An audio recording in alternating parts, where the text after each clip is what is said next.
Ladies and gentlemen, today is a sad day.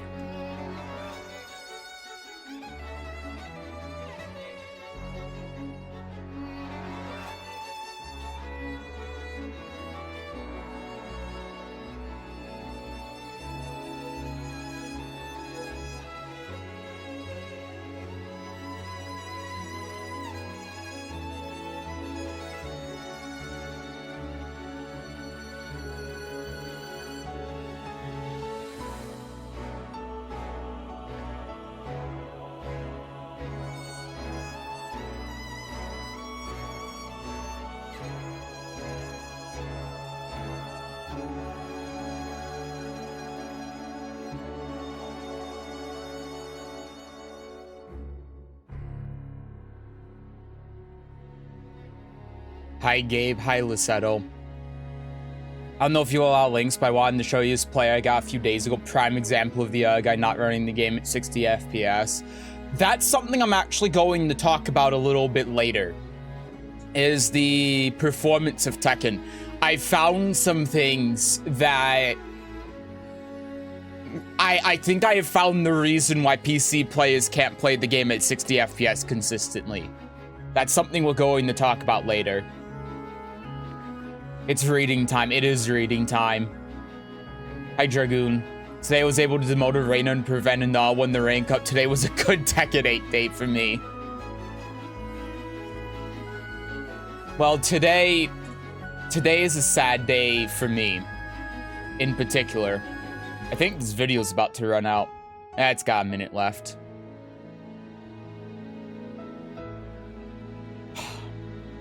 So let me switch over to here. Hello, everyone. So, if you haven't seen the tweet from Harada, which I don't blame you because it's a very long tweet, it particularly has to do with us Soul Calibur players. And it's not good news. It's not the worst possible news. But it's pretty close. It's a monolith of a tweet. It is, and we're going to be reading the whole thing. Are they killing Soul Calibur? No. However, what's become very clear from the tweet is our thoughts on Bandai Namco sabotaging Soul Calibur are mostly confirmed. And the chances of us getting a Soul Calibur 7 anytime within the next, well, within this console generation, are slim to none. It's not good. Not surprised, unfortunately. I'm surprised at the sheer incompetence of Bandai Namco that's outlined in Harada's tweet. And so we're going to get into it here. Because it's very telling. Soul Calibur 6 did well. It did. And that is the reason why I've always thought that there's going to be a Soul Calibur 7. And it's very clear, based on the last couple tweets on Harada about Soul Calibur, that Bandai Namco knows that people want a Soul Calibur 7, and Soul Calibur 7 would be in the cards. However, the problem is that Bandai Namco's structuring and the way that it treats its employees is so abysmal that the chances of Project Soul being able to come together with a full department to be able to make a game regardless of the demand is what's keeping Soul Calibur 7 from becoming a reality, and is probably a major reason why Hwang was delayed for so long at the end of Soul Calibur 6. So, let's switch music here. I need to do this on a loop. So give me a second. I didn't set this up. I actually made the thumbnail for the YouTube stream last second because I completely forgot to.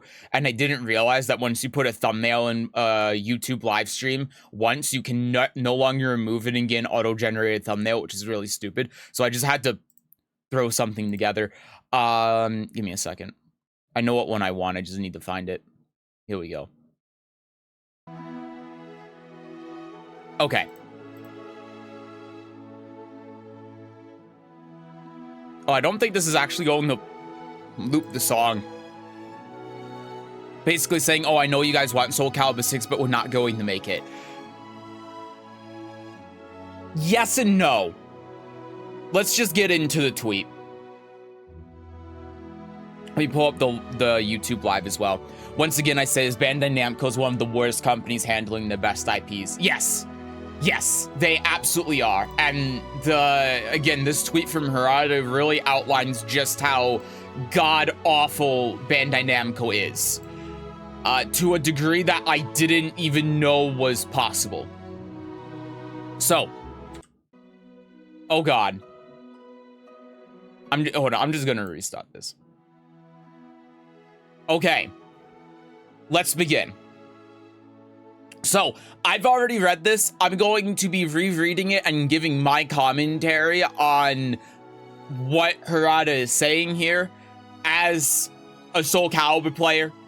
I want, because I know Harada is very particular about this and I get it. I just wanted to make clear that anything I say, my commentary on it is not reflecting what Harada is saying. I could very easily be misinterpreting things that he's saying in the tweet. So don't quote anything from me, quote it from the tweet. Okay, so since it's lunchtime, let's talk a little bit about the differences between Soul Calibur, Project Soul, and the Tekken project.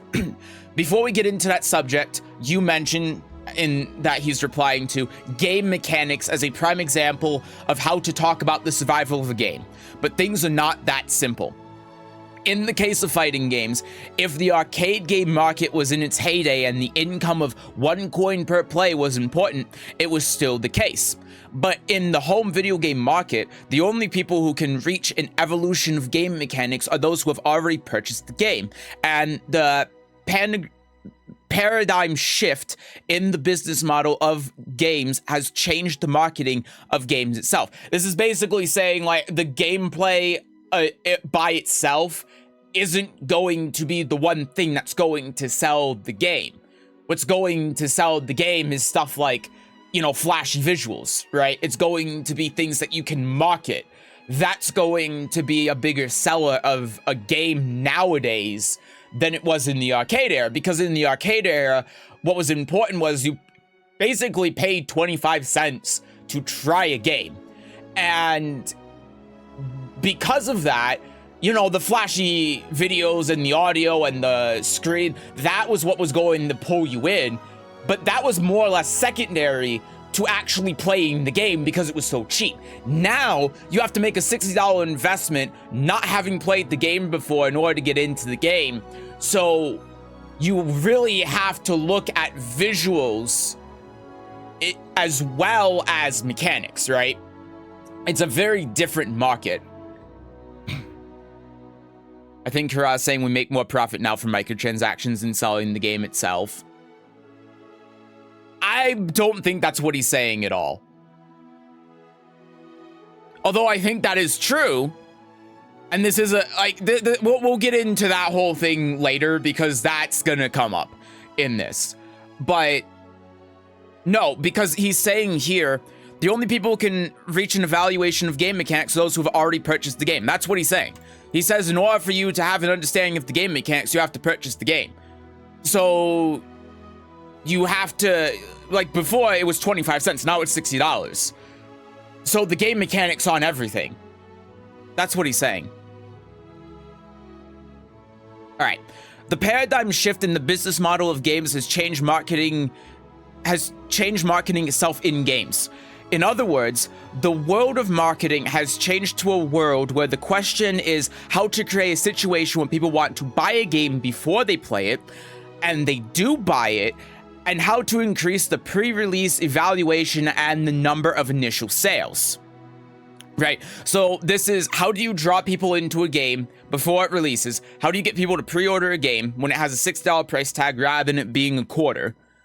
Right? How do you sell that? How do you sell the game to players based on nothing, essentially? And the answer isn't game mechanics. Right? Game mechanics are important because that comes into the pre-release evaluation. If the game mechanics aren't there, then the pre-release evaluation for the people that wait is going to be bad, and then people aren't going to buy it. And you see that time and time and time again. So you have to have a balance of both. But he also says the paradigm shift in the business model. I think he's talking about monetization. That's why they wanted to add the microtransactions. No, that's not what he's saying at all, because he's saying this in relation to the arcade game market. He's not saying this in relation to the console market itself. Remember, Tekken has been an arcade game all the way up until Tekken 8. The business model of how arcade games work is going to be very different from the console market, even going into 2012 when Soul Calibur started becoming a console exclusive release. That's what he's talking about here. He's not talking about microtransactions.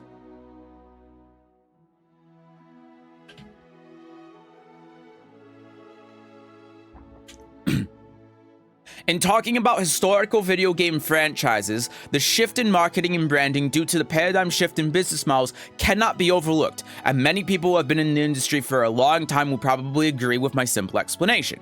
And he's right.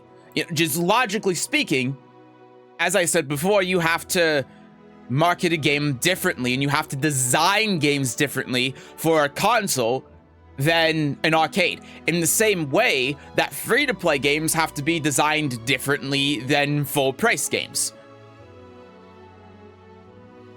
On top of that, of course, it is important to evaluate game mechanics. It is important to have game mechanics that can be played for a long time, because it is a factor that affects the sales beat after the initial launch, as I set up here. And it's a factor that will work like a body blow in the long run.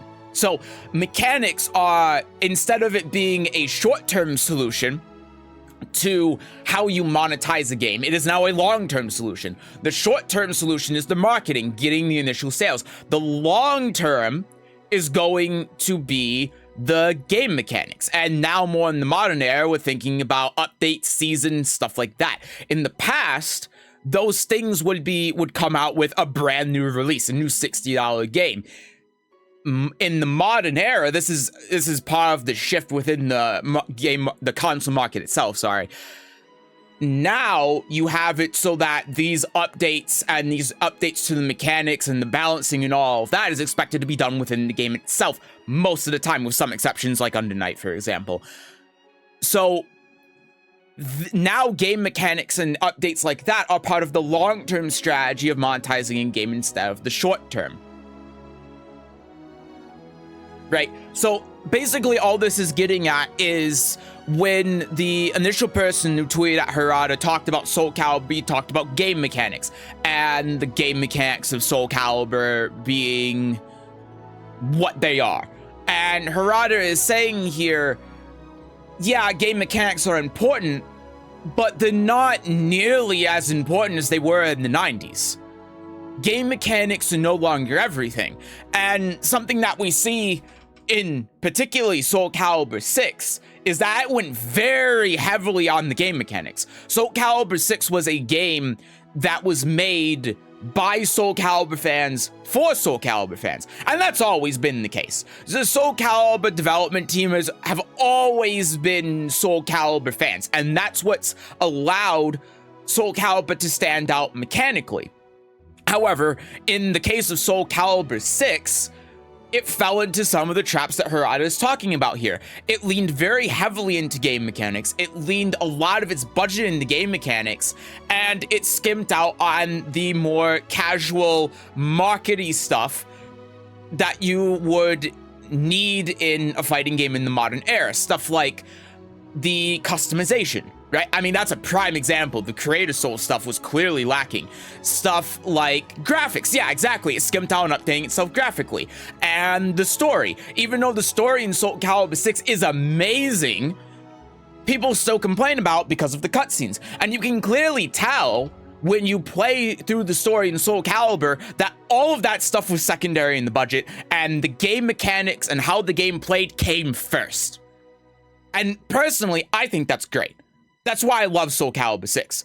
But for the majority of people, that's not going to be what sells a game. What's going to sell a game is those things that I just mentioned. If Soul Calibur 6 was released on arcades, then Soul Calibur 6 probably would have made an absolute ton of money because its mechanics was so good. They were so well thought out. They had so much depth and complexity to them. Soul Calibur 6 is one of the most well-made fighting games ever made. And I can say that objectively. That's not just my opinion. But again, that's not what sells. And we saw that in the casual consumer market when it comes to Soul Calibur 6. And that's fine, because that was what Okubo's goal was. Soul Calibur 6 was made as if it was the last Soul Calibur game that was ever going to be made. And so that's what they set their sights on. They wanted to make a Soul Calibur game for fans of Soul Calibur. And that's why all that stuff was like that. But when you think about it objectively, that's not what's going to sell a game alone. And it's incredible that Soul Calibur 6 did as well as it did. It was one of the best-selling Soul Calibur games ever when you consider that. So, moving on. They could have made it big with customizations. They could have added so much more to it. Yeah, but the thing is, though, that would have taken away from the budget and the time they spent on the gameplay. And when the game is being made for people that like Soul Calibur rather than a general audience, that's what's going to happen. And I think that's fine. It's not a bad thing. It just means that the game isn't going to sell as well and do as well as it possibly could have. Let's imagine a world where Soul Calibur took away some of its mechanics and depth. Like, let's just say they got rid of the lethal hit mechanic entirely, which adds a lot to the game, and instead invested that money in the single player stuff, into the graphics, into the customization, and all of that. Would the game have done better? Probably. Would it have been as good of a game? Absolutely not.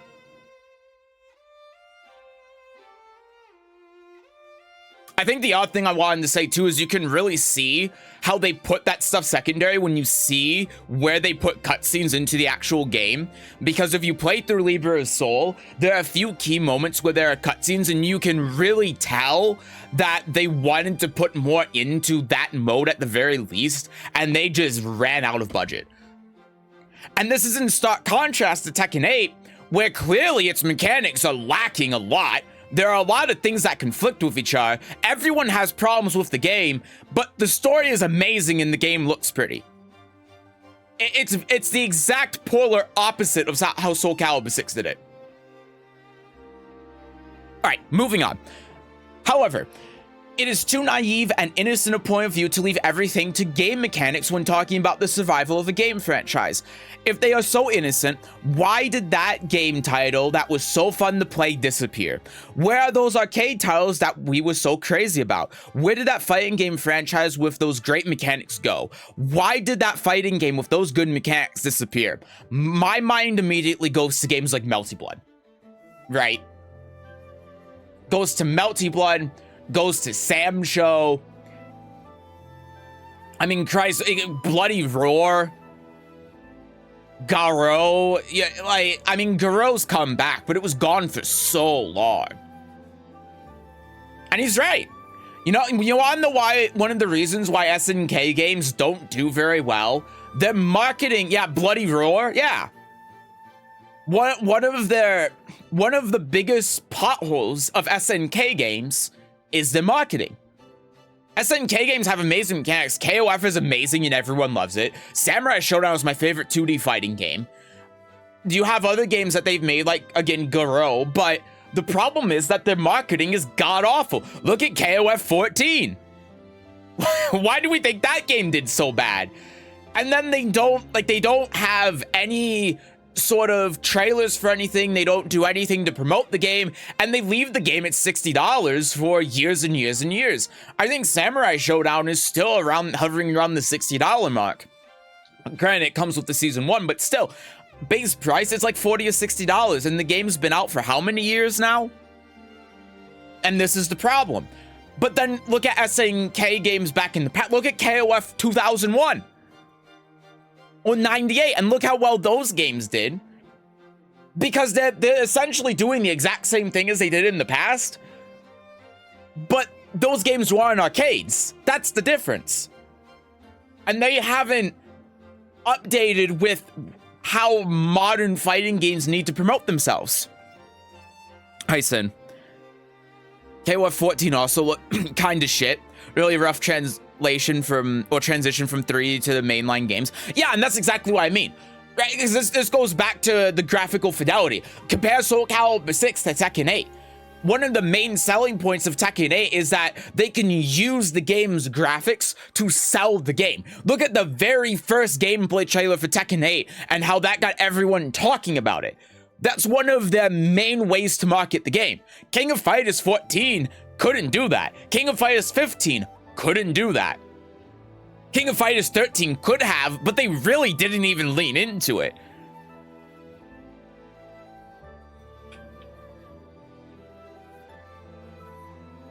It's why you have to set aside some of your budget when you're making a game to add things to the game like graphical fidelity that you can market. Because graphical fidelity isn't just about, oh, it's making the game look good for the player. It's also about making it so that every time there's a gameplay trailer for a character, it looks amazing. Look at Guilty Gear Strive. Prime example. But a lot of these games that we don't see anymore didn't do that. They didn't adapt to the modern fighting game sphere. And because of that, they don't get marketing, they don't get traction. The only people that know about the games are people like us that are very, very into fighting games and the outside market hasn't even heard of Samurai Showdown, maybe. And then the game doesn't do anything. SNK doesn't have the amount of money that Capcom and Bandai have to dump on marketing. I agree, they do nothing, but they cannot compete with those. But it doesn't matter. That's the thing. It doesn't matter if they have the money to or not. That's how it is. That's just how it is.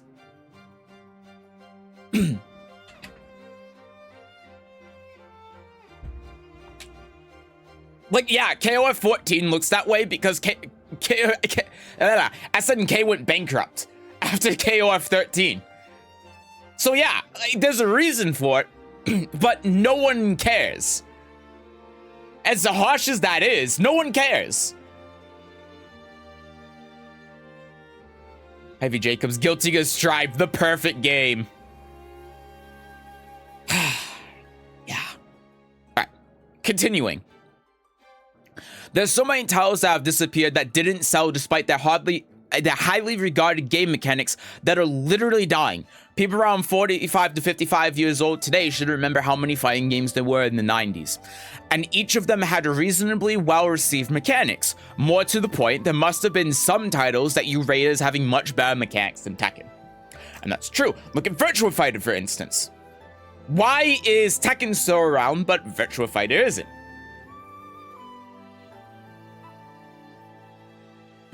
SNK has money now. They're owned by Saudi Crown Prince. Yeah.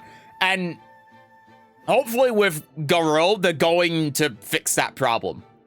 But if they don't, then Garou is probably just going to end up the same way as all of their other games. Another reason why his old fighting games are dead is because the last entry in them lost him a bunch of money. Yeah, it is. I mean, Christ, look at Tekken Tag 2.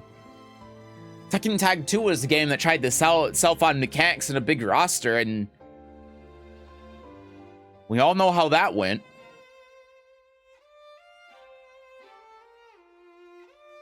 Yes, the fact that a series with no good game mechanics has disappeared may be on one hand, but it should not be the only reason. While it's true that games with bad mechanics will be loved and survive longer, you are not so naive as to believe that, and you understand that the world is not that simple.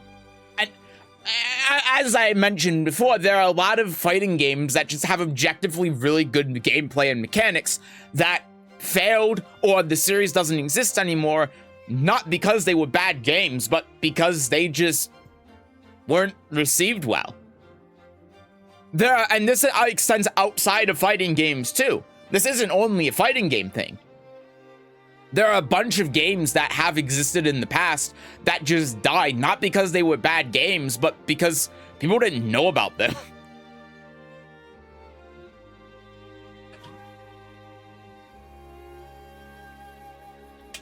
Especially in this day and age when there are so many choices of games, marketing is becoming more and more important as it is the key to sales.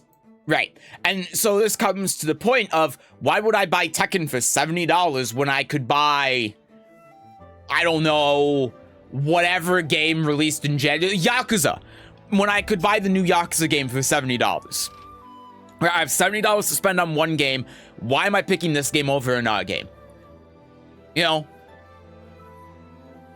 If you don't have a way to market Tekken 8 like they did, like imagine if Tekken 8 had the same marketing as Soul Calibur 6, and both those games released at the same time. If you're not already a Soul Calibur fan or a fighting game fan, why would you spend that $70 on Tekken when you could spend it on a new entry to the Yakuza series that you know you're going to really enjoy playing? And the answer is going to be, no, you won't, right? You can't just rely with your $70 on the fact that people that play the game say, oh, the game's good. You have to have the flashy visuals and the big cinematic story mode and all of this stuff to be able to get people to buy the game instead of Yakuza. And back to the point. You said, if Soul Calibur 2 had a director as loyal, or better said long-term, as Harada _ Tekken, would Soul Calibur have done better? While this is a hypothetical, it is not an industry theory, as it is also a theory of consequence. However, after observing the industry for 30 years, I can say that in the case of fighting games, there have been many instances in which a series has stagnated or ceased to exist when a key player in the franchise leaves or disappears. And the reasons for the disappearance of these key persons are often not only their own problems. And we see this throughout the course of Soul Calibur's lifespan as a series. We see it with Okubo, obviously. We see it with, I think his name's Yokotama. We see it multiple times. Project Soul, as a company within Bandai Namco, is so fickle in their development team because you constantly see people leaving not just Project Soul, but Bandai Namco entirely. That just about every Soul Calibur game has a new director, a new producer, or a new team.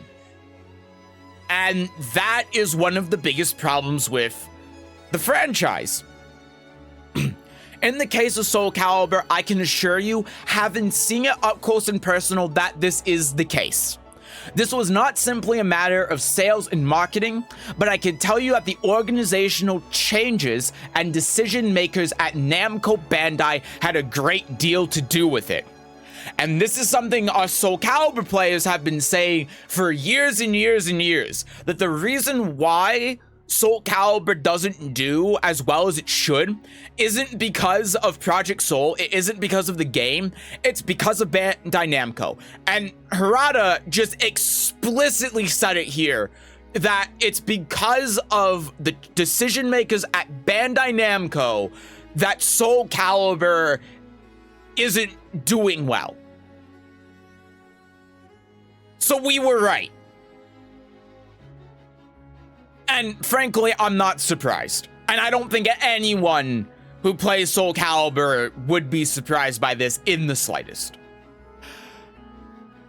I was one of the support personnel for the planning and debugging of Soul Calibur's predecessor, Soul Edge, or Soul Blade in North America, and have since served as co-director for Soul Calibur 4, but I have basically been in the position of maintaining a certain distance from the Soul Calibur franchise. In the past, the Soul Calibur series had a strong leader named Yotoriyama. That's what I was talking about before I completely got his name wrong. Who was also once the animation team leader of Tekken. And above all, the team of engineers was more knowledgeable about fighting games than Tekken, who had excellent programming skills. So Harada's saying here just explicitly that, yeah, the people who worked in Project Soul, who worked on Soul Calibur, are just more knowledgeable and more understanding of fighting games than the people who work in Tekken, at least at the time. Now, I mean, who knows? But at least at the time, going back to when Yo Toriyama was the leader of Project Soul, yeah. And you can clearly see that with, like, for example, compare Soul Edge to Tekken 1, Tekken 2, even Tekken 3. When it comes to gameplay depth and mechanics and the ambition that that game had. Soul Calibur 1, Soul Calibur 2, just about every Soul Calibur game up until 4, you compare it to Tekken, and at best, they're in the same ballpark. Or at worst, they're in the same ballpark. But a lot of the time, Soul Calibur is more ambitious. It has more mechanics, it has more mechanical depth, and it's more interesting than Tekken. You know, and that's not to say that the past Tekken game, okay, Tekken 1 and 2 are pretty bad, but like, you compare Soul Calibur 1 to Tekken 2, and it's a night and day difference in terms of the quality of the games. The Tekken project had been called a group of outlaws, Bellicist, no idea what that word means, since the days of old Namco, and was a unique group in the development department. But Project Soul was an elite group, a sophisticated development team. At the dawn of the Polygon era, Namco and Sega were leading the video game industry, Tekken and Virtua Fighter, of course. And rivalries were intensifying. In a similar vein, the rivalry between Tekken Project and Project Soul was intensifying. I was in the same game design department as Yotari Tiyama of Project Soul. I'm sorry, this is misspelled. But we had friction to the point where we fought daily. That was just the first 10 years, and we were very close after that. By the way, he quit Bandai Namco. And Tekken and Soul Calibur were always rivals within the company as well, more so than people can imagine. Right? And this is a good thing, of course, because this is going to constantly be pushing each game to try to one-up the other one. I'm sure this is a big reason why Tekken 4 tried to make a big push into changing how its movement works and adding walls and adding all of these new things to the series, is because it needed to compete not only with Virtua Fighter and DOA and all of these other 3D games that were coming out at the time, but even Soul Calibur within its own company. Because again, you compare Tekken 2, Tekken 3, Tag 1 to Soul Calibur 1 to Soul Blade, and it's not even a comparison. Especially if you're comparing Tekken 1 and 2.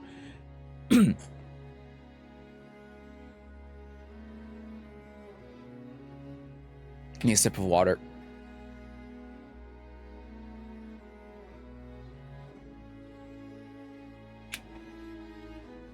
And the other thing, when you think about fighting daily about like game mechanics and stuff, it's again something that you can clearly see in how Soul Calibur and Tekken, even to this day, function, how they contrast with each other.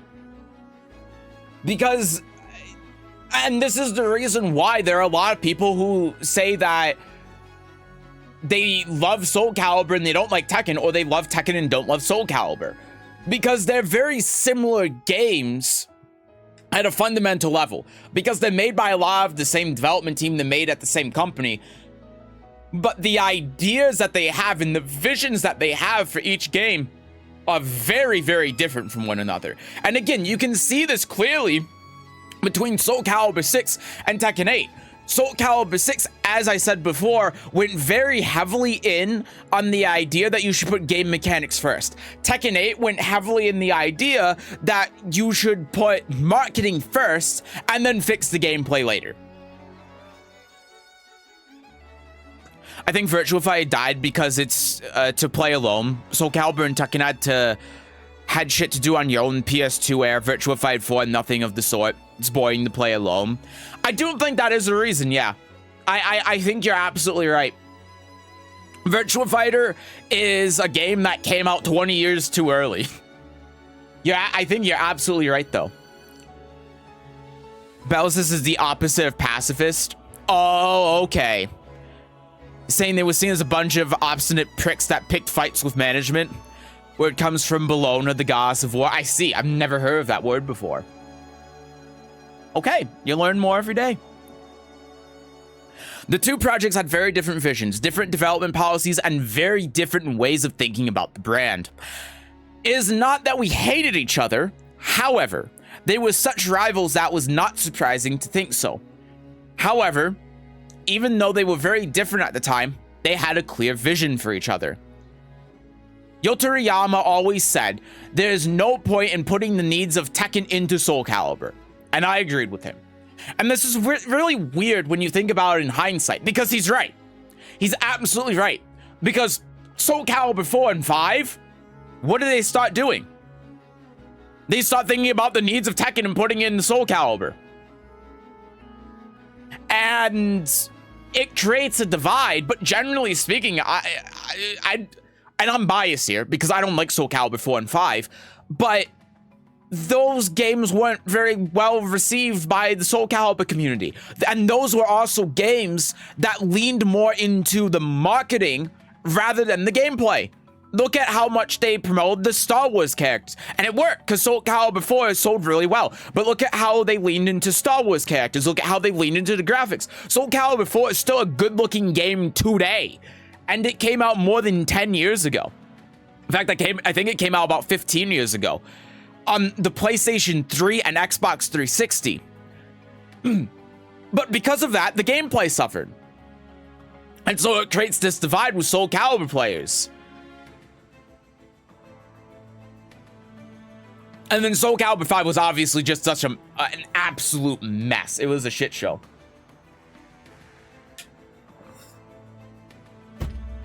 But it serves as proof that Yotoriyama was right. Because now we go into Soul Calibur 6 and they go back. They backpedal on everything that they did in Soul Calibur 4 and 5, where they start putting the needs of Tekken and these ideas that the Tekken team has on how you should promote a game away. They get rid of it and they go back to the old school style of development, the old ideals, the old gameplay, and all of that. And Soul Calibur 6 sold better than both of those games. It did better than both of those games. It got 2 seasons when it was supposed to have 1. It's the only Soul Calibur game besides Soul Calibur 2 that wasn't evil twice. It is the only one besides Soul Calibur 2.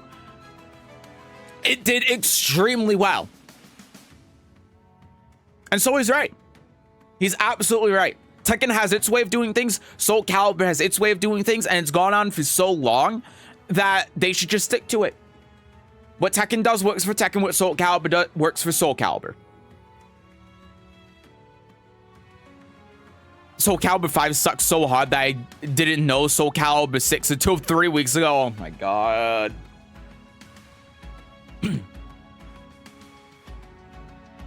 However, our policies clash with each other in the debate over whether it was a good thing for a fighting game of the same company to have lever guards or button guards.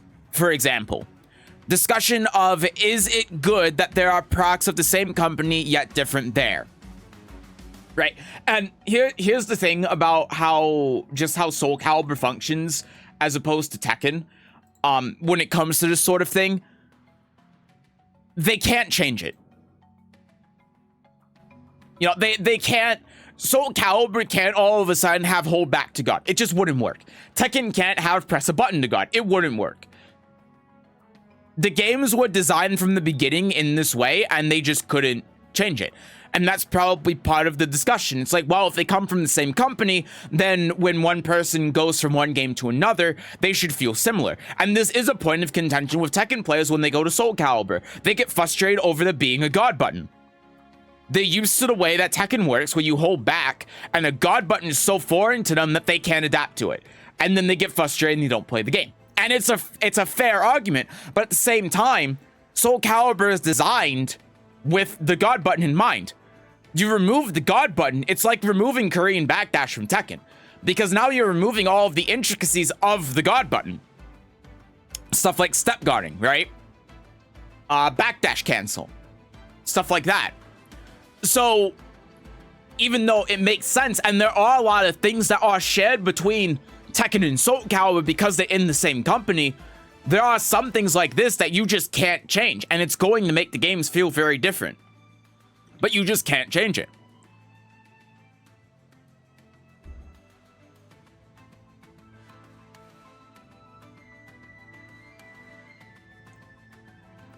Tomonobu, Tekken sucks. Itagaki having pulled Harada into his office is very funny. Yeah, that's the next part here. I will tell you another time how Tomonobu Itagaki, who was at Tecmo at the time, adopted a hybrid lever button guard system for DOA, and how he called me into his office and proudly presented it to me. By the way, he and I attended the same university, which I find very funny to think that Tomonobu and Harada's rivalry with each other isn't actually real, and it's just there just as a joke. I like that idea. I think it's very funny. But this is the other thing too. The hybrid style of blocking is neat. And this exists in some 2D fighting games too, like Granblue, for example. But the problem is, again, this isn't something that would work in Soul Calibur or Tekken, just because of how the nature of the game works. A God button in Tekken wouldn't work in any capacity. Holding back to block in Soul Calibur wouldn't work in any capacity. And the reason why is because in Soul Calibur, there's 16 frames of recovery when you backdash. In Tekken, there's 0. So holding back to block in Soul Calibur just wouldn't work, because then you'd be removing that, and then that would change how pretty much every move in the game works. It would change how neutral works. It would change everything. At the same time, with Tekken, you introduce a guard button, then what you can do is like backdash canceling in Soul Calibur, where you double tap back, and then you, instead of Korean backdashing, you tap guard to cancel your movement, and then you keep doing that. And that wouldn't work either. Mortal Kombat has a God button had a God button forever. Yeah, but Mortal Kombat, it's different with a 2D fighting game than a 3D fighting game, I think. I think what is interesting is that Tekken is the only 3D fighting game, at least that still stands in any capacity, that doesn't have a God button. Every other 3D fighting game does. Soul Calibur does, DOA does, Virtua Fighter does, but Tekken doesn't. I think Namco games are intuitive if you think for 1 second. Tekken has each button for each lemon. Soul Calibur horizontal, vertical, kick, and God. Everybody else in the market is just a copy of Street Fighter. I mean, that's not true. I mean, Melty Blood and Dragon Ball and Under Night and Sam Show, they all play different in Street Fighter. I don't think that's very true. But I do agree that it's very easy to go from Tekken to Soul Calibur than it is from, say, either of those games to Virtua Fighter or DOA. In the same way that it's easier to go from Capcom games like Street Fighter to Marvel to Darkstalkers than it is to go from, say, Guilty Gear Xrd to, let's just say Marvel, just because it's easier. Or Darkstalkers, maybe. Even if it did work per se, people would still complain because it's not what they used to. Yeah, and you see that when Tekken players play Soul Calibur, is that they complain about the God button. But no one who plays Soul Calibur has a problem with the God button. I think the God button's good. Whatever the case, Project Soul certainly had a leader and staff with soul and clear vision. The enthusiasm of the game designers on site could have surpassed that of the Tekken team, and it was enough to make us feel impatient. If Project Soul had been able to maintain that structure, I sometimes wonder if things might be a little different today. And this gets into the question of, well, if they were so passionate about the series, and they still are, like, even in Soul Calibur 6, you can clearly tell that they still are, why aren't they at Bandai Namco anymore? What I meant for a copy of Street Fighter is that they use the half moon plus button to do attack. Not that all the games play like Street Fighter. I mean, I don't think that's very relevant, though, because having quarter circle whatever in the game is the same as, like, pressing forward 2 in a game. To me, it doesn't make a difference. When the paradigm shift... saying paradigm a lot. When the paradigm shift from the arcade market to the console market occurred, Soul Calibur's console version was outperforming Tekken in the North American market and had a high technical reputation.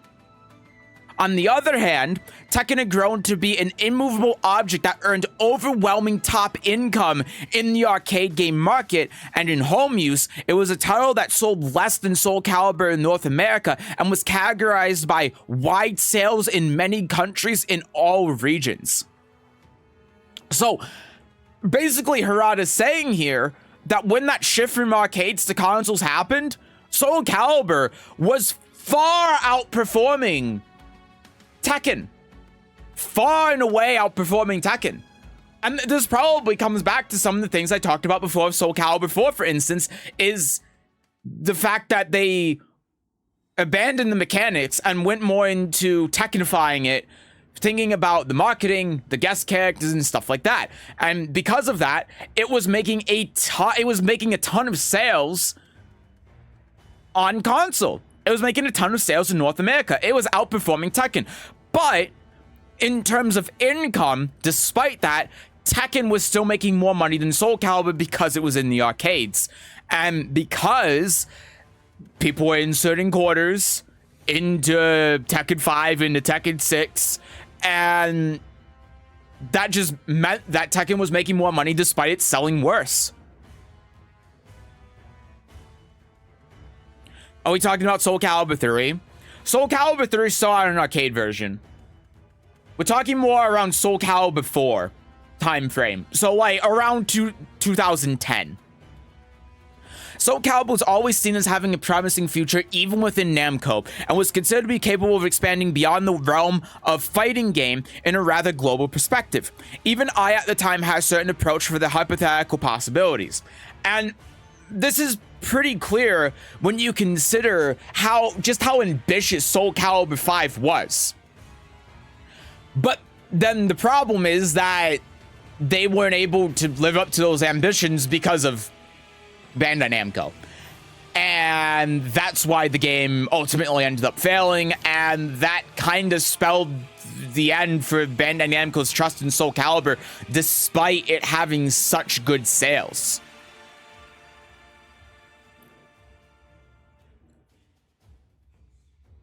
I'll turn down my audio real quick.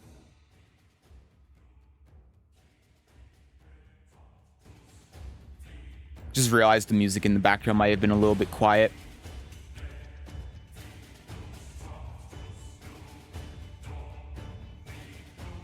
As a European, I can tell you everybody I knew had Tekken 5 in the PS2, and only me and one friend had Soul Calibur 3. And I can tell you, in America, Soul Calibur 3 was very, very popular. I mean, I was in elementary, middle school at the time, and even then, people were talking about Soul Calibur 3 and Soul Calibur 2. Tekken, not so much. Like, people still knew about it, but you didn't have a ton of people that were playing it a lot. So, you know, different regions, different sales, right? Tekken has always been bigger here in England, and it's interesting, you know? It's interesting to hear that, because over here, it was the opposite. From my personal anecdotal experience, it was the opposite. From fact, you know, the arcade cabinet of Tekken 4 used the PS2 port as well as the traditional buttons. So if you brought your cancer, you could your controller. I knew that about Tekken 7. I didn't know that about Tekken 4. Me and all the boys who played Soul Calibur 3, there you go. However, as you all know, as the industry expanded, it became larger and larger, and companies merged with each other. Bandai Namco is no exception and has changed for better or for worse. As you know, this is where we get into the thick of it. Japanese game companies and the IT industry do not have the same organizational systems as those found on the West Coast of North America. There are not many presidents or directors with engineering or game designer backgrounds, and most of them have a sales background or are management professionals or come from banks. In other words, people with excellent organizational management skills have become decision makers. This is not a snide remark, but a fact. One thing is for sure, they are not familiar with game development, game branding, or the game community. I want to give an example of how this is extremely obvious, because I've been saying for years that Bandai Namco is completely out of touch because of how they market the games, how they sell the games, with the microtransactions and stuff in Tekken 8. And obviously Harada's saying explicitly here. But I keep bringing this example up time and time and time again. Soul Calibur 6's marketing. We all know that 2B is a guest character in Soul Calibur 6. Do you know how 2B was first announced for Soul Calibur 6? Do you want to know? Because you probably don't know. I know because I watched it live. The way that 2B was announced for Soul Calibur 6 was not at a big game award show. It was not at EVO. It was not Combo Breaker. It was not any fighting game tournament. It was not streamed on Twitch. It was not streamed on YouTube. It was streamed on a mobile phone streaming app by someone who works for Bandai Namco that was sitting in the crowd at a French Game Award show that no one's ever heard about. That's how 2B was announced for Soul Calibur 6. When I tell you that it was live streamed, the initial announcement was live streamed from a phone live streaming service from someone in the audience. I am not exaggerating. That is how 2B was initially announced. There was no actual trailer. There was no video on screen. It was from a live stream on a phone that was pointing at the monitor. And then the YouTube video of 2B's trailer wasn't uploaded on Bandai Namco's YouTube channel for 3 days after the announcement. So when I read this, I'm not surprised. And this is probably a big reason why the marketing for Bandai Namco games in general is so bad. Because these idiots don't know how to market a game or what goes into marketing a game. They don't know anything about the game industry. But they're still the ones pointing fingers and making decisions. You have to also remember that Bandai is not just a video game company. They make physical products. They make knockoff Legos. They make action figures. They make plushies. They make a ton of stuff. They make trading card games, for God's sake. And so when the executives think of marketing, they're probably thinking of that stuff. So something I've been saying for years is that something that Tekken needs to do to market themselves is, instead of having, like, I don't know, one trailer for a new character every couple months, is instead have big, grandiose, like, character story cinematic trailers. Stuff like what Apex does and Overwatch does. Because that's the kind of thing that is going to get people interested in the game. But if they go to that with that idea to these executives, they're going to say, Why are you doing that? That's just going to cost us money, and that's not going to do anything. Because they have no idea that Overwatch and Apex probably even exist in the first place. They may have never even heard of these games. That's also why, like with Armored Core, for example, even though it did so well from a game standpoint, they still said it failed. And the reason why is because even though it did amazing from a video game perspective, they don't know anything about the market. They don't know anything about the industry. So they don't know if a game is actually successful or not. But because they're the ones making the decisions, you still have to appease to them.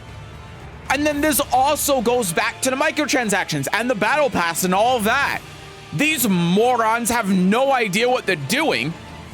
So when they see all of a sudden, oh wait, these games make money with battle passes and microtransactions. Hey, Harada, add that to the game.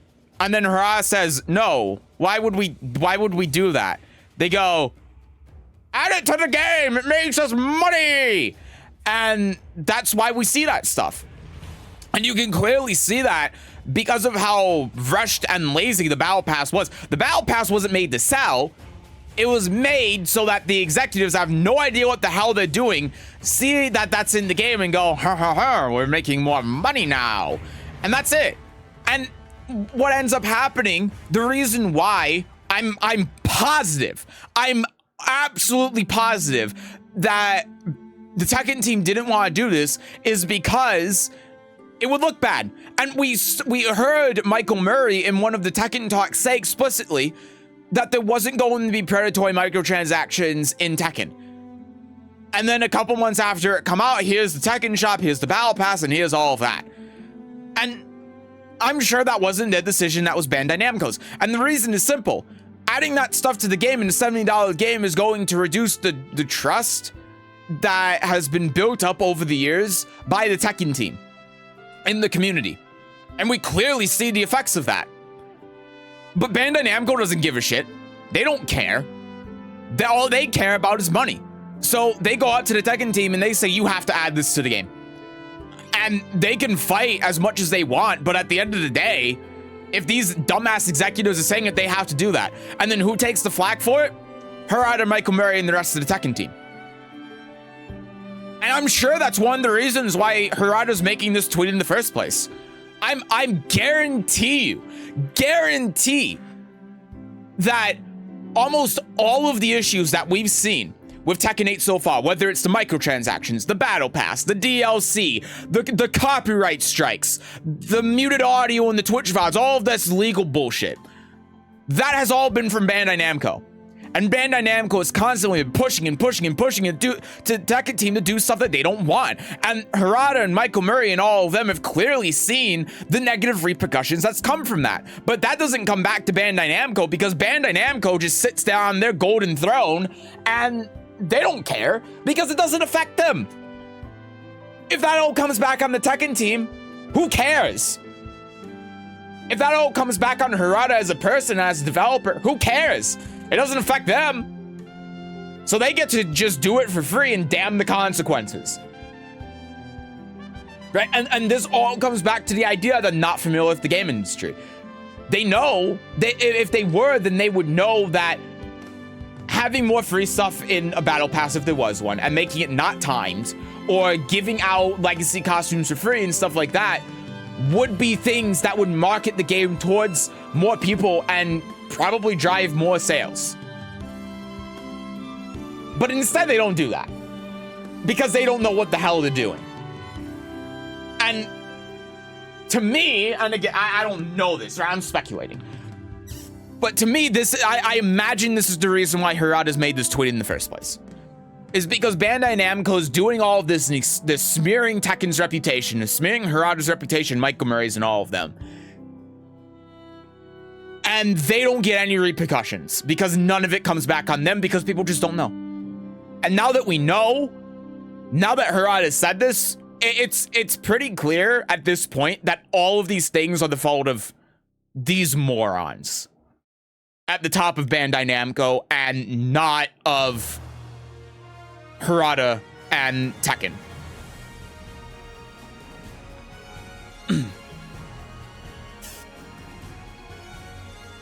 It's when American European game companies had that. I mean, only indies popular like Path of Exile has a head of the company that know about programming, but not Ubisoft, Blizzard, shit, not even Naughty Dog since Evan Wells left the company. I don't know about all of that. Here's the thing.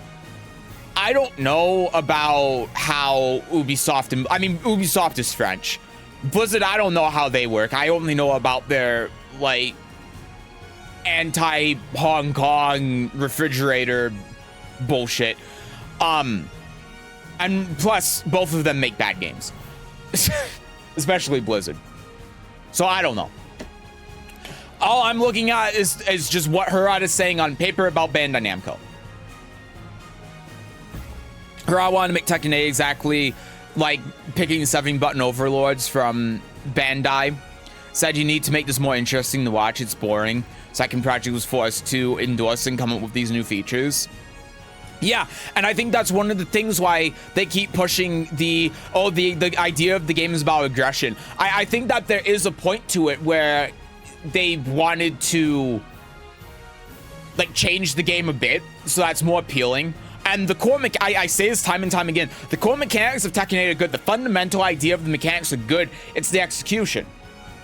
And the problem with the execution is that they spent less time refining the mechanics and more time on the marketing aspects of the game.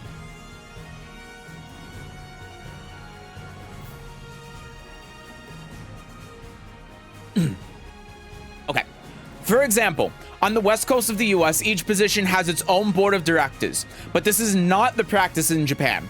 As a result, what happens in the case of major game companies is that the management and operation of game companies is focused on organizational management and human capital available resources. Within this framework, game developers would do their best. But what will be the career roadmap for game developers? Okay, so this is the idea that, like, positions in game companies have their own board of directors. So, like, if you have a game studio that's within a company, that game studio is going to have its own board that's going to understand the industry.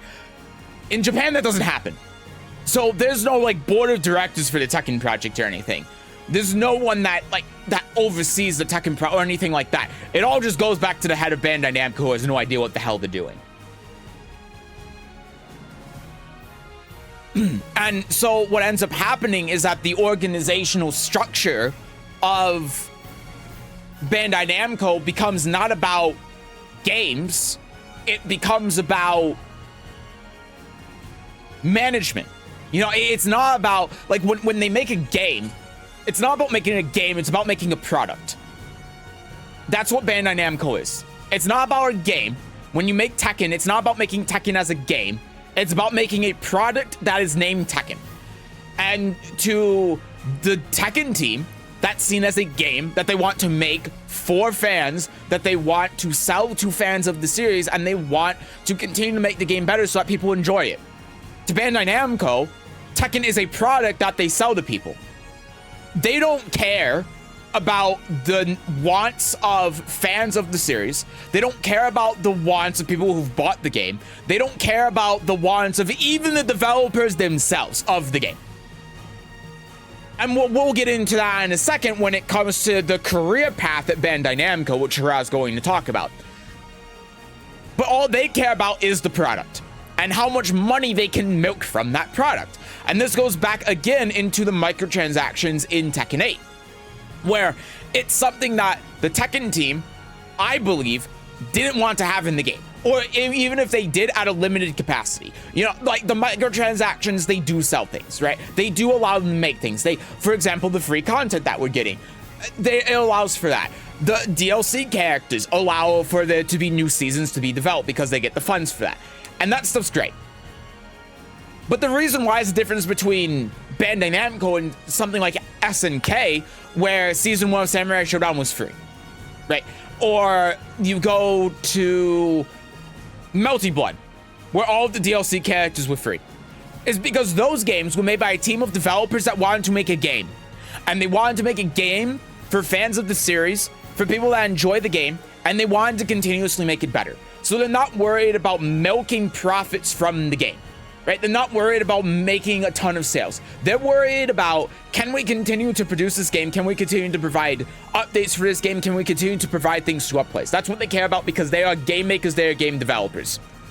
Tekken is a product, and the Tekken team want to do that, but Bandai Namco is constantly like this at them because they want to sell a product. And that is the difference between Tekken and these other fighting games I talked about. And that is the reason why I keep saying now that all of these problems are the fault of Bandai Namco. Because Tekken is a product. It's not a game. It's not something for you to enjoy. It's a product. And that's it. And for them, it's about making as much money as possible.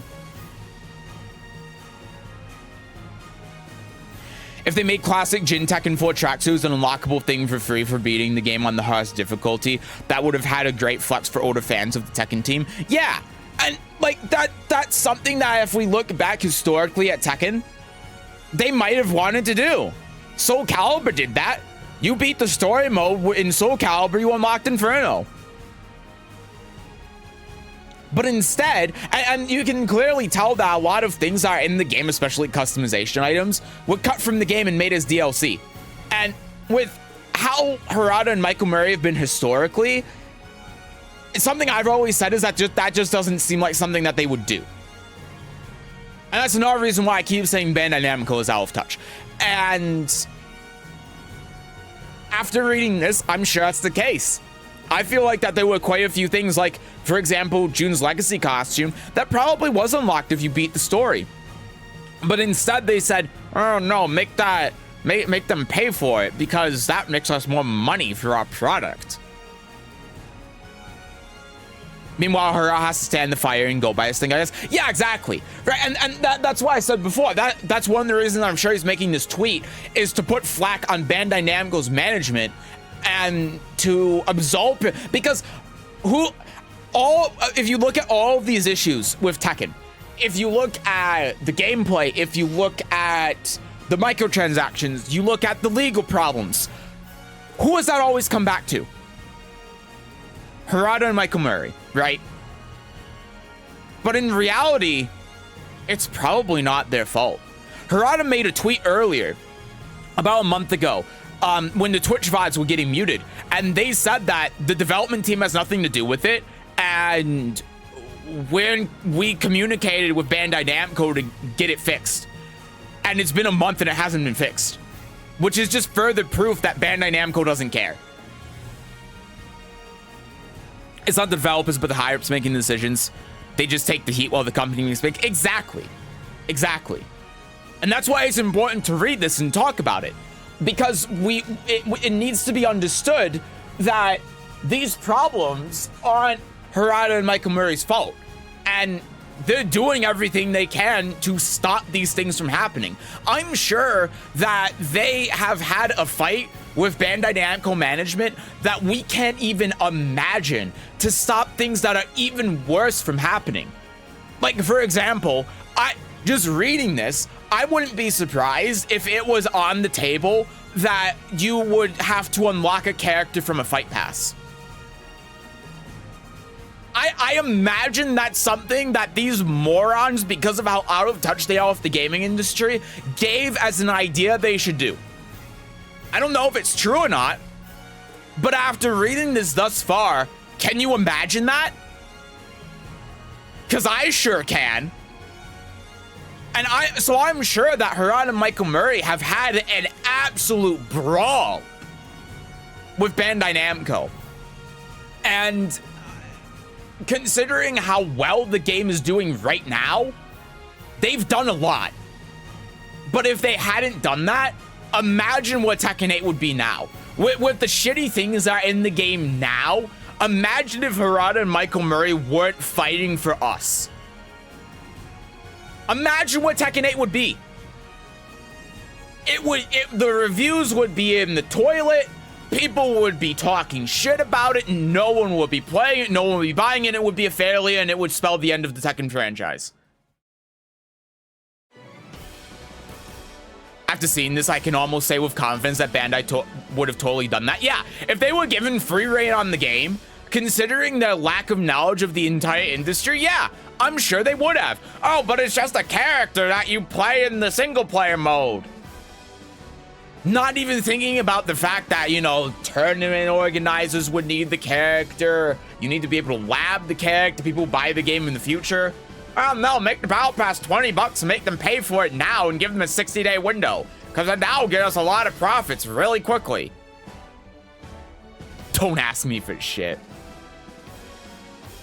Tekken would have finished if they had their way. Yeah, that's what I'm saying. And that's why we have to recognize their efforts and stop pinning the blame on Harada and Michael Murray.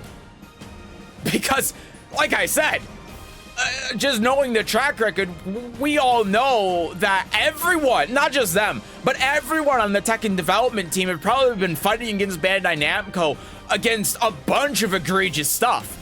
So, considering what's in the game now, it's pretty tame compared to what it could have been. Yeah, microtransactions in a full-price game for legacy outfits that are shittily done is pretty bad. But if that's the worst that we have now, imagine what it could have been without their intervention. That's what I'm saying. And that's why we should be praising Harada and the rest of the Tekken team. It's funny how they're copyrighting their own stuff. I think whoever they've framed out to is using AI or something. They are. Harada said that they are. But Bandai Namco doesn't care, because Bandai Namco went to them and said, hey, the Combo Breaker VOD is muted and the Tekken VOD is muted, and people are complaining about Twitch VODs getting muted. Fix it. And they just said, no. And it's been a month and it hasn't been fixed.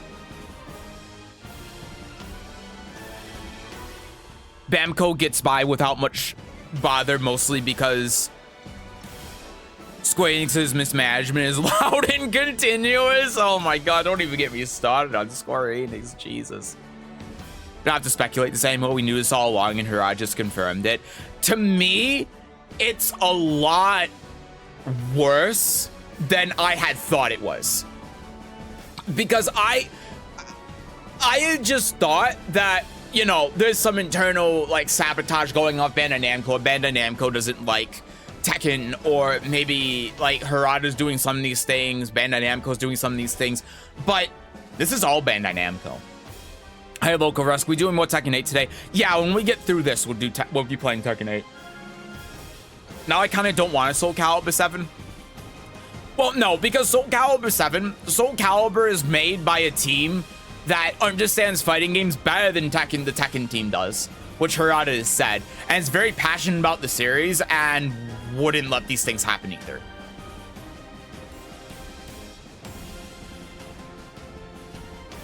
Okay, moving on. So, what will be the career roadmap for game developers?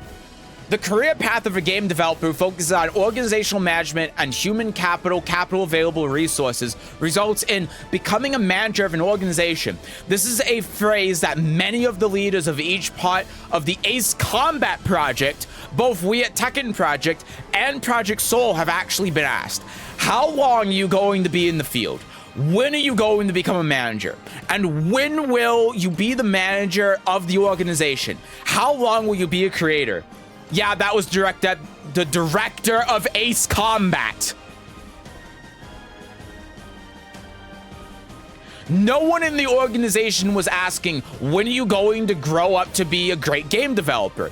Literally, not one person talked about the career path of a game developer. It was all about management and administration. And it was true that this was not an organization that could properly evaluate the content of games and their value. So this goes back to what I just said. Tekken is a product.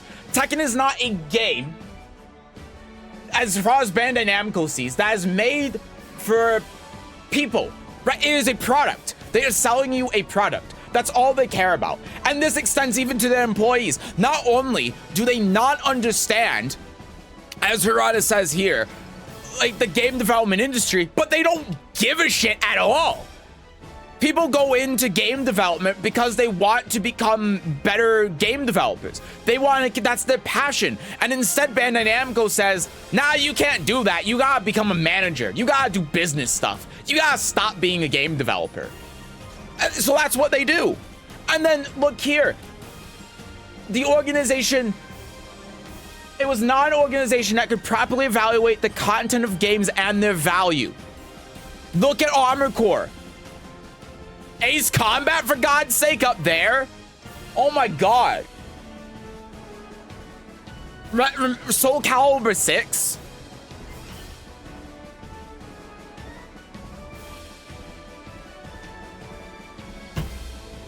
Right, and so on and so on and so on. What was the other example that I gave before that I wanted to hop back to that I can't remember? I don't know. Oh yeah, Soul Calibur sales in North America versus Tekken's profits. Why was Soul Calibur 4 considered a failure despite selling better in North America than Tekken? Because Tekken and Soul Calibur are products. They're not games to Bandai Namco, they are products. And because of that, Bandai Namco cannot properly evaluate the value, or could not properly evaluate the value of the Soul Calibur series in Tekken. Because even though Soul Calibur did better as a game than Tekken did at the time, Tekken made more profit. So to Bandai Namco, Tekken was better.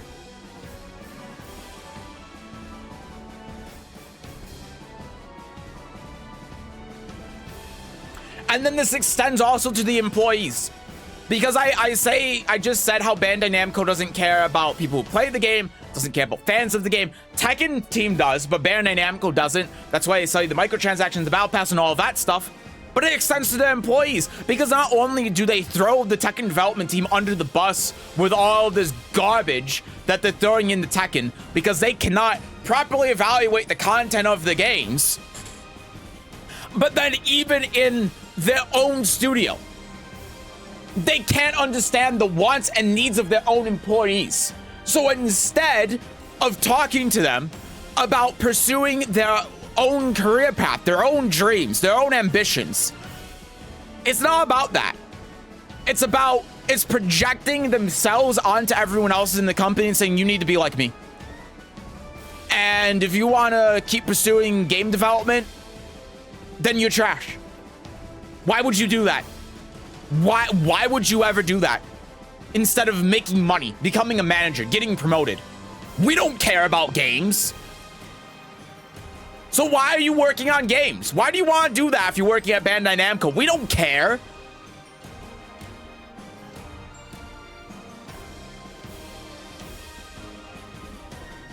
Ace Combat, what a dope franchise that Namco doesn't give two shits about. Yeah, and you can clearly see that, right? They made the director of Ace Combat made Ace Combat as a product. It did well. And then they came up to him and said, hey, when are you gonna stop doing this whole Ace Combat thing and just be a manager? It's done. The game sold. It made a ton of money. Come do something else. I think that's the thing with Bandai Namco. They don't care about franchises. They don't care about people who are dedicated to game series because they just don't get it. They don't care. And when it comes to game series too, they can't look at a series and evaluate the value of the series because they don't understand games. They can't look at Tekken and evaluate the value of Tekken. They just see, Tekken 7 did well, so Tekken 8 will do well too. But Tekken 8 actually has to sell more.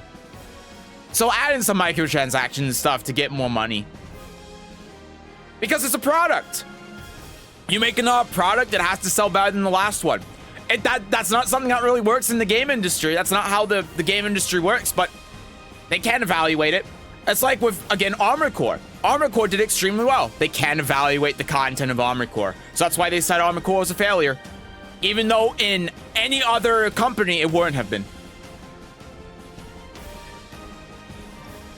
Ace Combat 7 is sick as fuck. They should still be supporting it. Yeah, but the problem is to Bandai Namco, Ace Combat 7 is just a not Ace Combat game. So, like, yeah, it did well, but what if the next one doesn't do well? So, yeah, just, like, just be a manager or something. Why are you still working for Ace Combat? Why would you want to do that? You make less money.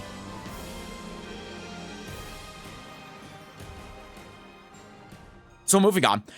But by becoming a manager of an organization, he meant that one should not stick to one thing forever, but should broaden one's perspective to every department, division, and business. In fact, at the time, the only way to advance one's career was under such a system. Broadening one's horizon sounded good, but in game development, it was the opposite of pursuing a single path and mastering something. So again, Bandai Namco executives saying, you need to do what we tell you as a career path, and if you have different ideas, then get rid of them. At the time, the concept of job rotation was widespread, based on the idea that broadening one's horizons, growing as a manager, leading any department or any division or business, and contributing to the expansion of the company. It was originally intended for younger employees, but as a result, it was undoubtedly one of the factors that gave rise to the trend that working only on a specific game or a specific genre of work forever is not a career development and is not valued. Then the phenomena of people leaving various titles and series as if they were being peeled off began to occur. And again, this is something we've seen time and time again with Soul Calibur in particular, right? But this is why. Because Bandai Namco goes up to, like, let's just say Okubo. We don't know if it's happened to Okubo, but let's just say Okubo, because we all know who Okubo is. He's in the pin comment. And they say to him, okay, because he's already like the head of development, so he's already high up in the company. Okay, you made Soul Calibur 6, you did well. We're going to promote you to manager and make it so you have nothing to do with Project Soul anymore. And then that's it. Yeah, and then Okubo goes, but I still want to do game development. And then Namco says, why do you want to do that? Why are you focusing on game development? You should broaden your horizons. You shouldn't just be focusing on one thing for the rest of your life. That's not a career. So tell you what, we're promoting you to manager, you get a pay raise, and you won't work on game development anymore because you've been doing that for too long. And that's what happens. And perhaps some people take it, some people don't. Perhaps some people are forced to take a promotion and stop working on game development. This is what happens in Bandai Namco. And this is why we see with pretty much all of Bandai Namco's game titles, this thing that Harai's talking about happen. And this goes back to the idea that the executives have absolutely no idea how game development works. But not only that, again, they don't understand the needs and wants of their own employees. They don't understand. I want you to understand this because this is so important. Bandai Namco not only doesn't know, but doesn't care to know the wants of an entire and one of the biggest sections of their entire company. They don't understand, and they don't care to understand why a major part of their company is employed for Bandai Namco. And because of that, they are constantly going against the wants and wishes of the entire gaming division of Bandai Namco. The entire gaming division. And despite the fact that I'm sure people have told them this, they don't care. They don't care. If they did care and they did understand and they made an effort to try meeting those employees' needs, then Bandai Namco's games would probably be bigger and better than they are even now. And Bandai Namco's pretty big on that front. Of course they are. But because they just don't care, and they don't listen to their employees, and they don't give the employees the things that they want, and instead they insult their intelligence and their ability by saying that you shouldn't be in this industry, move on to something else within the company. It means that a ton of games, whether it's Soul Calibur, whether it's Armored Core, whether it's Ace Combat, or all of these other games at Bandai Namco, all of a sudden stop. And they die, and they don't come back. because they're just taking developers away, and it's causing people like Soul Calibur's former director, whose name eludes my mind again, to just leave the company. It causes Okubo to leave the company, or it causes other people who have been heads of development for these projects to move on to something else because that's what Bandai Namco wants. Isn't that insane? Like, just to think about this from a conceptual level, the idea that they are so engrossed in their own fantasy of how they think things should be done because it's the way that they do it, when they have absolutely nothing to do with the division of their company that they're referring to, that they're talking to.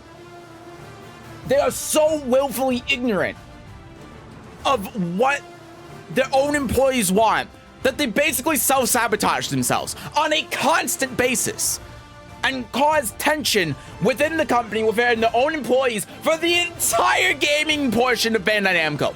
It's just insane. It's insane, and they just don't care. It's absolutely insane.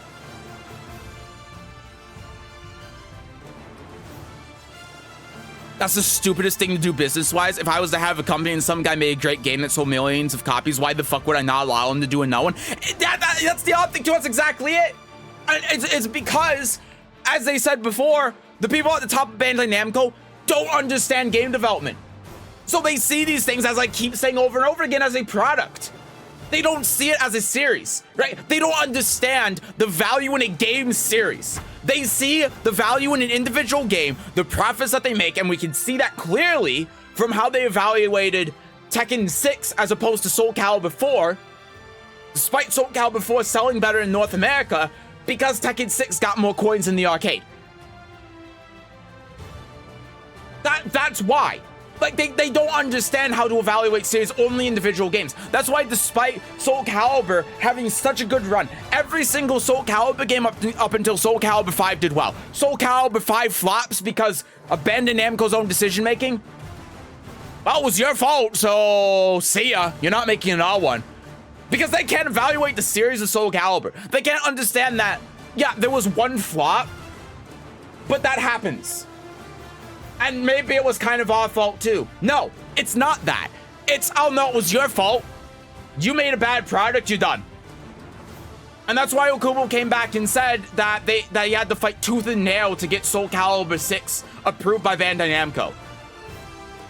Because they can't see the value of the Soul Calibur series. They only see the value of Soul Calibur 5, the last one that was made, and it did well. So that is a reflection on every Soul Calibur game and the entire series. Because that's all Bandai Namco sees. Isn't that insane? And you would think that with how big the gaming division of Bandai Namco is, there would be someone on the board of directors that understands game development. Some sort of intermediary third party that could talk to all the rest of these dumb fucks about this. But no, there's not. There's no one. So Bandai Namco's own internal structure is such a goddamn mess. And it would make sense if the game portion of Bandai Namco was small, maybe. But it's one of the biggest things at Bandai Namco. It's arguably the single biggest portion of Bandai Namco. I mean, it's up there with what they do with like action figures and physical products. And they just don't get it. And they refuse to learn. It's maddening. But that's why. That's why they look at these people and they say, oh, you should go do management. Because they believe that a game developer has a passion for game development. And the reason why stuff like Ace Combat and Armored Core is so good is because it was produced by someone who has a passion for the game. They believe that they would make more profits if they were at a different portion of the company, because they think that their own views of a career path is the same as this game developer. And so they think, well, if they did so well making this product, then, oh God, YouTube, if they did so well making this product, then they would do even better and make us even more money if they were at a managerial position at some completely separate part of Bandai Namco, without even understanding the idea that the reason why they did so well is because they actually have a passion for the work that they're doing. And they wouldn't have a passion for the work that they're doing if they were doing something else. And they just don't understand that, and they don't care to know that. Just It's insane. It's insane. These dumb fucks must think that you can just replace the game director with some bum off the street and still make a good game. I think so, yeah. Because here's how it works from what I understand. How it works at Bandai Namco is that for someone like Okubo to have a project for Soul Calibur, you can't just be involved in the project for a long time. You have to have a seniority position at Bandai Namco. Right? You can't just be like, you can't just have a deep understanding of the game and the series and be skilled in game development and head a project. No, you have to have a high position at Bandai Namco, which then again leads back to all of this garbage. Where you're just working on things that have absolutely nothing to do with what you want to do, your passion, your own idea of a career path. And look at Okubo as an example. Why did Okubo leave Project Soul? It's not because he doesn't like Soul Calibur. He loves Soul Calibur. His profile picture on Twitter is still him with Soul Edge. He still talks about Soul Calibur. Even when he left for Crygames, he still talks about Soul Calibur. But you know what it is? The reason why, I believe, is because when Soul Calibur 6 ended, Okubo was given an offer like this. Because Soul Calibur 6 did well. It did better than Soul Calibur 5. And again, if we're thinking about this as a bunch of morons that don't know what they're talking about do, then logically what makes sense is that they're going to compare how Soul Calibur 6 did to Soul Calibur 5 did. And they're going to say, yeah, you did so well, be a manager. And then Okubo goes, but Soul Calibur 7, and they go, maybe in 5 years. Because we gotta do Tekken 8 now. And you're not gonna work on Tekken 8 because we need you to be a manager. Or something like that. And Okubo went, no, I want to do game development. I want to work on game development. I want to pursue my career. And that's why Brandon became CEO of Crygames and is working on Granblue Fantasy Versus. Because that's an actual career path for an amazing developer that absolutely deserves it, where he can do what he loves doing. But at Bandai, and this is why Bandai Namco loses amazing developers like Okubo, who is, in my mind, the single greatest fighting game developer to ever live. This is why they lose people. This is why people leave. This is why stuff like this happens. It's like they're approaching it as if they're developers of sports stars, because it makes sense to encourage a player for a team to get more down than strictly playing the game, because they can't play the game forever because, you know, biology. But when these people are doing creative projects to the point where that output goes sour is usually the point where the zeitgeist has shifted enough for even the management style you've been working on to have also gone sour.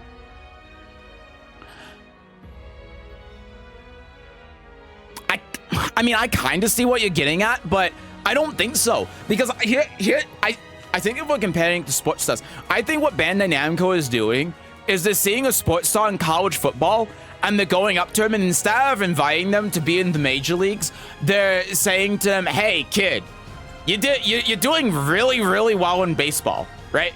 That's cool. So how about you go become a manager at a bank? And they say, no, I don't want to be a manager. And then they say, but you do so well, but you learn so well, you know so much, you do so well here. You would do amazing at a bank, and you will make so much more money than you are in like the minor leagues. And they go, no, I'd rather do the minor leagues because I love baseball. That's what Bandai Namco is doing, if we're making that comparison. That's the way I see it anyway.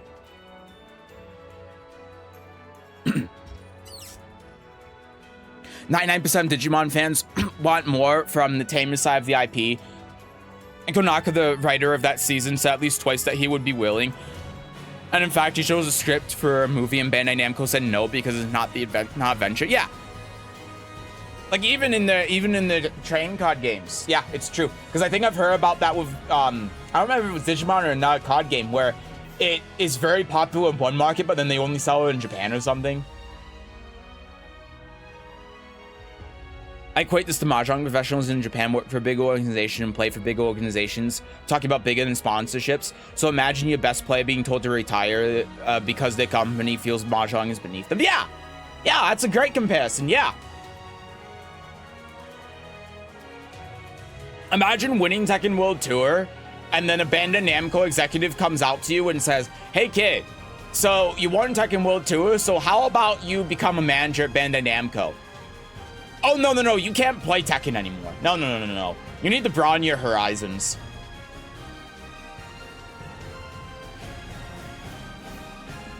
Nobu Uematsu, a legend of the gaming music industry and the guy of the Final Fantasy music, once said in an interview, when Sakaguchi left the company, the reunions to new projects didn't start with, "This is a good idea," but with, this is popular currently. And I'm sure that's the same thing that's going on with Soul Calibur right now. Yeah.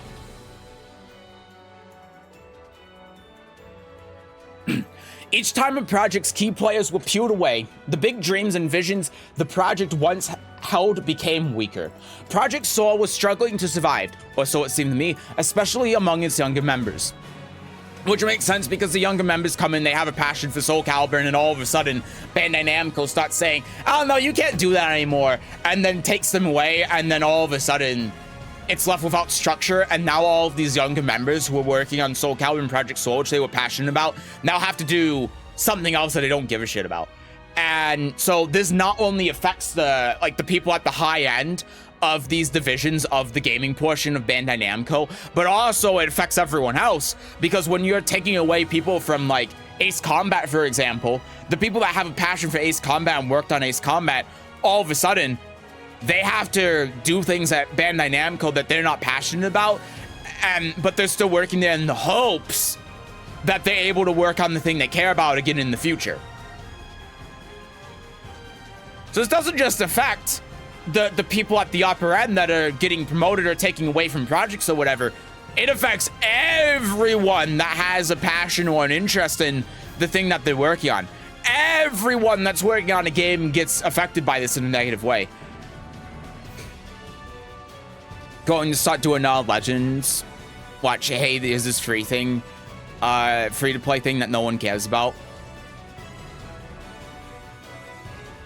No, because then, like, Bandai Namco wouldn't do that because they wouldn't make money from it. Digimon makes 70% of revenue from Spanish-talking countries, and yet 3 out of 4 games Japan only. Yeah, that was what I was thinking of. I don't remember if you told me about that or someone else did, but it's really bad for you to just make them in Spanish. Yeah, but that would cost them money. However, it seems that was difficult for them to maintain their vision, will, and organizational structure now that they are no longer in the game development center world of the past, but rather a game development team that is just one of all the businesses in the group companies. Again, the game is a product. It is not a game or a series that you're supposed to be passionate about or enjoy or anything. It's just a product that you make, that you sell to people. At the same time, of course, this was happening to me in the same situation. Here we go.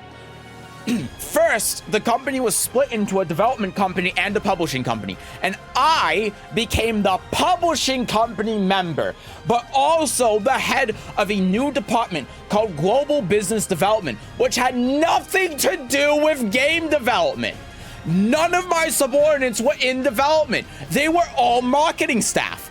This meant that from a company organizational point of view, I was out of the Tekken project, both in terms of the company itself, its divisions and departments, and its budget management. This was not my idea, of course, but was decided by the management at the time, according to the company policy I mentioned earlier.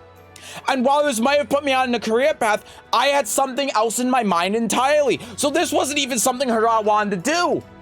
That's what you have to understand about this as well. This isn't just Bandai Namco offering a promotion to their developers and their leaders. Tekken, the creator of the Tekken project, was forced by management to leave game development and go to something else down a completely different career path that he didn't give a single fuck about. and not make games anymore, not be a part of the Tekken project, not do anything with his game that he made, because that was under him, according to Bandai Namco management. And he had bigger and better things he could do on this career path. And this just comes back to that whole thing I said before about how Bandai Namco is so unbelievably incompetent that they don't even give a fuck about the needs and wants of their own employees. Because if they did, if they even had an inkling to care or to understand, they wouldn't take away the person who created the project from their own project. They wouldn't force him out of it. At the very least, they would give him a choice. But no, he was forced out of the Tekken project by Bandai Namco management. So if you thought was insane before, imagine that. And then on top of that, all of his subordinates were part of marketing staff. So you thought it couldn't get worse? It got worse. And I'm sure this is another reason why some of the people who left Bandai Namco left. Like, do we know if Okubo, for example, was forced into a different position or not? We don't. But reading this, it's not unlikely. It's not unlikely that Soul Calibur finished and then Bandai Namco management said, go do this thing now. Go do something that's not game development related or fighting game related or anything.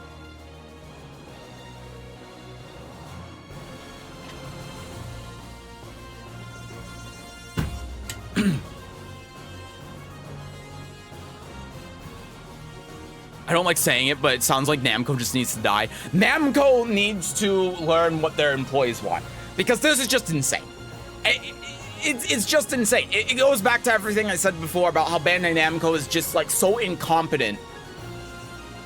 Like, we talk about how Bandai Namco's out of touch and doesn't care about its players and doesn't care about the series, and Harai's talking about how they can't evaluate the success of a game or not. But, like, can we just think for a moment about how absolutely insane it is that they give so little of a fuck about their own employees that they would do something like this. It's incomprehensible.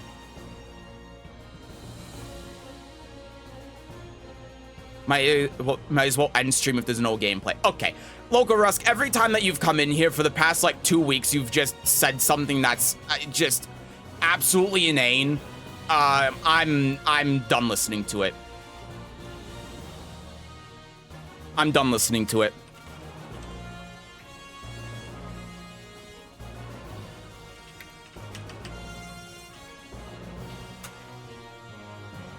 I timed him out for 1,000,000 seconds. I'm sick of it. I'm done. Like, I understand that you've been here a while, but like, it's not funny. You're just annoying. Nice shot, thank you. Like, no one wants to hear, every time you come into the chat, no one wants to hear about, oh, end stream, why aren't you doing this? Why aren't you doing that? Like, backseat streaming. No one wants to hear it. So, yeah, go ahead, play a cookie clicker. I really don't give a shit. It's not a permanent ban, but, like, I don't want to hear it.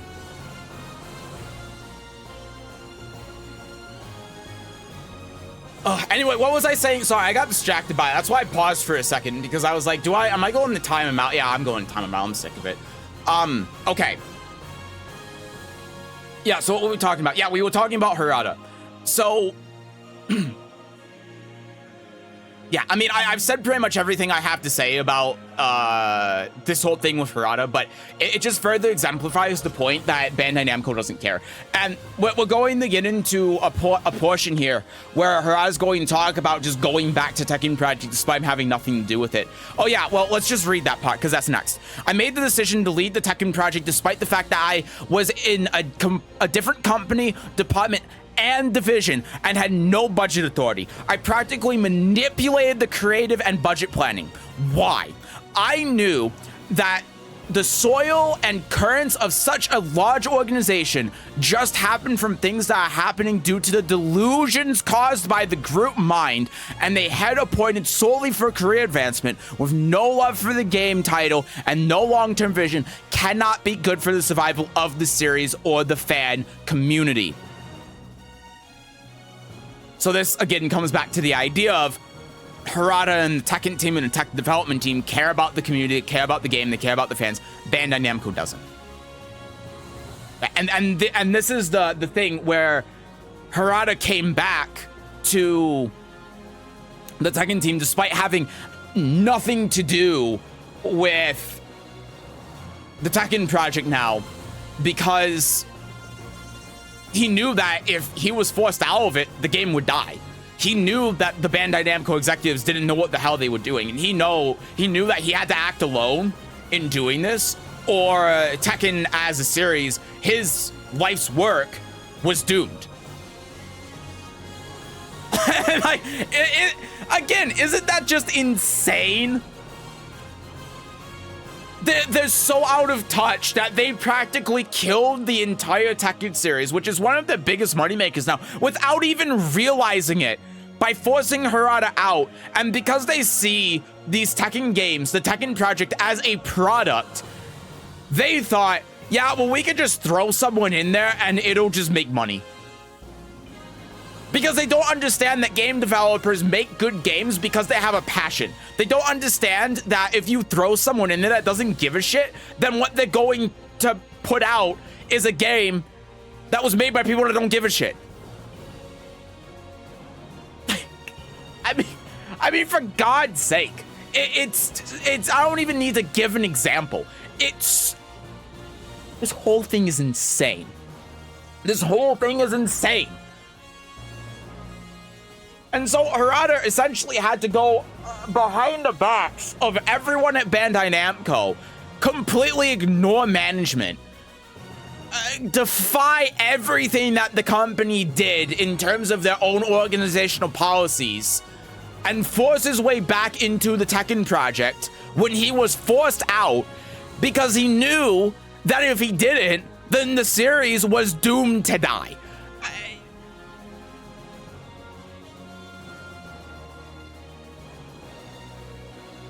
And so it becomes clear then why, like, the Soul Calibur games never had anyone that doesn't have anyone like Harada, which was the initial question.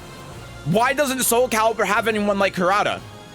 If it wasn't for Bandai Namco doing stuff like this, they probably would have, because like Harada said, the Project Soul was more passionate about Soul Calibur than the Tekken team was. But because of that passion and that success, management and Bandai Namco's own policies forced them out of Soul Calibur.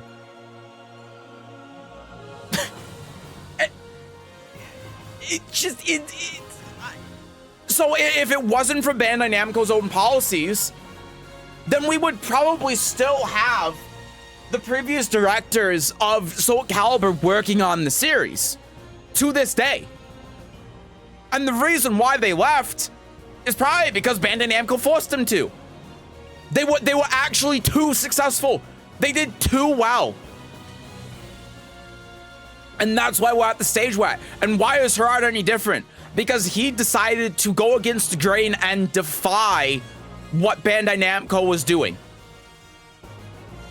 And Project Soul didn't. They said, we can't be bothered to do that. We love the game, but we're not going to fight this battle. It's not worth it. That's the difference. And if it wasn't for that, if it wasn't for Bandai Namco's own self-sabotage, then Soul Calibur would probably be one of the most popular fighting games in the world right now. It would probably be rivaling Street Fighter and Mortal Kombat. And so when us in the Soul Calibur community talk about Bandai Namco sabotaging Soul Calibur, it's 100% true. But the worst part about it is it's not intentional. It's just because of their own incompetence that they sabotage the Soul Calibur series, which I frankly think is worse than if they intentionally did it. Namco's decision making is fucking wild. I mean, wow, right? Do we know approximately what time he got kicked out? I don't think so. He doesn't specify exactly when this change happened. I mean, if there's a, I'm sure it'd be easy to line up if you had more sources. I just don't, so I don't know.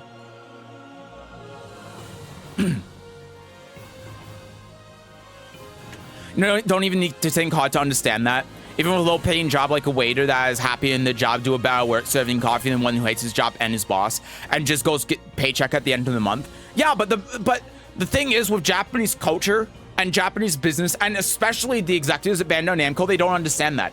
They don't understand that someone who doesn't like the job or doesn't have a passion for the job is going to do worse at a job than someone who does.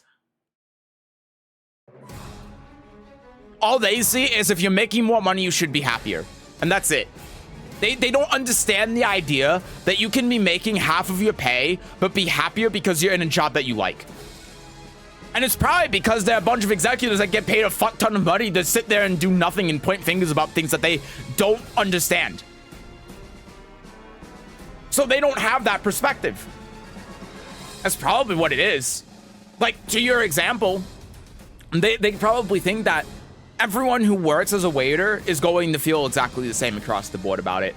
I don't make a lot of money and I need to advance my career, so I don't want to do this. Maybe some people do.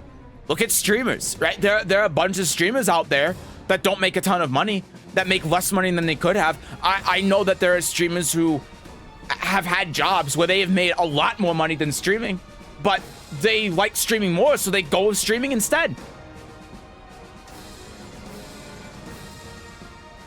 And they just don't understand that. Because they're a bunch of rich assholes that don't understand how they're aliens. They're aliens. They live. Put on the sunglasses. You'll see them. I swear to you, though, you'll see them all.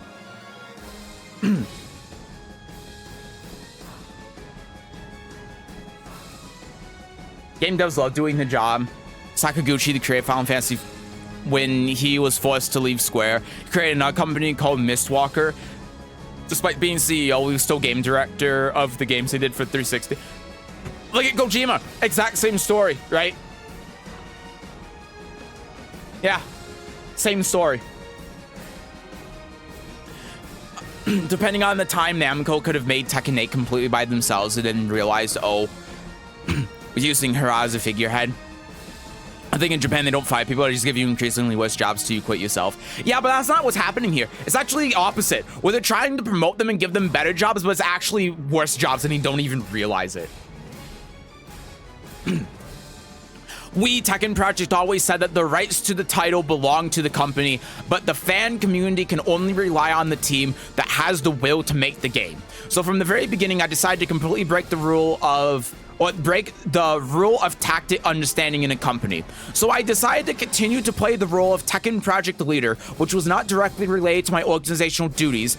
And so he's not getting paid for this, by the way.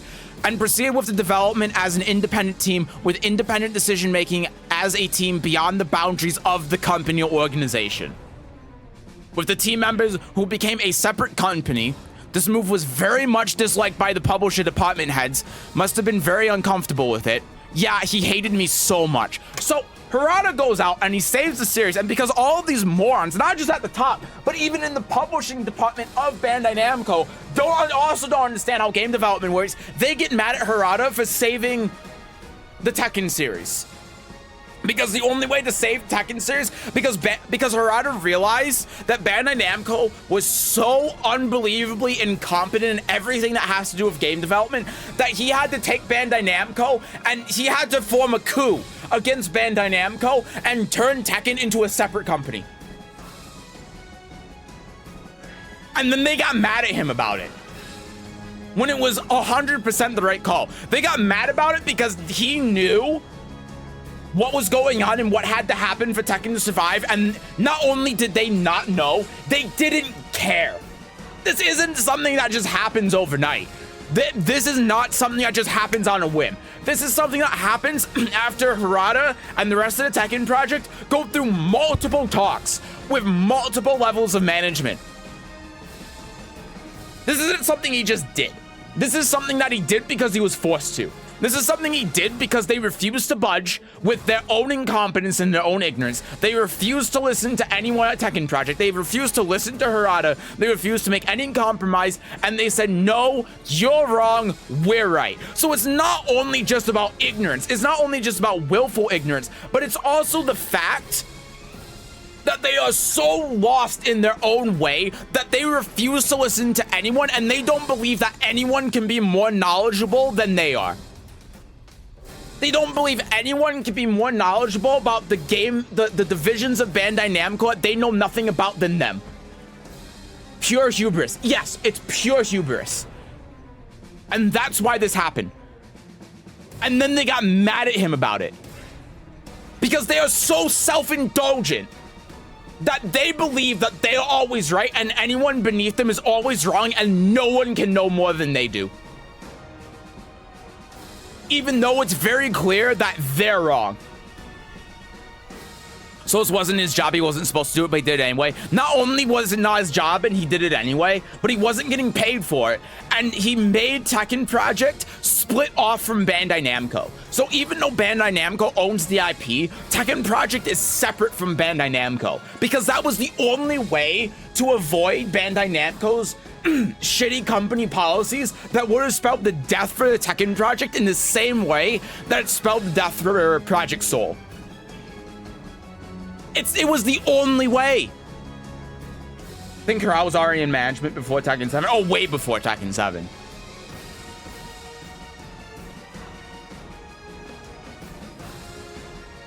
As mentioned above, we, Tekken Project, were called a group of outlaw and Bellasis, so we survived as the only group with independent decision-making in the great tide of group companies. There's only one major difference between Project Soul and the other companies. This is the only one. So again, Bandai Namco did sabotage Soul Calibur. But like I said before, it wasn't intentional. That's the crazy part. That's the worst part. Is that wasn't even intentional. But this is why. So they have the gall to say that Harada is wrong and they're right. And Harada can never be right or wrong. Or yeah, Harada can never be right and they can never be wrong. And so you see two different sides of where Tekken could have been. You see Tekken where it is today because they split up from Bandai Namco and was able to develop themselves in their own bubble without the influence of Bandai Namco.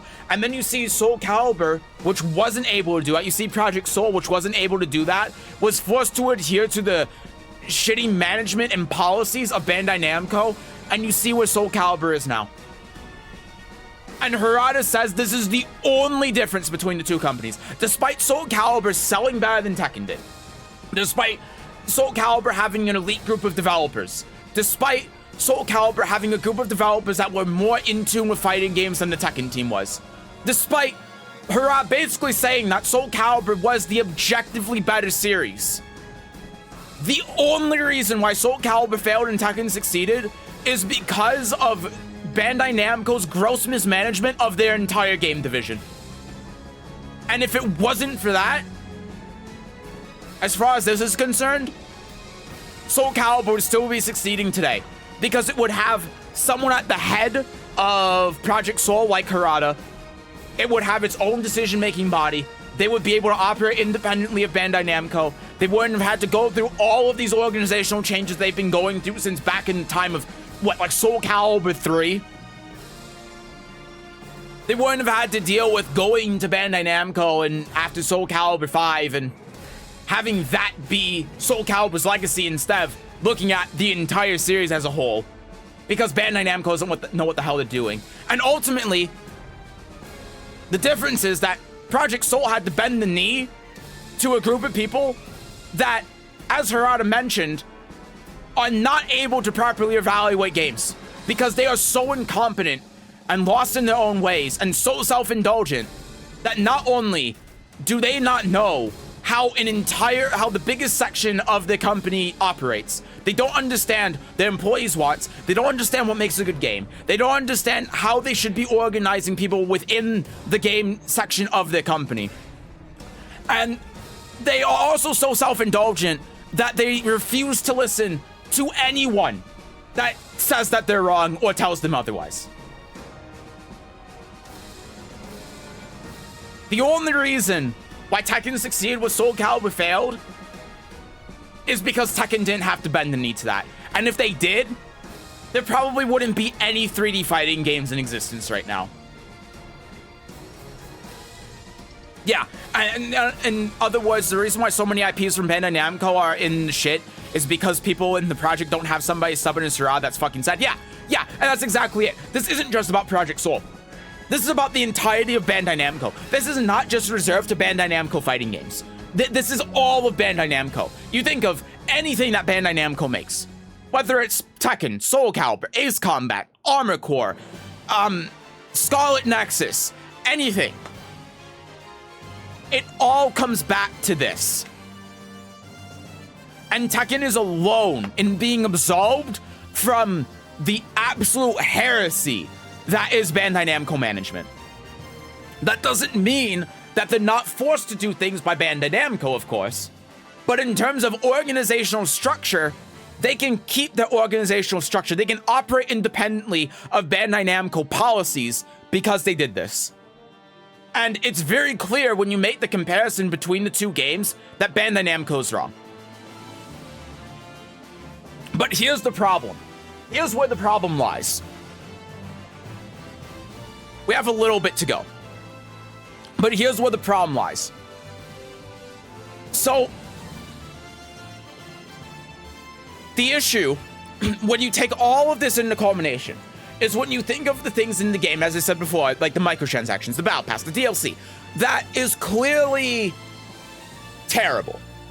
And now we know probably wasn't the idea of the Tekken team, the Tekken project. Normally what you would do in these situations is you would vote with your wallet. And you would say, you know what? This is shit, so I'm not buying it. But because we now know that Bandai Namco doesn't understand how anything works and think that they're always right and everyone else is wrong.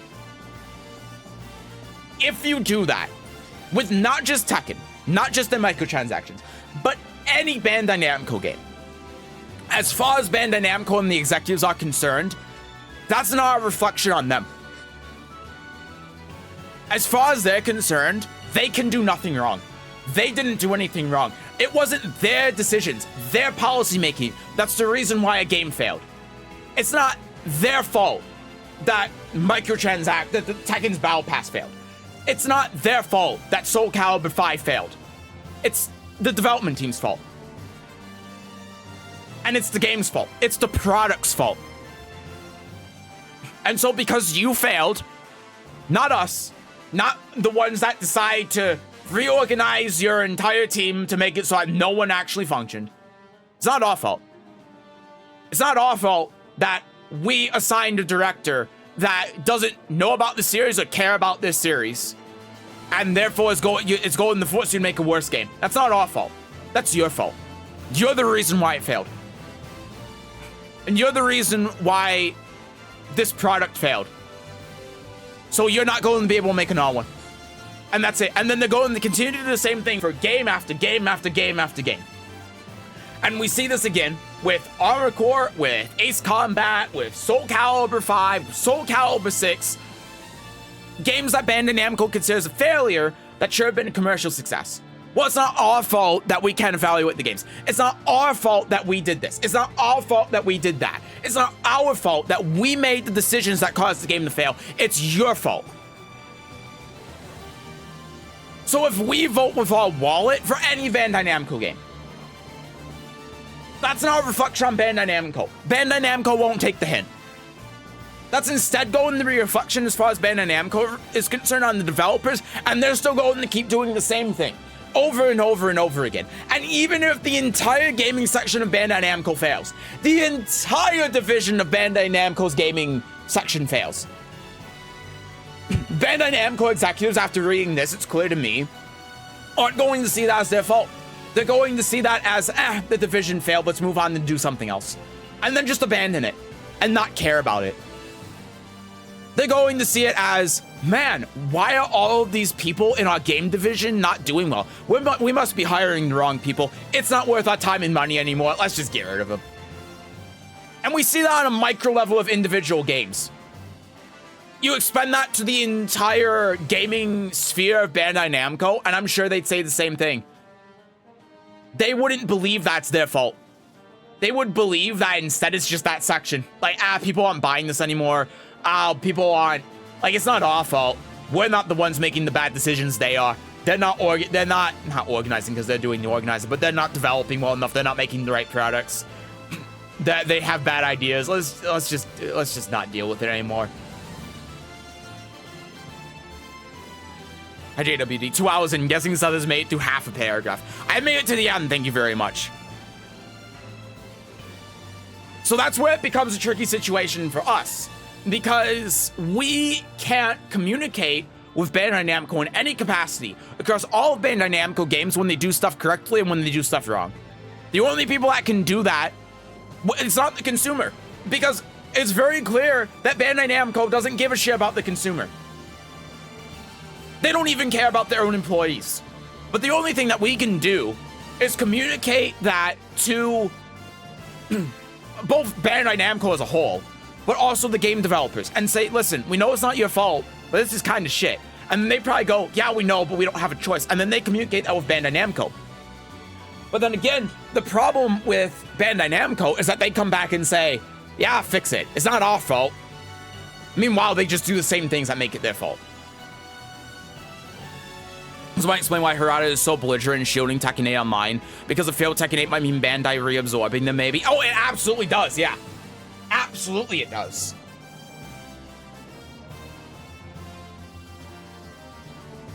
There are many titles that have disappeared in the course of these past transitions.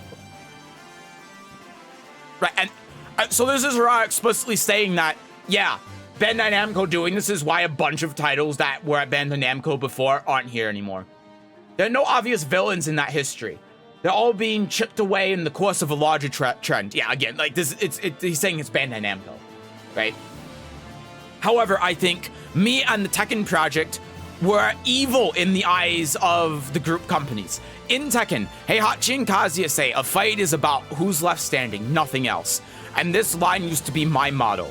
I kept this in mind throughout our rivalry with Soul Calibur. And even when the market for 3D fighting games was becoming increasingly competitive, I continued to tell my team, no matter how you do it, the last one standing wins.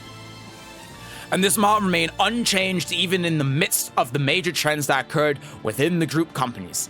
Understand that there were some board members who were not happy about it, and I received quite a few complaints. Again, the board members have no idea what the fuck they're talking about, but this goes back to the fact that board members are so self-indulgent that they can't believe that they're the ones that are wrong. So we were never obedient, but always a wicked group with a strong will. I've realized through these experiences that, unfortunately, I probably have a bad personality, which I don't think is true at all. I think this was the only difference between Tekken Project and Project Soul. I think the fact that the number of members who had the drive to keep the title alive, even if they had to jump through all kinds of pressure, decreased as the organization changed. And that is one of the aspects that weakened Project Soul little by little. I'm not saying that is all, but it was big in factor. Happened due to organizational policy, not due to individual problems. Rip Time Crisis. Oh my god, Time Crisis, man. And Point Blank. Oh, man. Fuck Bandai Namco. I was just thinking that Tekken was the golden child of both series. We're fighting for every title. I'm sorry, Harada-san. Yeah, I mean, that's what we all thought, right? But the reality of it is that Tekken wasn't the golden child. What it was is that Project Soul was managed by Bandai Namco and Tekken wasn't. And it was so bad. Bandai Namco's own management was so bad that it caused everyone to think that Bandai Namco actually favored Tekken, when in reality what was happening was that Bandai Namco wasn't touching Tekken. Tekken was winning by doing nothing because Bandai Namco was just that bad. And this tweet confirms that.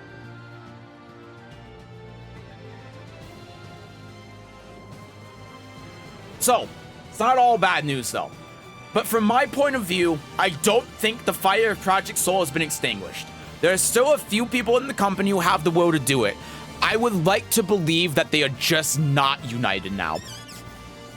And this more or less confirms that Soul Calibur 7 isn't in development. Or if it is, then this group of people have ideas that are on paper, but there's nothing that's actually been made yet. Which is not awful news, but it's bad news, right? So it means that there are still people in Project Soul that aren't in Project Soul and are doing menial tasks and things that they don't give a shit about. Why is the name still on the damn game? Because they own the IP. The soul still burns, yeah. The soul still burns, but they're just, the soul is burning in various places, and there's also like a giant house fire in the background. That's of the homeowner's own doing. Yeah, it's yeah.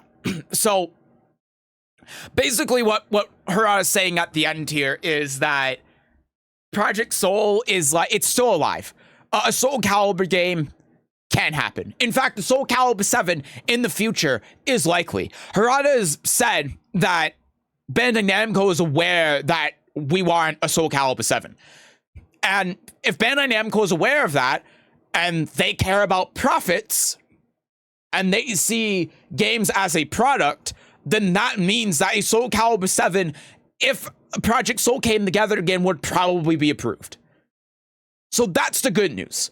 And when you look at this as well, and you think about how Bandai Namco operates, and you think about the fact that the last game in the series, as far as Bandai Namco is concerned, is probably indicative of how they think about the entire series, because they only see a game or a game series as the last game that was made. At least that's how I interpret it. And so you compare Soul Calibur 5 to Soul Calibur 6, and Soul Calibur 6 did so much better that they probably would be able to see the profits in another Soul Calibur product. So in that regard, this kind of gives us confirmation that, yeah, if they wanted to make Soul Calibur 7, it probably would happen. It's not going to be the same challenge as it was to get Soul Calibur 6 approved, which is great.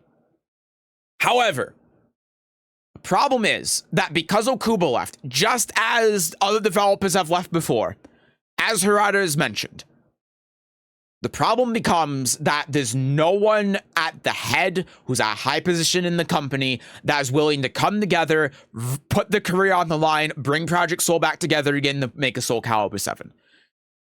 That's the issue. Now, is there a possibility that Okubo could come back and do that? Yes, right?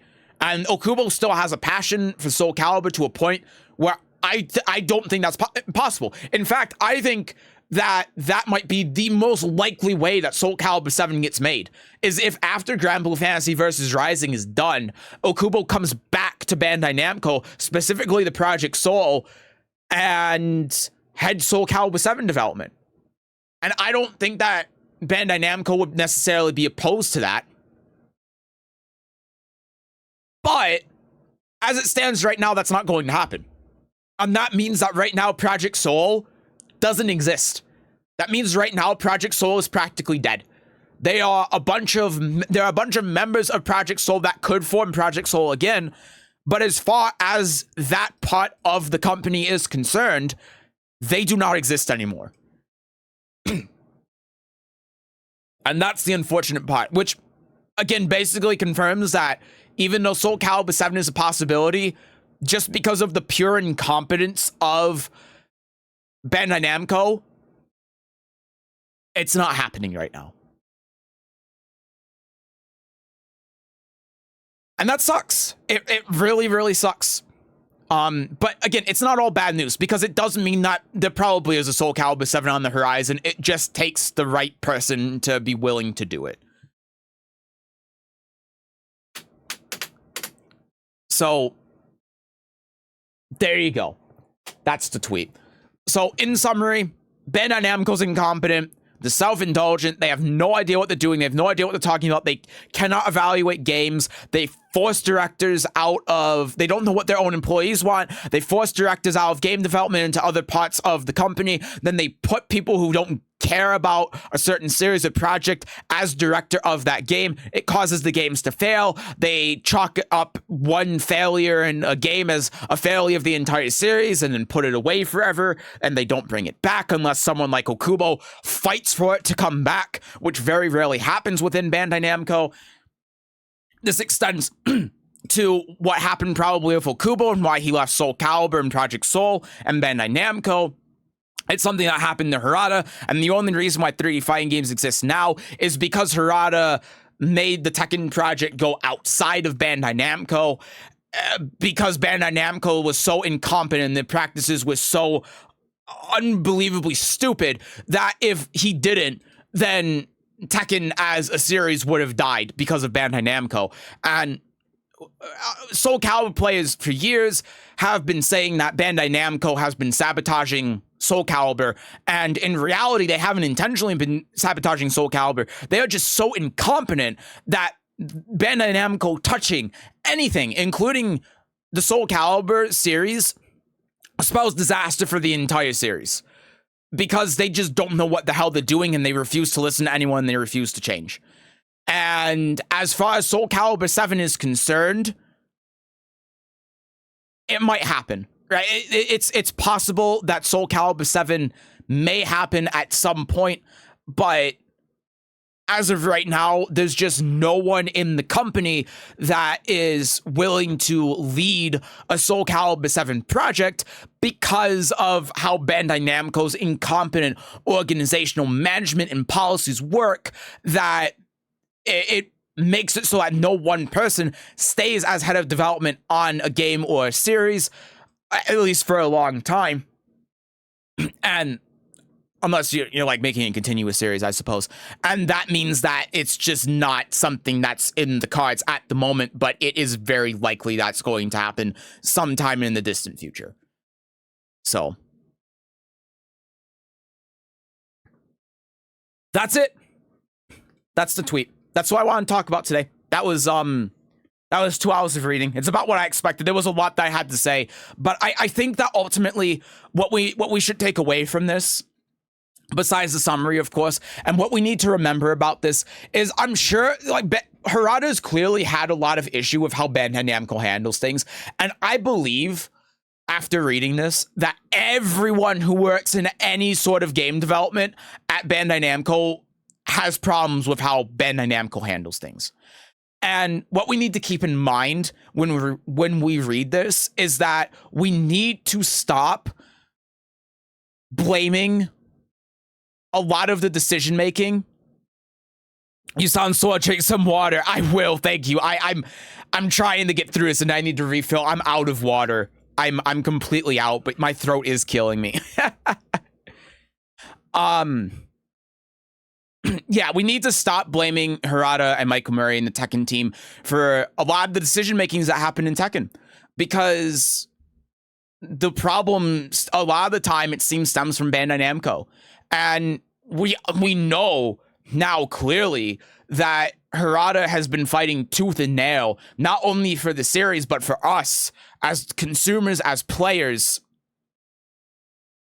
to stop Bandai Namco from meddling with Tekken. And to that end, we see the things that are in Tekken 8 now. If we think if Harada didn't do that, then what would Tekken look like now? And it would probably be an absolute mess. So when we direct anger at things that are happening in Tekken 8, we should be focusing more on Bandai Namco. Because at the end of the day, if you look at what the Tekken team has done in Tekken 8 so far, it's been good. It's been good mostly. Free updates, balance patches. They've tried to invigorate the game and add new mechanics and stuff. There are problems with it, right? But they are trying to make the game better. Everything that we know is coming from the Tekken team has all been good stuff. Well, except for, like, Eddie and the future DLC characters. But in terms of the microtransactions and stuff, I think it's fair to assume that's from Bandai Namco. And I think that's something that we all need to keep in mind in the future. And I'm sure that's one of the reasons why Harada wrote this, because they've obviously been getting a lot of flack from Tekken players because of the decisions that have gone in Tekken 8. And I think that this does a really great job of clearing the air. And I think that's the point, is to say, look, we're doing what we can. We're doing everything that we can. But this is not a new issue with Bandai Namco. This has been going on for years. And when these things happen, we're doing what we can to stop it. But ultimately, it's their decision. It's their fault. And we can't do anything more than what we're doing now. So, and that's why I think it's important to go over this and to read it. Hello, Some Channel 2013. I always found something confusing on why Google gave me 2 accounts on this platform. Maybe it was during Google Plus stuff in 2013. So it was because back in the day, I'm assuming here, based on it being 2013. Back in the day, your YouTube channel was your email address. But then in, I think it was 2014 or 15 or somewhere around there, then they started separating your email address with a actual channel. It's been so long, I can't remember, but that channel is separate from the email address channel that you have when you create a YouTube account in 2013. So I think that's why. I would assume that's why, but I don't know. Bring back Digimon Arena 3. If only Bandai Namco, like, knew anything about game development. If only. Hang on, I missed it. Can you read it again? No! Read it yourself! Read it yourself! Both from the post as well as at work. Well, he actually made a tweet about this earlier today. Let's go down and read it. I really need to refill my water. Okay, here you go. So I've received many comments and questions, but I'd like to add one thing. One of the reasons I was able to break various rules was that I prioritized performance evaluation from market community over internal personal evaluation. Even if I was recommended by a nameless boss, I wasn't afraid of anything as long as I was evaluated by the marketing community. So there you go. And this again comes back to what I'm arguing about the microtransactions and the battle pass and the copyright strikes and all of that. Because, and we know this based on how Harada has spoken and done things in the past, but Harada doesn't care about personal evaluation. He doesn't care about the battle pass. He doesn't care about the microtransactions and making all this money from this stuff. He cares about what the community says. And he knows that the community is going to be pissed about having microtransactions in a full price game. And so this comes back to the whole thing I was saying, where all that stuff, that was probably forced by Bandai Namco. They probably didn't want to do it. They more or less said as much. Michael Murray more or less said as much during one of the Tekken talks, where they said they weren't going to have predatory microtransactions. And then they did. Because Bandai Namco forced them to.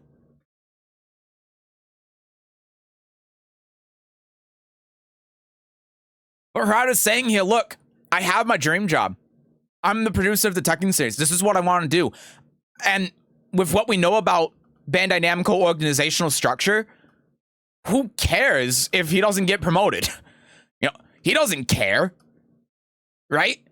They might think that he care, and they might be, oh no, you wrote this tweet, so you're not going to get a promotion. Or I was just gonna sit there and say, I don't give a shit. What do you think I care? And then they're gonna say, because we're right and you're wrong, always. Because that's what they think. But yeah, that's why. Basically, Harada doesn't care about if the Bandai Namco executives feel highly of him or not, because there's nothing that they could do to promote him. He's basically, in his mind, the equivalent of a CEO, and he can't be promoted anymore. And if he did get promoted, that would actually be a bad thing for him. So, There you go. Bandai did make Digimon Rumble Arena for PS1. That was a decent Smash Bros. Clone, but you have to play it by yourself. Sometimes give your own rating. I haven't played it, but I have seen it. I do know what you're talking about. It's been a long time since I've seen it. But Digimon is just one of those things. I think Bandai Namco sees it as a secondary thing. Like, we were just talking about the TCG and how a lot of people in the Spanish market buy it, and then they're like, yeah, let's just print it all in English and not buy it with Spanish, even though it's one of the highest markets. They just don't care. I think anything with Bandai Namco, we just don't. We can assume that they just don't care, and we can't assume that they're going to do anything with any series anymore because they're just that incompetent. Like blaming actors for a bad movie. Oftentimes they're trying as hard as they can to salvage what garbage the director gives, right? Good news, guys. M. Bison is out on Street Fighter 6. Another reason to not play Tekken. No, I have a reason to play Tekken, and that's that I'm in the Tekken 8 category. So I'm going to launch the game now.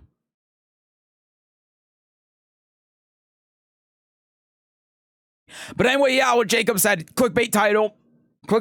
Soul Calibur isn't dead. It's just not alive right now.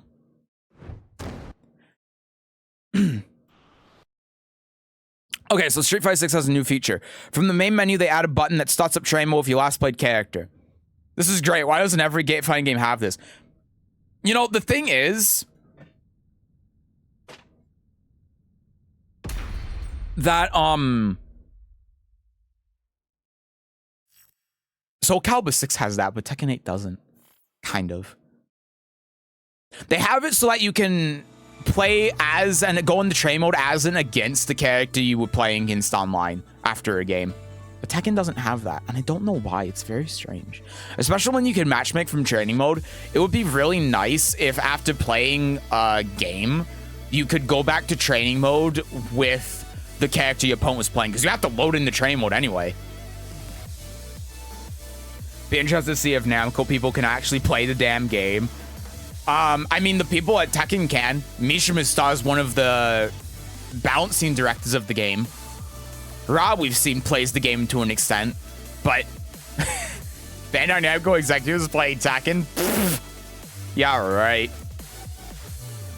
Yeah, now water time. Yeah, let me go. Yeah, you're right. Thank you, Some Channel. Let me go get water real quick. I'll be right back. I'm probably going to drink a whole bottle. Oh yeah, and hi Tom Berry. Hello, hello.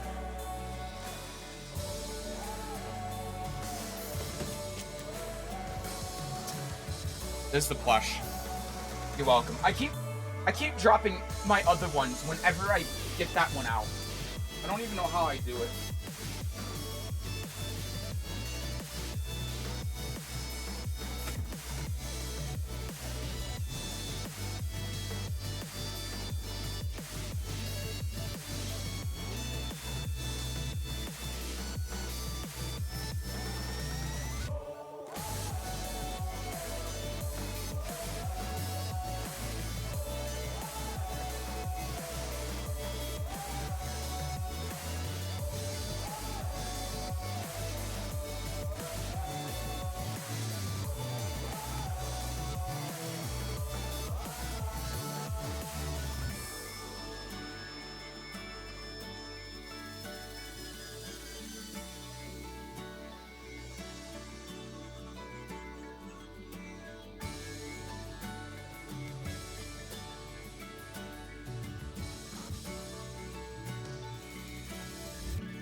She didn't fall.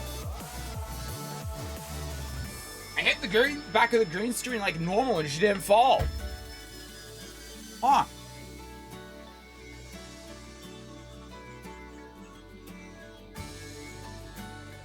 Okay then. I know something crazy. Back in 2021, there was a huge Tekken 5 texture leak. And there was Digimon textures that looked like suits, but it never made it into the final build. Okay, I've never heard about that. That's that's kind of interesting, huh? I wonder why, because it's Namco's own IP, so I wonder why they just say, let's just not do it. I really learned to appreciate that Ubisoft has continued to support For Honor for almost a decade. Yeah, I'm quite surprised that For Honor didn't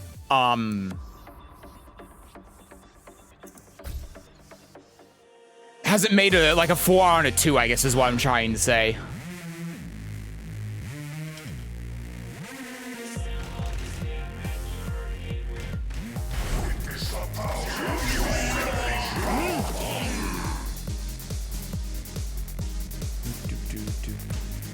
It's such a small thing, but so nice, Bamco. What the hell? Fuck Bandai Namco. We all hate Bandai Namco here. Does that make Soul Calibur a zombie? I think Okubo is a zombie. Fighting games are designed to be as inconvenient as possible. Honestly, yeah, true.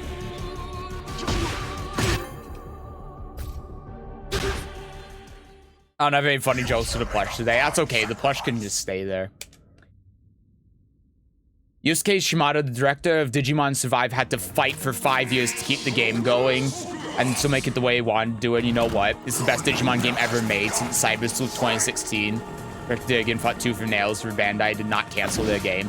Yeah, it just seems like a common thing for Bandai Namco, right? For some reason, it's just like, oh yeah, the directors have to fight tooth and nail for their game because Bandai Namco doesn't know any better.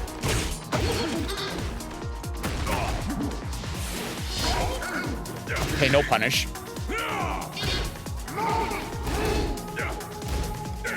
Okay. Oh, the wall was right there. Got him. He expected me to go into Indian meditation again, but little did he know. Okay. Wait for it. Okay. Oh god, I out for 3. Oh no, oh no, don't explode it. He didn't explode it. Okay. Oh no, I ducked. I forgot that's not high anymore.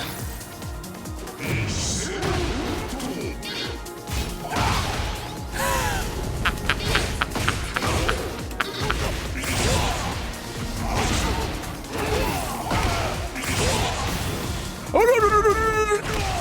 He did the wrong punish. Nice. Bleh.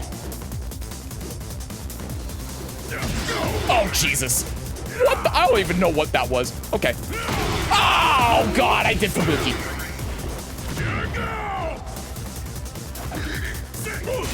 Okay, I tried to duck. no, he waited as well. No, not the homing.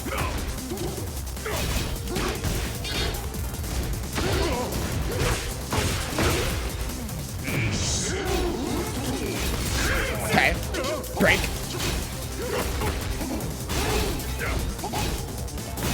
He sunset Puken! Oh my god, what a comeback! Oh, what a comeback! Hey, this guy's pretty good. Korean Paul, huh? Nice reaction. Nice punish. Okay. Does that a lot. Okay. Nice jab. Nice block. Grab him. I think he'll wake up backwards. He did. Hit him with this. He won't duck this. Oh, my down forward one. No way. It's okay. He'll drop the combo. No, he didn't drop the combo. Oh, man, that sucks. I had it as well. Ah. Okay, good punish.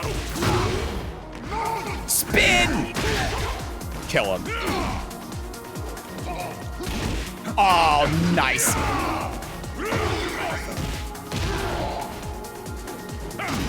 Okay.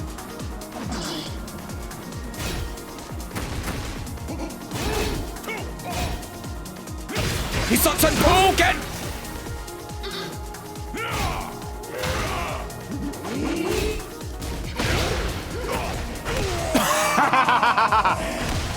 Wake up here, you filthy casual! Ah, nice punish. Nice Sue. Okay. Nice. Wait for it.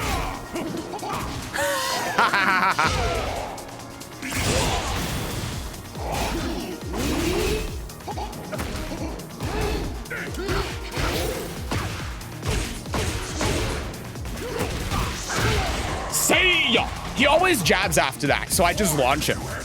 Simple. Yeah, he's reacting to that.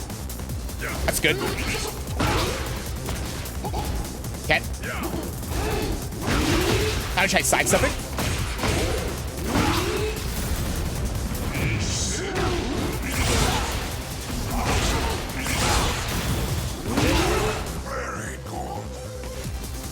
Shikizoku Zeku. Oh man, that was a hell of a game. You shall make a fine sacrifice. It's common occurrence in the good games of the company. Wonder why with the shitty ones that does not happen. Your guess is as good as mine, man. I have no idea. You shall make a fine sacrifice. Oh good, God of Destruction. Low tier laws. Alright, I'm dead. Am I able to get on the same level as you when it comes to fighting games? Do you think? Oh yeah, anyone can. I mean, I'm not like omnipotent. I'm not good. I just play the game and I do funny things and it works. Like that.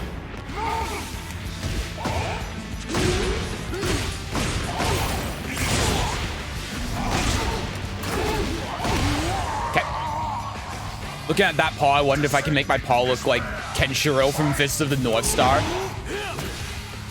I mean, there's a surprising amount of stuff that you can do with the customization in this game, so maybe.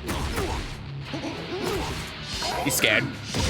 I've got him scared. Check this out. Check this out. Oh, I didn't get the combo. Okay, good punish. Oh no, not the low crush.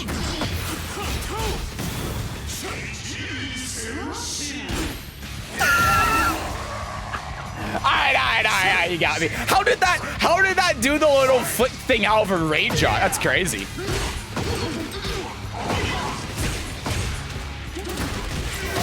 Yo! Yo! Okay.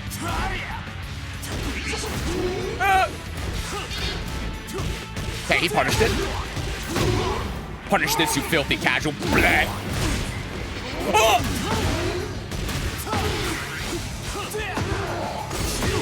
Okay, well, that was kind of bull. I should have won that round. You can't tell me I shouldn't have. Should make a Super Sentai outfit for Yoshi. I prefer the Soul Calibur one because I'm a Soul Calibur player. It makes me enjoy playing the character more. Oh, God. This is fine. Crap. Let's break.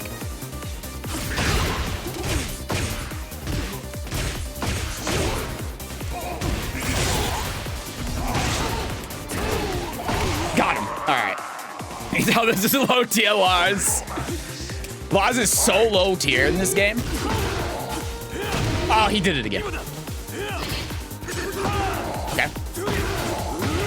Oh, I tried to block low there and I couldn't.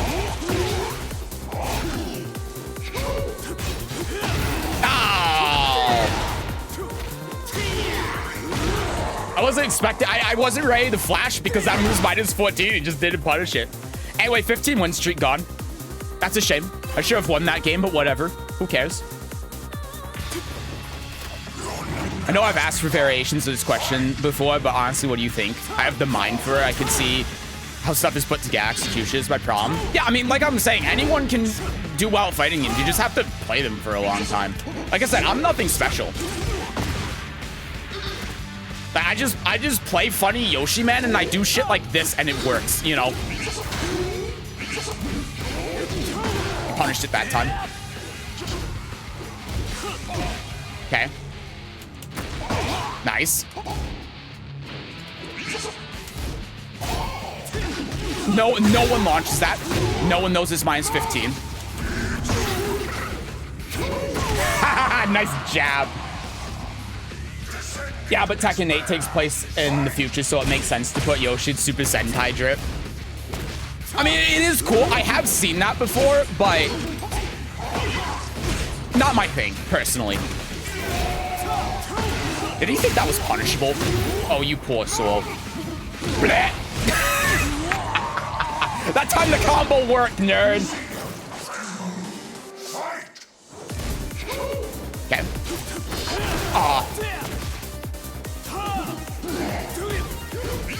That's minus 12, I think. They always do it.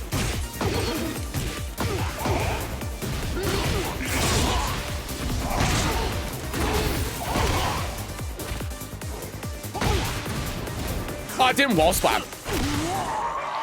I found out recently that Yoshi has a magic 4 at the wall. Because if 4 counter hits, it makes them airborne, right? But if their back is right to the wall, then it'll wall splat them and you get full combo. Ow. Ow. Okay. Mr. Funny Guy. Hit a button. It's not scared. Same situation.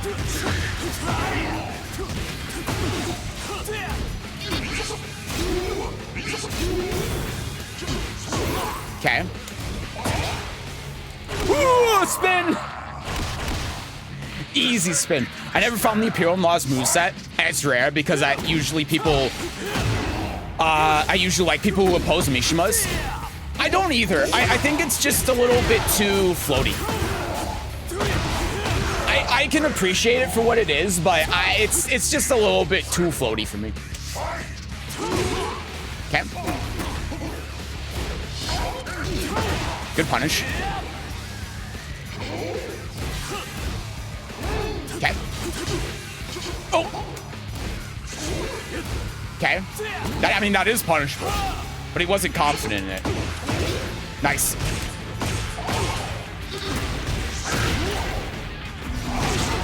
He keeps waking up into that. Okay.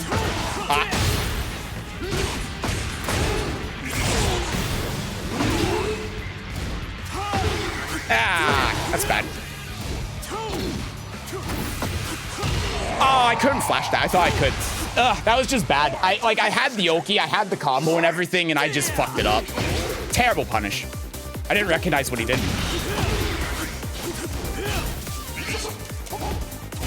Okay. No punish at all. Oh, I'm in the air. Oh, no. It seems the ball is on the other foot, so to speak. Okay. Wow. Shit, man. Ah, I just didn't get a button that I wanted. He won't duck this. Okay, well. All right, GG's.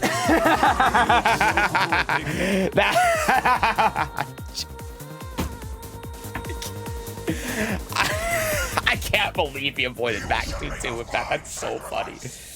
Oh my god. When he was back turn in that situation, I was trying to do heat burst. I wanted the heat burst, and then because he was going to be out of range and he was going to be back turn where I could do heat dash, and it just didn't come out, and I think that cost me the round there. Because then I got in a situation where I was trying to bring out heat burst, and it was a bad situation all around. And that's why I tried mashing out back 2-2, because I just wanted to do the heat dash to force a mix up. It just didn't work. I wouldn't mind Loz, but I simply don't like his gameplay style. Yeah, like, Loz is a character I don't mind at all. But I'm not a fan of how Loz plays, personally.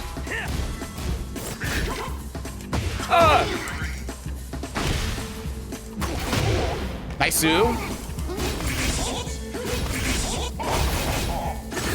Okay.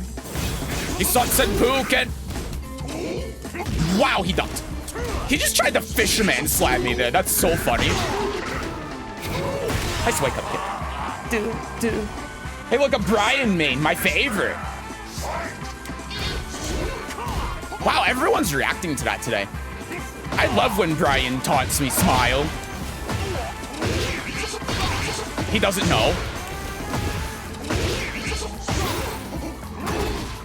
He doesn't know. Spin. It's looking like a low tier Brian to me. Oh my god, he can react to this though.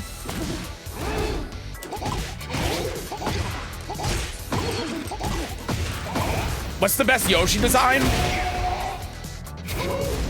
I'm using it right now. Soul Calibur 6 Yoshi.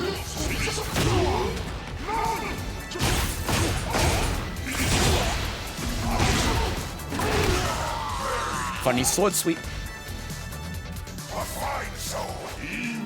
Digimon Rumble Arena is not 22 years old, and Bandai still has to do a collab with Tekken 8. I just don't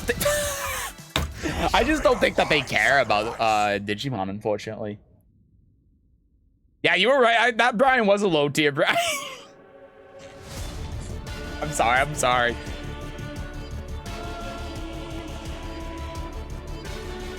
That's right, he's gonna do nothing. He's gonna get hit with sword sweep and then die. Best Yoshi was Soul Calibur 2 second outfit. Oh, you said the best. I thought you meant worst. Not like this. I see you Soul Calibur 6 and Raise Soul Calibur 2. Soul Calibur 2 was really good as well. I should do a video where I rate all of the Yoshi designs. In fact, I could do that right now. I refuse to believe you got beat by someone named Low Tier Loz. Yeah, but I beat him too. Like I won morally when you think about it, because I should have won. I should have won, and then I didn't win because of a technicality.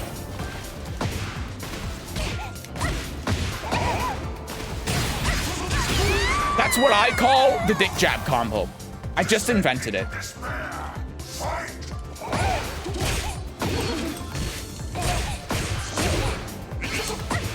Oh, that doesn't hit from there. Flash! No, she baited it. That's not legal. Oh, God! That's why you just spin there instead of flashing. I thought I had the hard read. Oh, God. Okay, well, that's not great. What?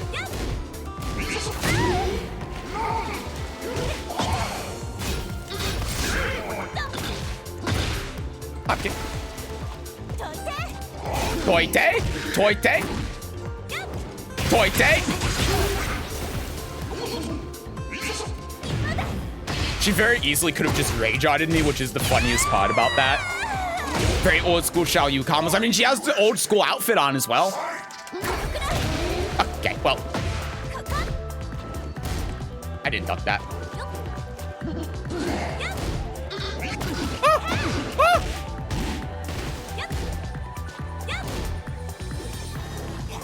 Oh god, I'm trying to react to this and I can't. It's 4-ball Wi-Fi. I'm forgetting about that. They always attack into it. She tried the AOP, which is funny. Come here. Nice. Unblockable. You won't see this coming. It's fine. She tried to attack me there. Can't believe that wasn't a punish. Seth, you sure just flashed? I know, but I wanted the... Shut up. Respect it because it was hard to learn when he goes mid or low from flashy moves, but still, I don't like it. Just learn the basics with him because I believe in Tekken. It reaches a point where you win or lose if you know your opponent's character better than he knows yours. Oh yeah, 100%. That's one of the things I keep saying when it comes to like how you should learn Tekken as a beginner is you should if you want to get better at the game. I mean, not even as a beginner, but like at any skill level in Tekken, you need to learn other characters. That's the best way to know, because defense, even in Tekken 8, trumps offense. You see that with blue ranks. How many blue ranks do you see? That was interesting. How many blue ranks do you see hit a wall after they get to Tekken King and then get deranked all the way back down like Fujin or something because now they're playing with Tekken Kings? And the reason is because a lot of blue ranks don't know matchups very well, but Tekken Kings do. I mean, even then, Tekken Kings don't know a ton of matchups, right? But they know more. They're better at general defense. Absolute heresy. Break that. I'm going to kill you. Okay, everyone jabs. Everyone jabs. I was really going for the launcher off the launch punishable launcher. I was trying to hard read into a launch instead of just killing her. I tried to rage on. Hey, low life Lenny. Do players at higher ranks fall for random shit more? Or is everyone at red rank and purple just cheating?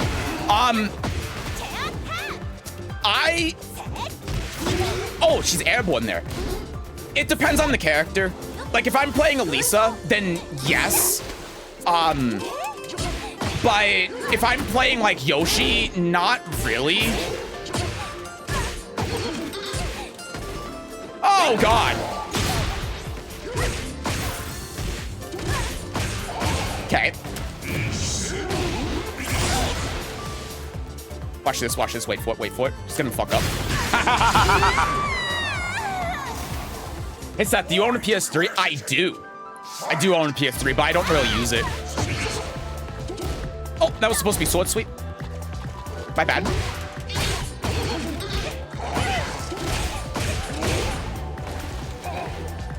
Ah. Oh, why don't I just spin? Sly Tiger, you son of a bitch. Finger. Okay, I don't know what that was about. I like the Shao customer. I do too.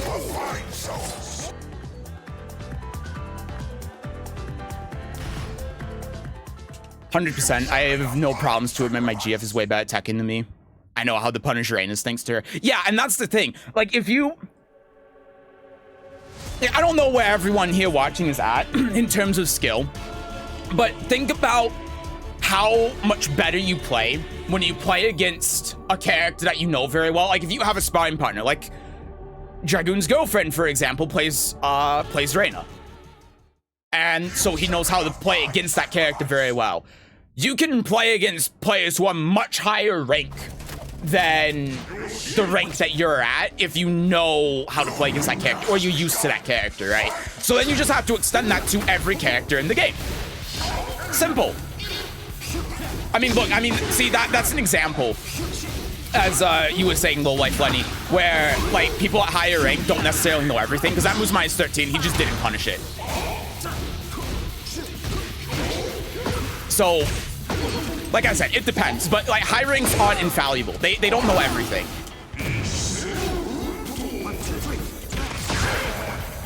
No, I fucked it up.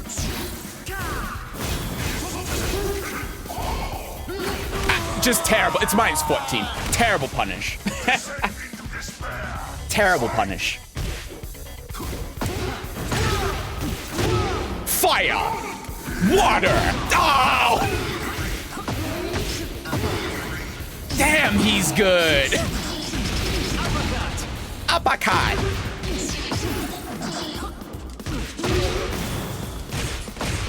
Uppercut.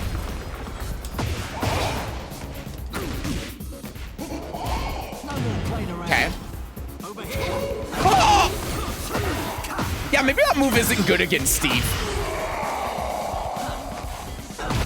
Ha!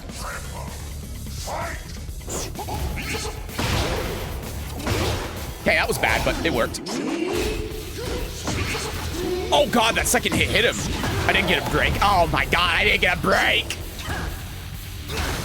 Fucking Cervantes. That's how I lost against Enders.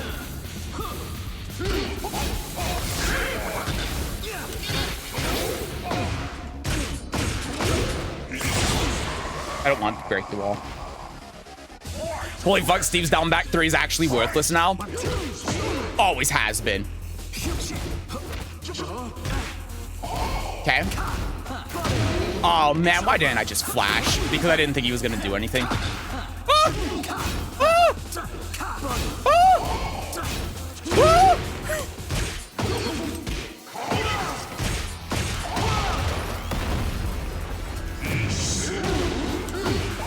Oh, it didn't hit. Yo! Yo! I thought he was gonna fall for the second hit for sure. No punish. Oh, am I avoiding the punish? Okay, we're okay. We're okay. Actually, I won. Perfect. Shikizoku Zeku. Etc. Etc. Before Sony's gonna pull Microsoft and shut down all of the services. Well, I mean, they tried doing that before, but the consumer backlash made them not do it. So I don't know. I don't know how they're gonna go about that. They keep trying to do it for whatever reason, and then they were just like, you know what? People are kind of pissed. I look at the Helldivers thing. They cave to public pressure very easily, so I don't know. Ooh. See ya. Oh, what? Arana, you son of a bitch! What do you mean? Oh, man.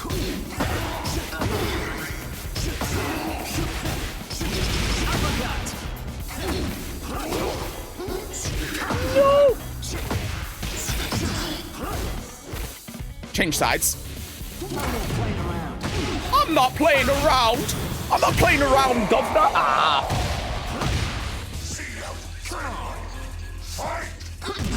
Okay. Oh my god.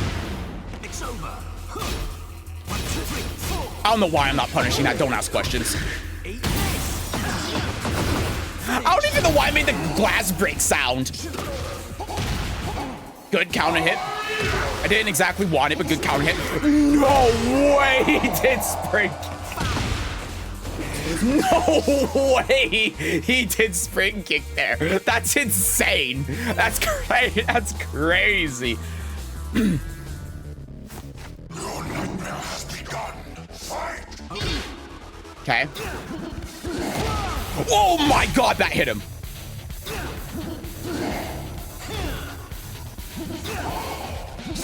No! Oh, that's not fair. I don't know what the frames on that are, man. I tried doing a down forward one. I thought it was my turn. I'm gonna fucking flash you. No, this body. It's too fast now. Okay.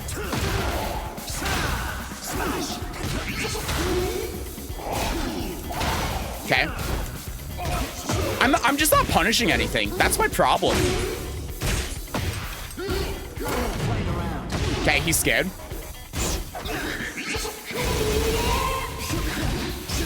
Fair. No way, he grabbed me. I'm not dead.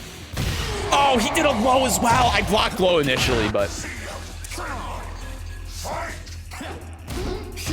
Okay. I'll do it again.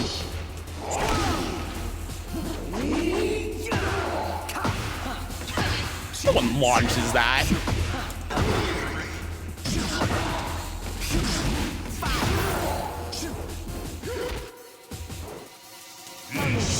No way! I'm in a crouching state. I thought that was gonna. What? It was that input buffer. I did 1-1.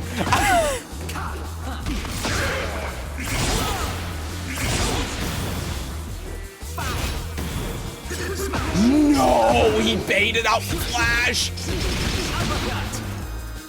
He did low again. I fuzzy ducked low. Ah.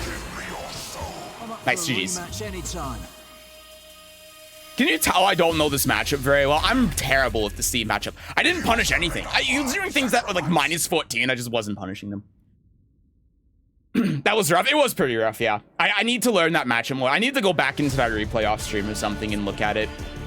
Because I feel like I lost a lot of that because I was just attacking when it wasn't my turn and stuff. I'm really bad at that matchup. I also played super well. Doesn't help. People who don't own money to pay online stay on PS3 for many reasons. Oh, yeah!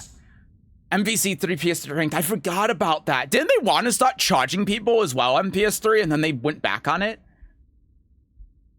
I feel like higher level players take more educated risks, whereas low intermediate players either seem to go full defense or full aggro.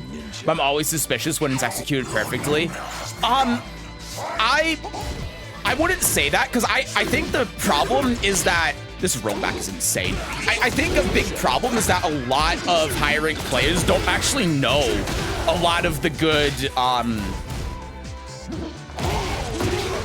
like what is risky and what isn't risky necessarily in this game. Which might sound weird. Flash on hit every time. Ah, it didn't work that time.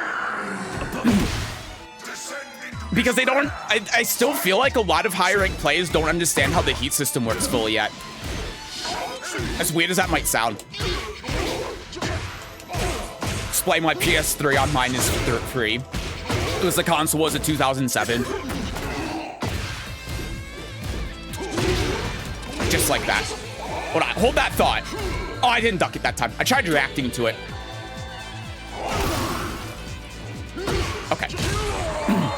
2007, so we had beef with PS3 and Sony and Nintendo had a war going. Yeah, and I remember that Wii Online was free back in those days.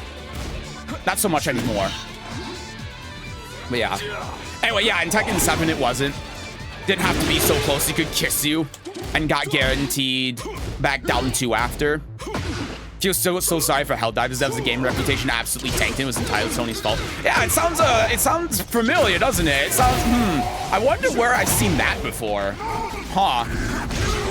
It's Perry. Might be the first person to be beaten by a kick against Steve. You know what? You're very right about that.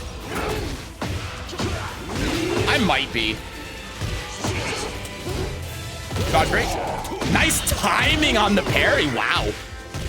I tried to follow it, but I was 2 minus.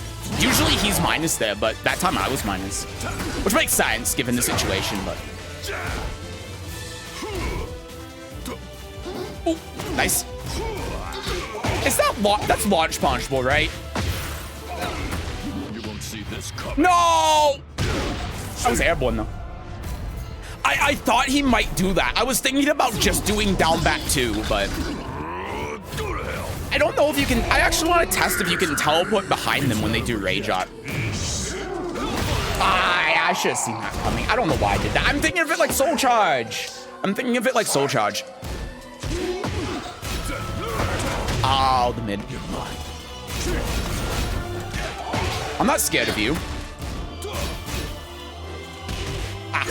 No, I was way out of range. Oh, the follow-up. Shit, I meant to low parry it. Ah. Blah, blah, blah, blah, blah, blah, blah, blah.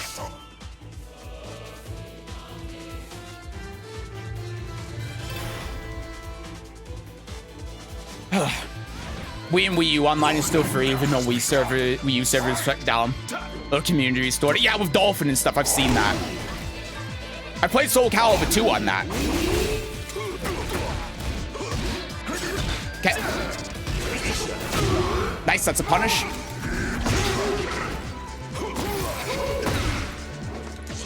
Nice block. Oh, got me wake up kick. It's not over yet.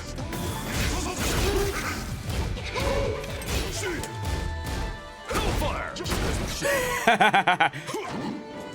Oh, no way that avoided it. No way that tracked my spin. Are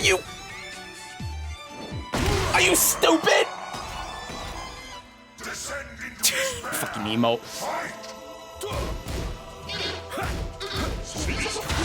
Okay.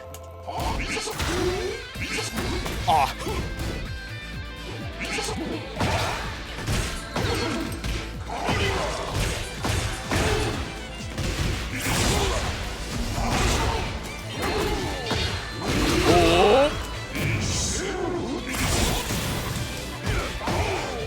Spin! Nice. We caught him in the vortex. I never had any intention of charging for online until Microsoft proved that people were willing to pay. Yeah, that's true. It is Xbox's fault, isn't it? Curse you, Xbox, for everything we've done wrong in the world. Oh, he blocked it, but he didn't launch punish it.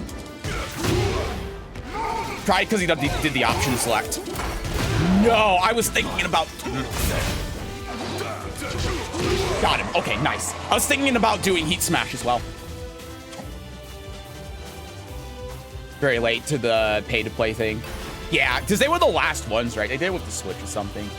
Not only Dolphin Emulator is also the official consoles. It didn't need any software modding. Yeah, I know it was the official consoles too, but I know that... Because when you were saying that, the modders brought it back. That's why I was thinking of. But I know that there are, like, tracks and stuff that you can get with it.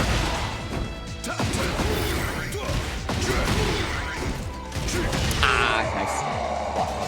People still play Splatoon 1 because they prefer a gamepad gyro, more accurate frame rates or something. I can't imagine that's too many people though, but then again, it is a Nintendo game, so maybe it is. Okay. Good punish, that's minus 14. I don't know why I did that when I wasn't in heat. Okay. I meant to do kangaroo kick and it didn't come out. And so I panicked a little bit and tried doing 1-1. Well, not 1-1, 2-2. Because he's not ducking it. Works for me. No. People just play Tekken 2 and 3 because of the hot waifus. I think that was more Soul Calibur's thing, but...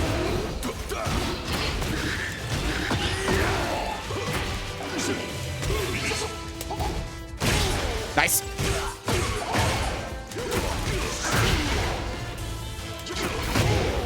Hell yeah. No way that was far enough away that it whiffed. Oh no. Dude, what is that?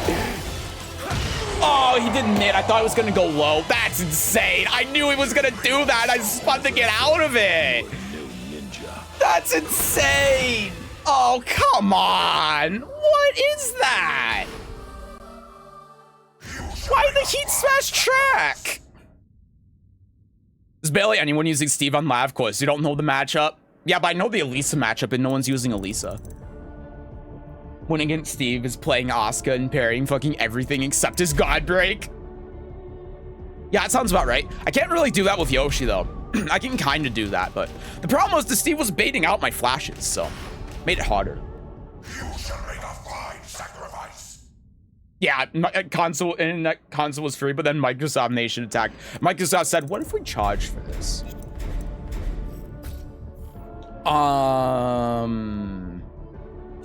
It's not over yet. It's not over yet. I can spin right, but not left. Yet. What? Huh? It's No, I'm sorry. Hold on. Huh? What? What? It's not over yet. What? Why did it track me twice then? You shall make a fine Don't you guys play in Tekken for the hot waifus of Lillian, Asuka, Millennials, and Reina players? Which she's not even hot. He has to point out. Your nightmare has begun. Fight! Because people play Tekken. Oh yeah, Tekken 2 was so hard, really unforgiving inputs. I didn't play Tekken 2 really, so I don't know. Flash him. He won't hit a button. Simple as that. Everyone attacks into that. I don't know why I hold it.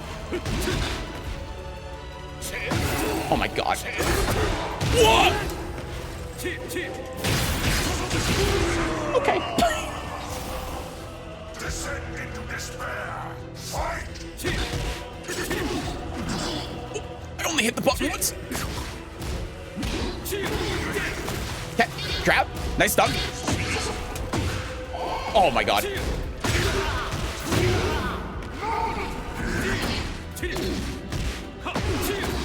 Really calling me out on the no mix-up, huh? Okay, that's fine.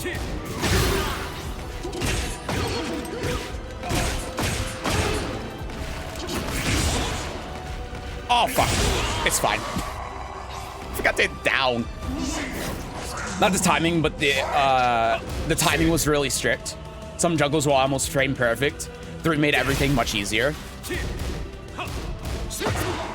That's something I just don't know about, because like I said, I haven't really played Tekken 2. I played it a little bit in an arcade, but besides that, I'm not really knowledgeable of it.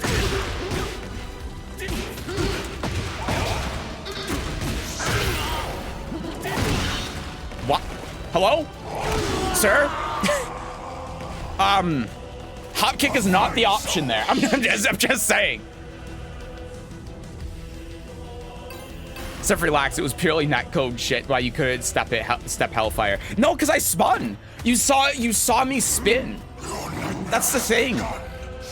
You saw and heard me spin and it still hit me.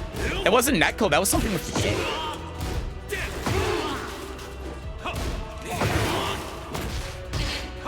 It's just something about the tracking I don't understand, I guess. Maybe it would have been better if I rolled right. I don't know. I tried reacting to that and flashed too late. All right, I'm gonna spit on him and then rage on.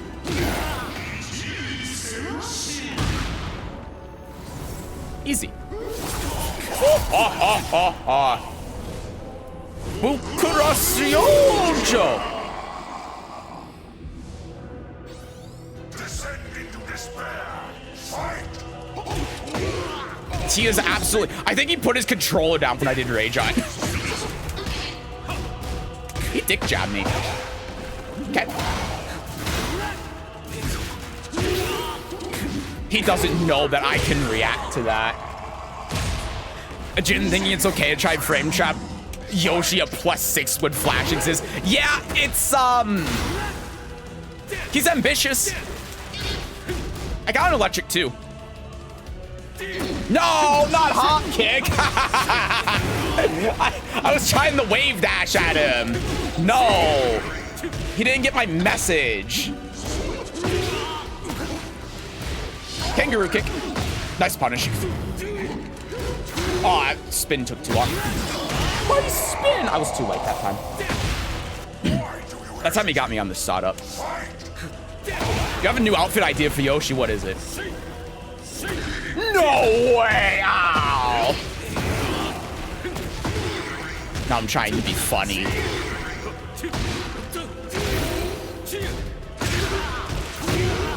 Okay, check this out. No way. Do it again. Do it again. No!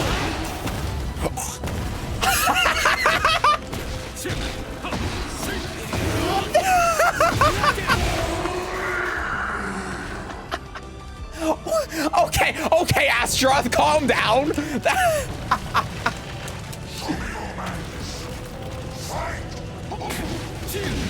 Oh my god. He just launched me when I was +8. Oh, I tried the flash.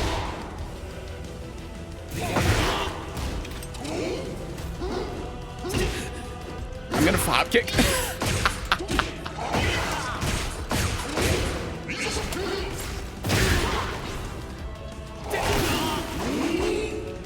He doesn't. Oh, he knew. Oh no, he knew.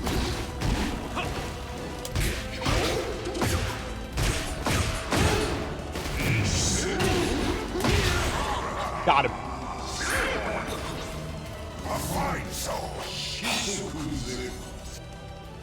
I was fine. I wasn't scared. Microsoft said, what if we grab Halo players by the nipple and make them lactate money by making them pay to play online? That... You have some crazy analogies, but I can't say you're wrong. And we all suffer for it. But this is why Steam's an amazing company. They didn't do it.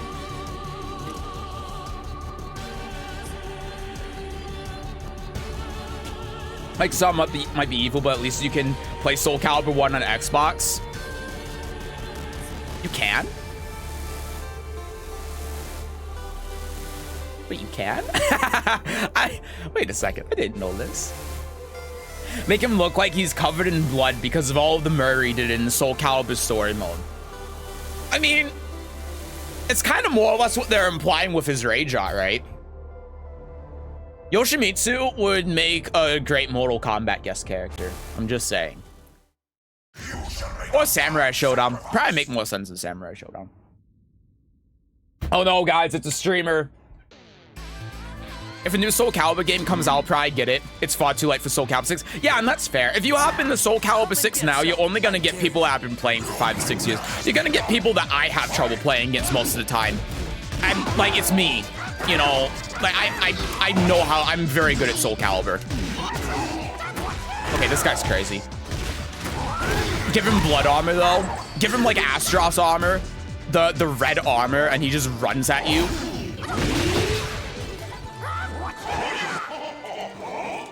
Oh, God. I tried to do a funny. Oh, my God. I tried jabbing him. I should have just hot kicked. Okay. All right. This guy's a streamer. I'm going to pay attention. This is a guy I need to pay attention to. Okay.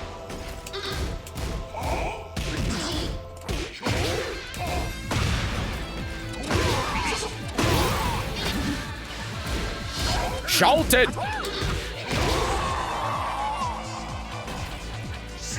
That was not the punish. Kangaroo kick.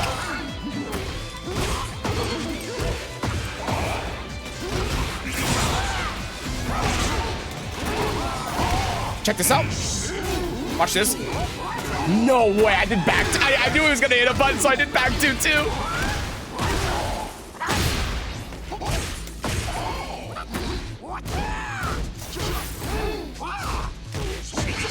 Whoa. He doesn't block. This guy doesn't block. He would rather hop kick if he thinks I'm going to do a loaded block. All right, so we know he's going to wake up. I told you.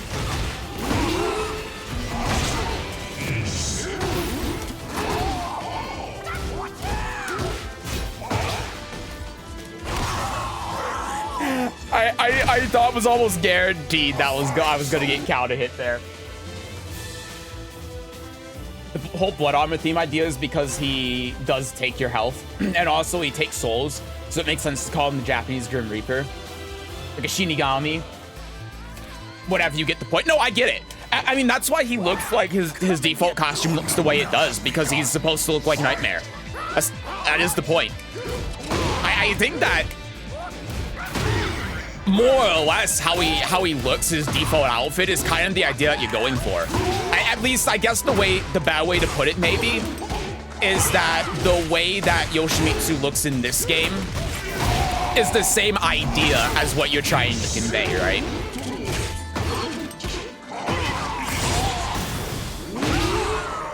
It wasn't a combo, but I still got his ass. Streamer! Streamer! Streamer! Streamer!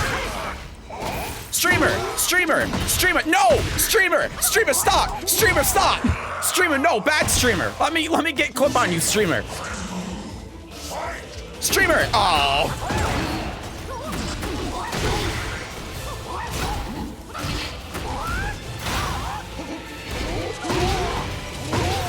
Streamer!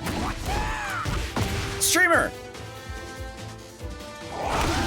Streamer! Streamer!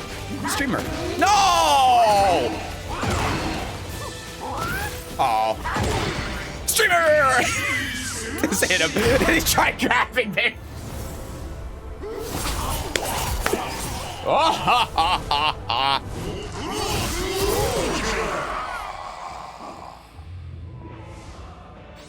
Make him fully black and hopefully this is possible. Make the rest of her armor fully outline red. Well, Nightmare's armor is blue. That's why it's blue here. You shall make a fine sacrifice. It's because like if you hold on, let me Soul Calibur 6 Nightmare. Because Nightmare doesn't well maybe you did in like Soul Calibur 1 or something. But you know, that's hold on, I don't have display capture on. I'm a bad streamer. You know, that's what Nightmare looks like, right? Obviously. And then if I go quick select and I go here. I mean, the resemblance is pretty clear, at least as far as I'm concerned. I know a lot of people say that he's supposed to look like Tekken 3, but he has red eyes, for God's sake. That means he's Malfested. He's got the blue armor. He's got the pants like Soul Calibur 6 Yoshi. The glowing red bits everywhere. I like Nightmare. I think that was the intention. And now that we know, like, with Bandai Namco's structuring and that people who worked on Soul Calibur probably worked on Tekken as well. And to me, Yoshimitsu in this game feels like a Soul Calibur character. I almost think that was intentional. I think that Yoshimitsu was a character that was like a project of the Soul Calibur, like Project Soul that was working on Tekken. And so they gave him a bunch of Soul Caliburisms and references. And you see that in his moves, you see that in his gameplay and how he interacts with heat, and his mechanics are reminiscent of Soul Calibur, and then you see that in his default outfit. This guy's a streamer. Get him. No, he ducked it, he knows. If I was Jin, I totally would back 3+4 in the middle of a combo just to respond to your regular flashes without provocation. Yeah, that's fair. I'm not petty. No, that's fair.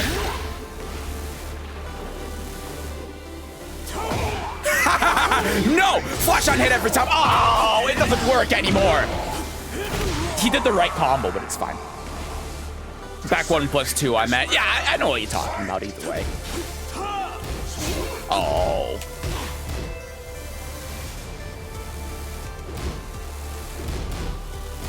Okay. I'm pulling out the Soul Calibur 1 stuff. No. No punish. Minus 14. No! He got me. Oh! Oh, terrible. I'm so bad. Up, down, 1.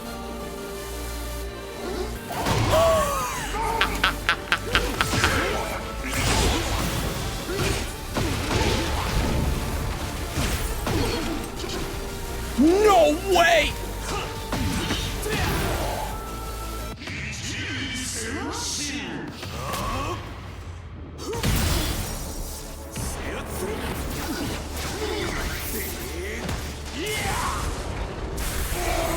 I can't believe my combo dropped. Pretty sure it's a dark form of Yoshi as well. Yeah, that's his, like, his Malfested soul in Soul Calibur 6. This is player 2.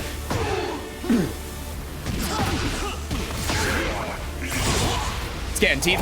He doesn't know. Oh, I didn't react to it. I thought it was out of range. You tried to bait out You tried to bait out Flash. Okay. Ah, too fast. I mean, that'll work. If I'm not in no sword stance, so I'm just gonna go in the no sword stance now. Now what are you gonna do, huh? What are you gonna do, Lozzy boy?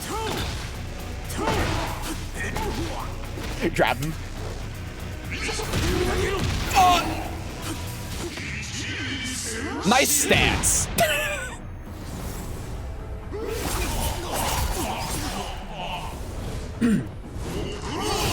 Cross your jump.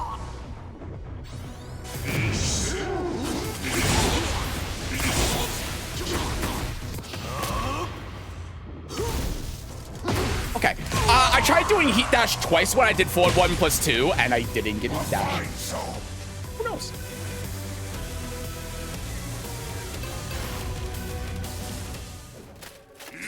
Maybe people say Ra 1, Yoshi absorbed Dark Spirit 2. He's been taking dark form of Akuma or a dumbass tech. No, he has Soul Edge, that's why. The Manji clan, so here's what happened in the lore of Soul Calibur. Oh god, here Seth goes with the lore again. I know. So here's the lore.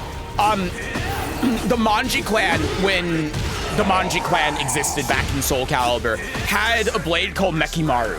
Mekimaru was infused with a fragment of Soul Edge. And that's canon. That's like something we actually know.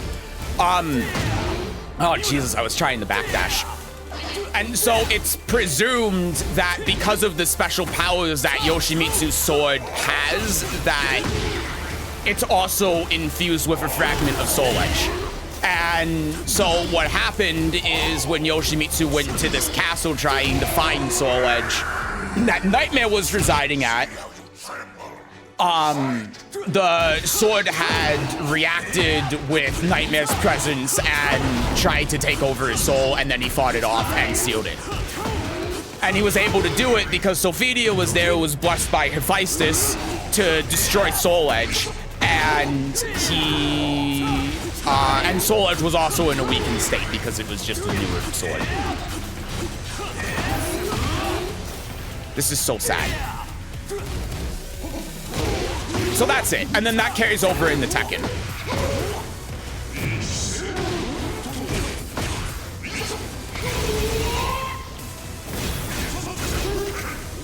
He won't duck it. No way he raged on. Oh! Nicely done. Is Soul Edge canon with Yoshi now? Yeah. I mean, we see that in his Tekken 8 ending as well, where he turns into Nightmare. Because he goes through the same, like, remember in the story, how the story says, oh, well, this is what happened with Rainer, right? When you're close to death, then the devil gene activates or whatever. And there's a lot of implication based on Tekken 8's story that the devil gene and Soul Edge are linked. And I couldn't flash him, damn it. And then Yoshi does that same thing where Brian puts him on the verge of death and then Soul Edge takes him over. It's the same thing. Okay, I gotta, like, make a comeback here.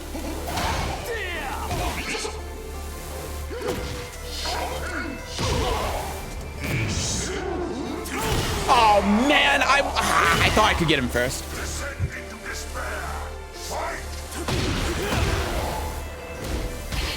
Okay.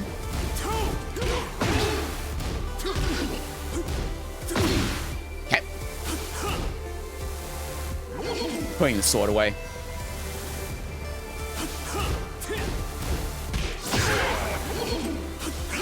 Ah. Nice. Good bait.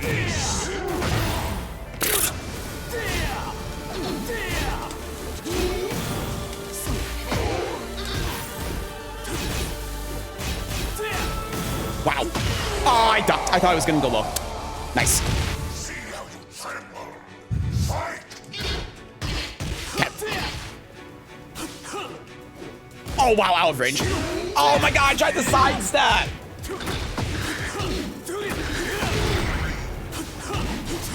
Okay.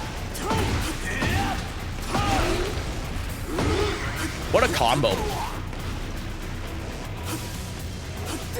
No way! God, this guy commits, huh? Yeah, I'm dead. Nicely done. All right, GG's. I should have paid more attention to the second game. I played through the first game and I thought, I will be fine. I could just talk and play. And then the second game went by and I just got so fucking destroyed. Ugh. Well, GG's. That guy was really good. He adapted super well. How come Brian has a special interaction with Yoshi? Is Brian aware that Yoshi did bring Brian back from the dead many times? It was one of these if Bandai time. No, so what happened was that Brian, when he woke up, broke out of the facility because what I presume is that Bogdanovich was experimenting on Brian for Elisa. And Brian was a victim of human experimentation by Abel, and he didn't want to be a part of that, so he broke out of the facility. The Manji clan tried to stop him. He killed some of the Manji clan, and that's more or less what happened with Yoshimitsu back in Soul Calibur, is that Oda Nobunaga killed his whole clan, and so he wants revenge on Brian because of that. I just realized this is a different laws. Dude, I don't know what the fuck is going on. I don't know what's going on. I'm just gonna hit him. Jin Kazuma 2024, thank you for the follow. I got the thing working now.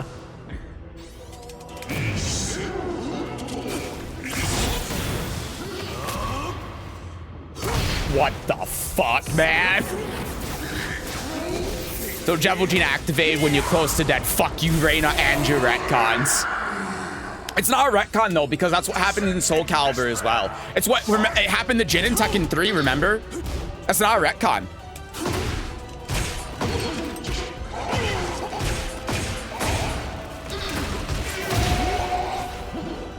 No way! Oh my god, the fucking homing bullshit.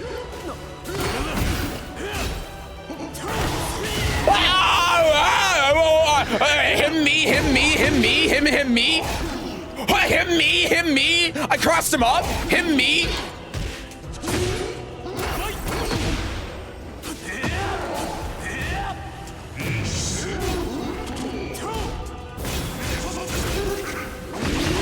Okay.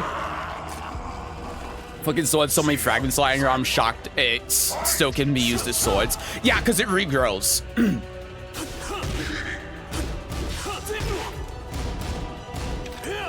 Okay. Oh my god. Sure. I tried to flash there. I'm gonna finger him.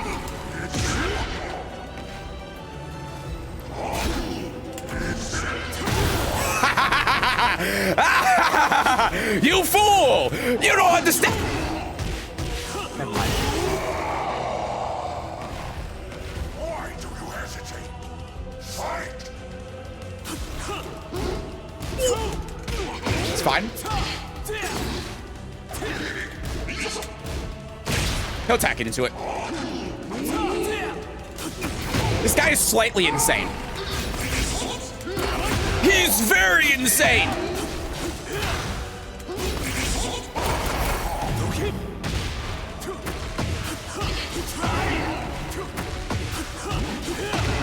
I'm gonna risk everything here.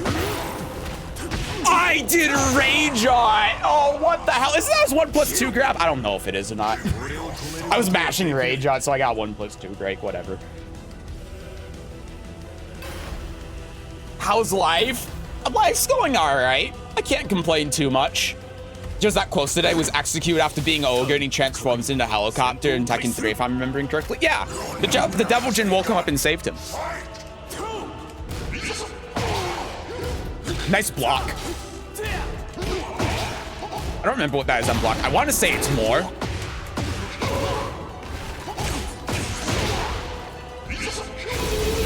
Okay. I might.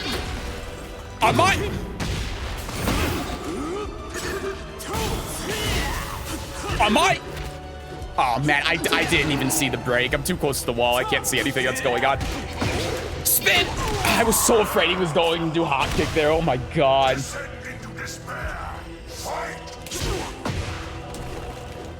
Okay, that's fine. You know, I wasn't wrong. No way. Oh. One. You son of a bitch. No, not again. It's okay, he's just wasting heat.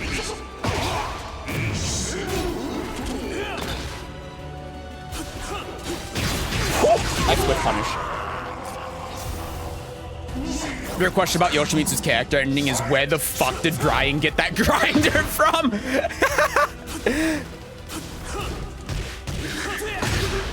Oh my god, that's so true.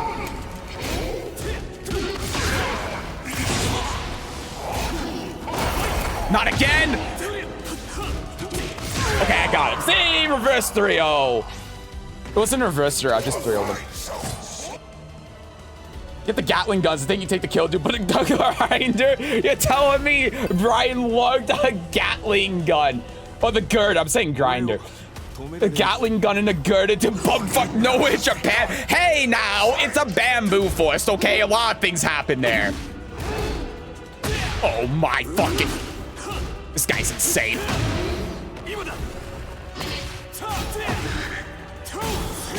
I'm gonna grab him. Okay, well. I tried to grab him twice. No Yoshimitsu and Soul Calibur 2 and 4. Jizz Spirit. Yeah, the Devil Jin, yeah, the Devil Jin, like, guest character thing that they had. Yeah, I know about that.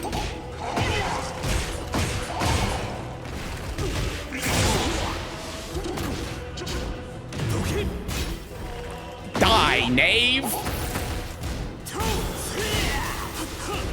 I'm not...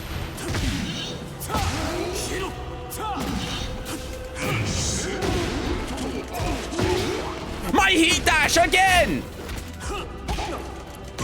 Okay. Play Soul Calibur. I want to see the kids' reaction. You as Devil Jin. I don't like Soul Calibur 5 is the thing.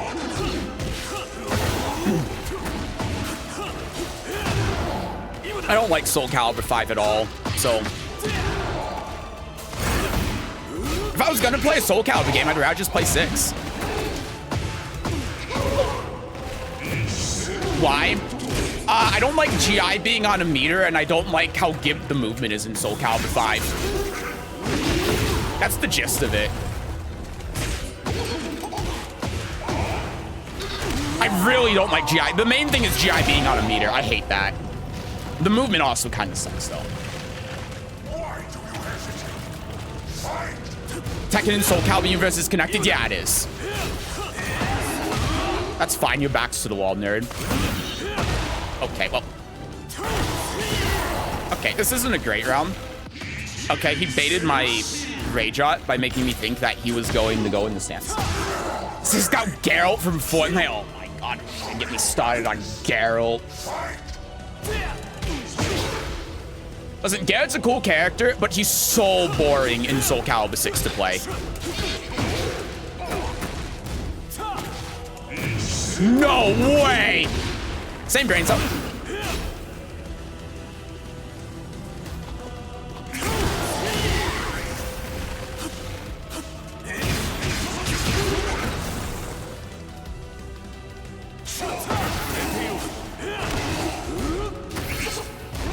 No, nice block! Oh, nice GGs. Ah! I should have just done 1+2. The way this guy's been playing, I didn't think he was gonna block. I didn't think he was gonna block low. Ah! If I did 1+2. Ah! Geralt, from what's he from? He's from the Netflix show The Witcher.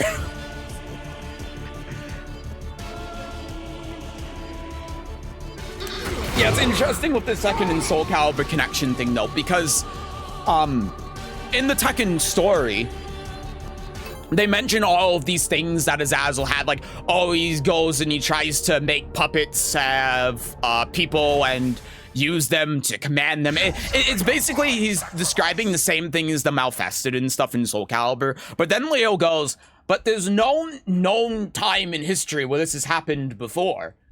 Which is what's weird, because it's happened in Soul Calibur and it's clearly outlined in Soul Calibur with Zasamel's tomes and stuff. So it almost makes me think that while they're connected, they're two different timelines.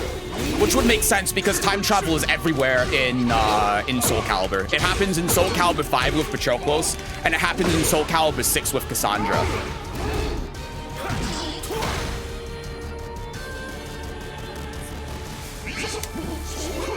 Okay.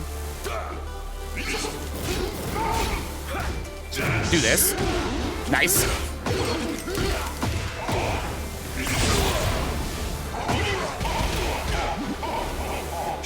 No, he got it. Okay. Oh, I did the mid. That's launch punishable. It's minus 15. You won't see this coming. Imagine Soul Calibur versus Fortnite. Soul Calibur in Fortnite. I mean, I wouldn't be that surprised, but I just wouldn't care. I don't care about Fortnite personally. I remember back when Fortnite was a not battle royale. I remember before it was a battle royale when it was a tower defense game. That was the first time I saw Fortnite.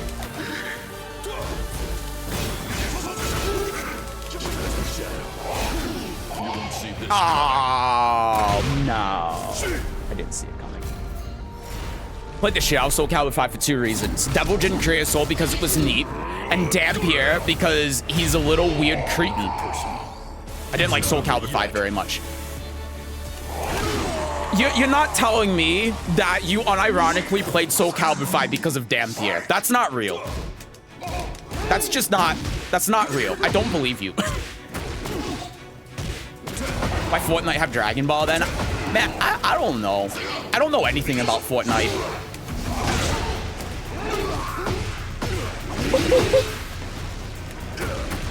Okay.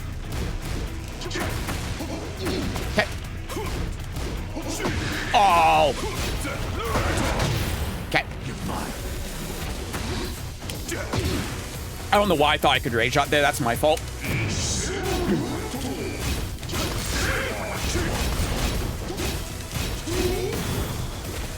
Oh, okay. Oh, nice comeback.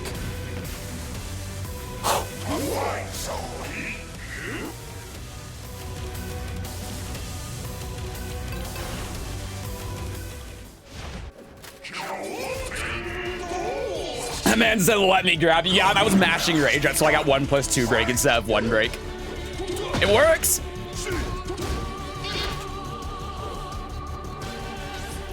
Oh, nice. He does that low a lot. I should really look out for that more. Nice step. He could have done the full thing. I was back turn. Okay, that does work. Ah, nice. I miss Christy though. I wouldn't be surprised if they make Christy like a microtransaction thing for Eddie. It would just make sense from a business perspective to do that. Okay. I don't know what that is on block. Wow, that is not what I wanted. Okay. That's fine. Ooh, out of range. Okay. No reaction. Reacted to it that time. Good punish. Okay. Woo. I did. I enjoyed this shitty little man vibes on the PSP.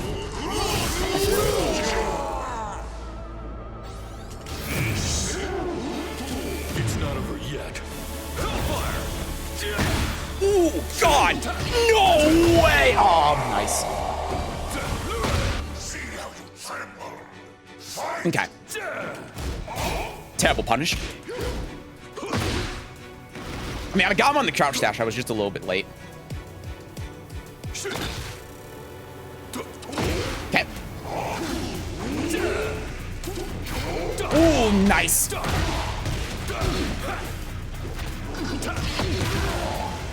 Back turn drops just a generic break, but I broke 1+2 like an idiot. Oh, that sucks.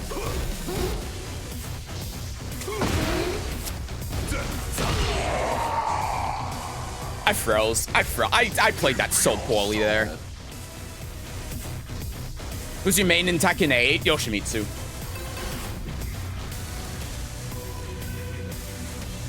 I used to main Elisa and Yoshimitsu, but Elisa's boring in this game and she sucks, so I don't play her anymore. Your nightmare has begun.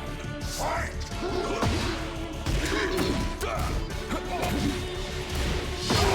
Nice.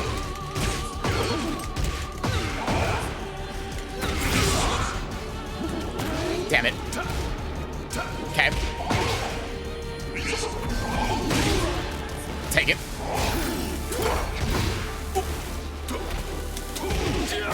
What? I guess that was 10.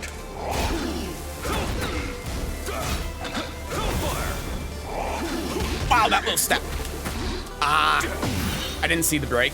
I don't know why I broke 2. You should never break 2 against Raven. Just break 1. His command grab is 1.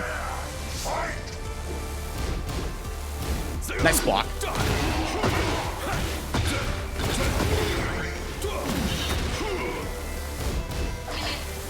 Okay.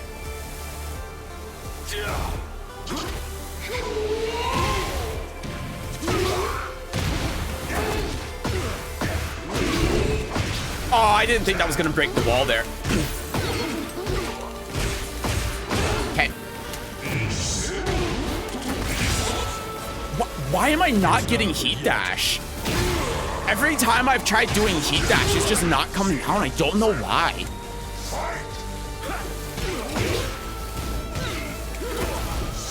Okay. Oh yeah, Raven can launch punish that, I forgot. Nice. Oh wow, the tracking. Nice, got him.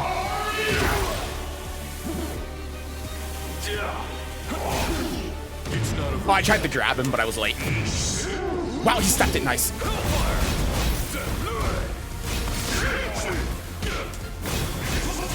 Wait. Okay. Oh my god, he went mid instead. I mean, that was just a 50-50. I guess I could have stayed on the ground and would have taken less damage. Yeah, I probably should have done that. Oh.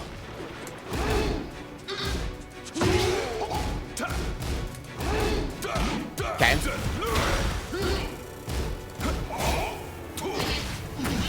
Ah.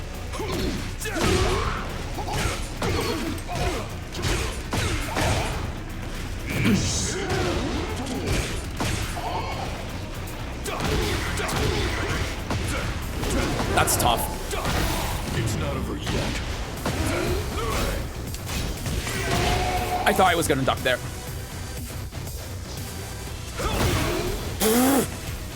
That's crazy. Okay.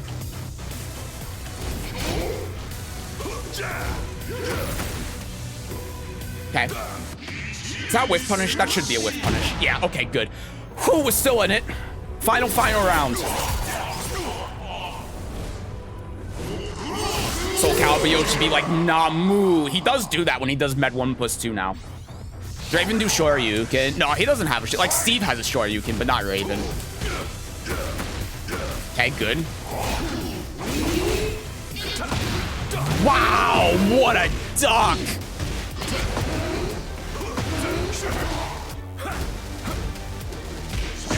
Okay. Nice reaction. It's minus 14. I could have got bad punish there. Damn. That's gonna spell trouble for me. I got this.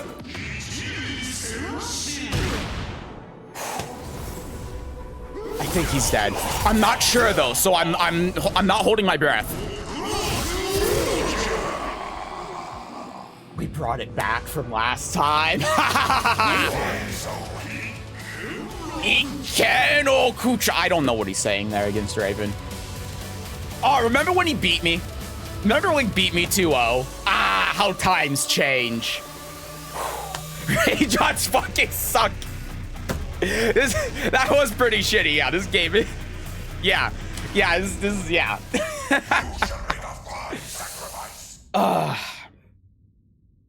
Dude, if I come back and he was still talking about Soul Calibur, I would have laughed quite hard. Hi, Blitz. What do you think about 3-1 after heat is used as a whiff punish? I don't really have any opinions on it, to be honest with you.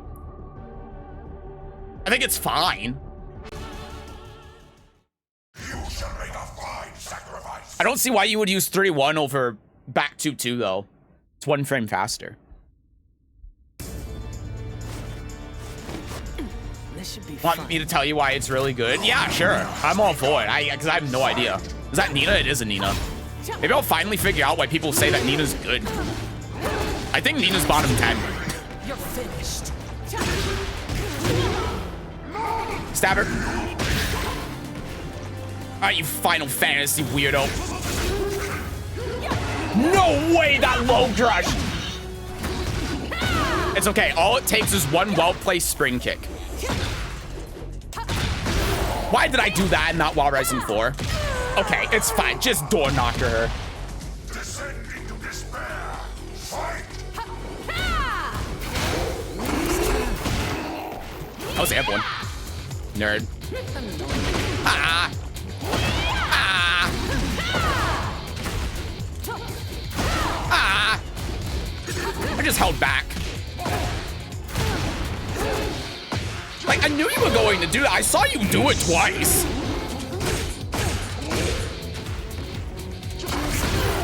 Okay. You're finished. Oh, that hit. Oh, man, that sucks. That should have killed her. That was a whiff punish and a half.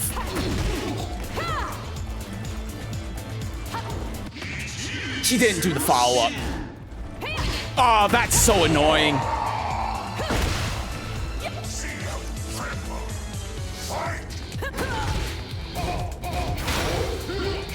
Nice, I'll take it. Ayo! Guaranteed there. Oh man, I forgot about that third hit. Could have killed her.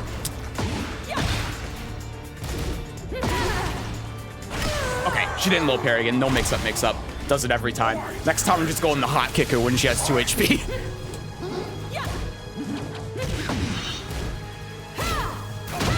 Oh, I tried to grab her.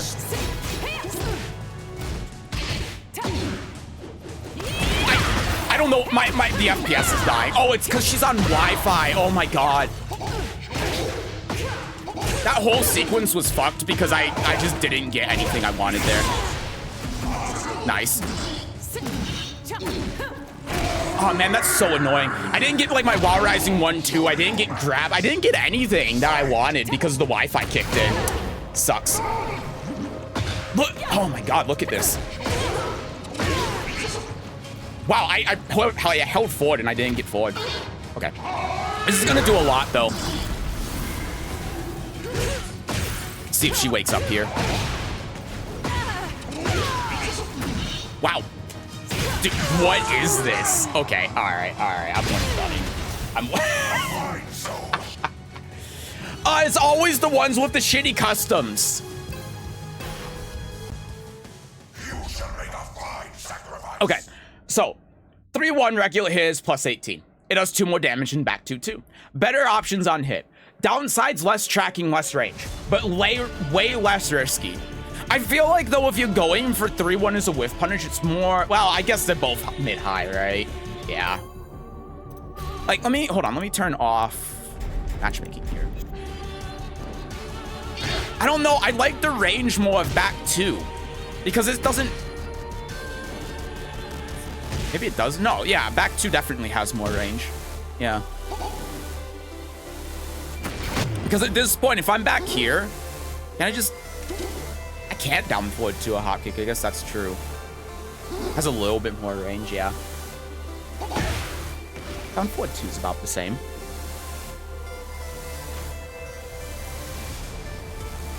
It's a float stat. That, you know, that is a good point. If I float them, then I do get a full combo. You are right. I didn't think about that. She tried to kill me in the Tekken movie. Oh, God, I haven't heard the Tekken movie in a long time. Who's the announcer? It's Nightmare from Soul Calibur. It's a mod I made. You can find it on Tekken Mod if you want to download it. Why is Nina's Rage named after Death by Degrees? I don't know. I didn't know it was. You've actually made me curious now. You don't want to fight no one else? It's okay, just practice, it's fine. I just didn't want to fight that Nina because the Wi-Fi was really bad. The third round, I just wasn't getting my inputs right, and it just kept getting worse. So I didn't want to fight against her.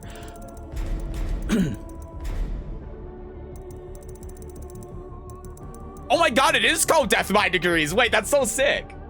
I didn't know that. That's so cool. Okay, let me turn matchmaking back on. Oh, yeah, thank you for the follow, by the way. Thank you, thank you.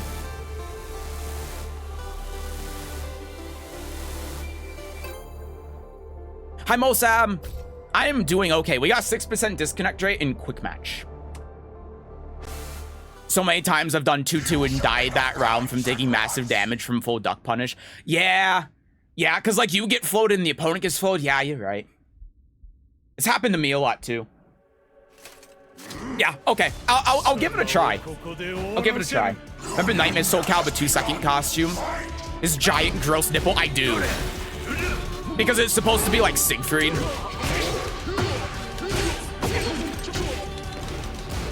Oh no. It's fine. It's a Kazuya player. It's okay. Oh, I tried to wake up Flash.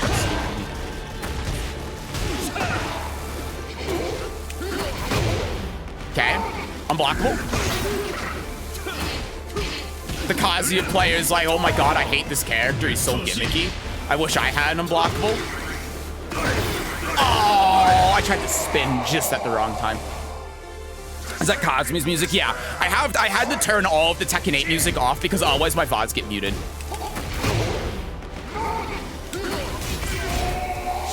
He didn't launch it.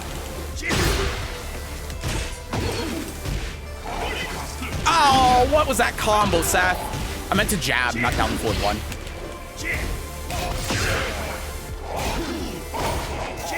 Wow, that's fine.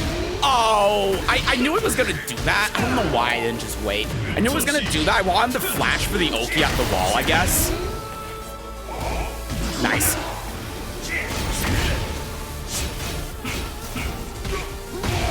Ah, really? That beat my down forward too? That's crazy. What? Hello?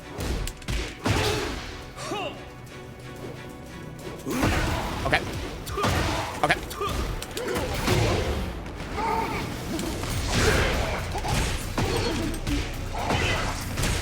Wall carry.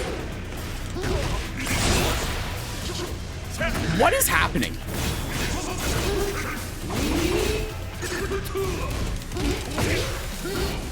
I thought I was gonna hit a button.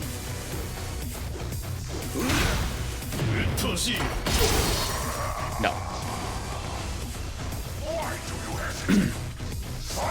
Tekken 8 music copyright, right? Yeah, so Tekken, for some reason, Bandai Namco said, hey, we're just going to mute all Tekken 8 audio on Twitch, including on Tekken's own channel. So, yeah, you can't play Tekken 8 music on Twitch anymore without your VOD getting muted.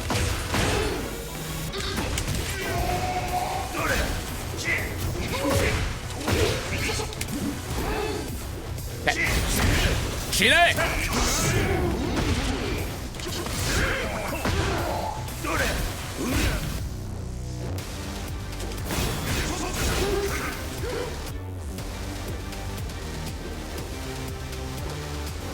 Okay.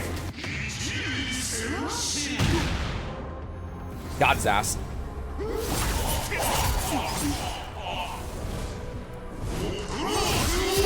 Set every theme in the game to the Tekken 1 character select theme. Boom, copyright avoided. You know, that's more or less what I did, just not have everything as the same song. Do you just like the Tekken 1 character select theme? Is that what's going on here? Nice. Finger! It's so good. Finger! Oh, what the hell?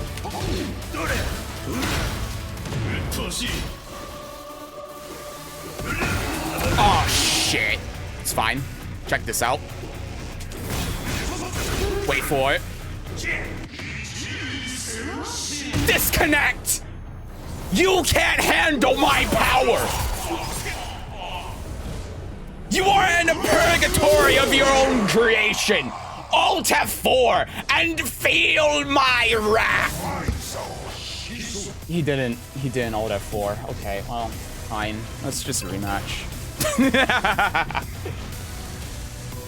I think it's repetitive and terrible. I gotta listen to it again. I'll listen to it after this game. To get PS5 and play Tekken Tag music, how's that sound? I mean, Tekken Tag music is really good. I even like a lot of the Tag 2 music. Sure, know some people don't. Just wanted to say hi. I can't absolutely see shit. Well, hello, Mosap. Thank you for stopping by today. I gotta remember that's minus 11. I keep forgetting. I should have seen that coming. Oh, nice. He whiffed, so I tried doing wake up 4. It's like ambient background sounds on repeat or some shit. Okay. Oh. No, he full. Oh! Oh!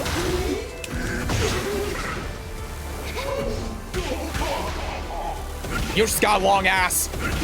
Yoshi's got a long ass. No!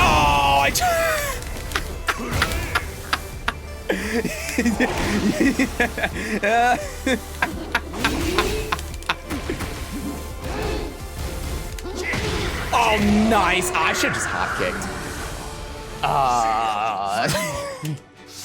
Jesus Christ. No, that was down 4-1-2 and I just got 2. I hit down 4-1 earlier around start. Oh well.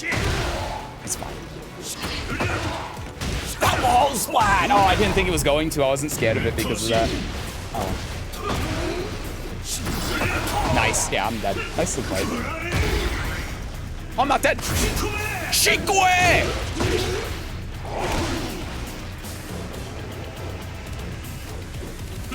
No!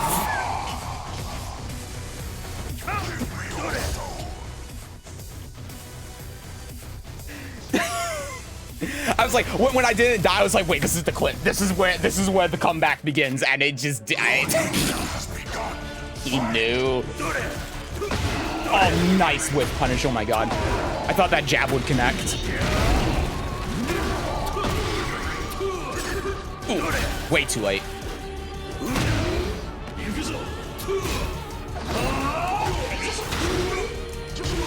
Okay.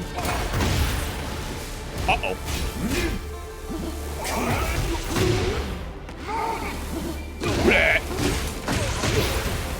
What do you mean?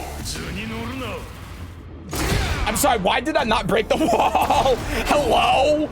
Harada? Oh my god, that's so dumb. I didn't get anything because I didn't get my Oki. I didn't get anything. It's a launch attempt. Yeah, I know. You do Wild Rising 4. I'm bad at it.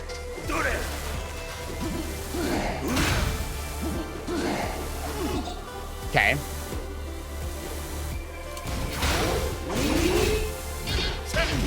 Oh.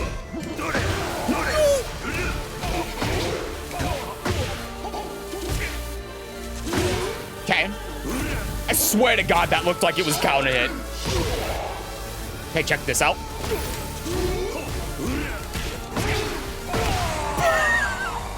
Okay. Tekken Tag is after 3. No, yeah, it's the one directly after 3. It's between 3 and 4. Nice.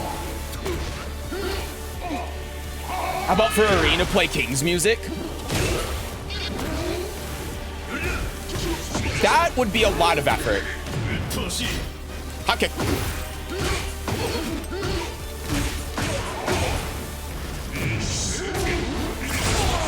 Nice.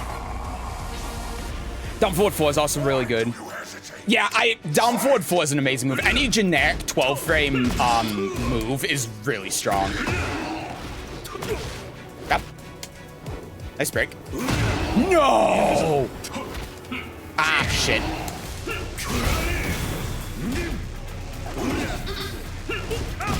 I tried that hop kick over it. I punished late. That was my fault. Is that what you were going for? Yeah, I was more or less what I was going for. That's why I was waiting, because I wasn't in range. Nice.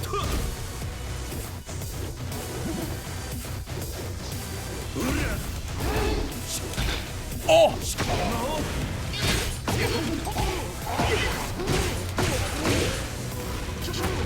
Okay.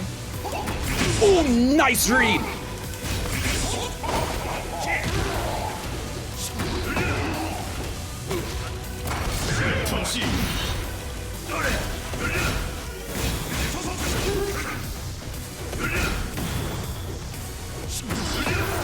Oh my god, that reached the wall.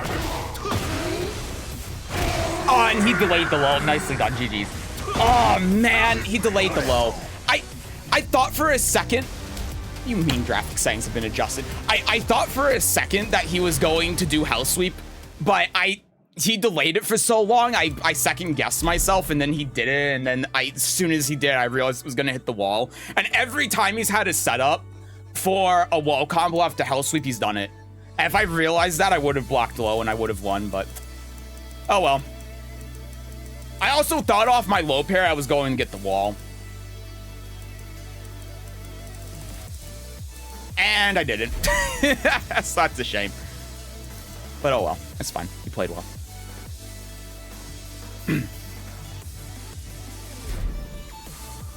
Because of the pushback, you can make small pokes with space out down forward 4. Yeah, that's true as well. Yeah, even on block, down forward 4 is super, super good. Seth lost to a Mishima. Shame, shame, shame. Hey, I beat him once. It was 1-2, but it was close. Is that Geese? I feel like they're trying to replicate Geese's stage, but no, it's not Geese. You shall make a fine sacrifice.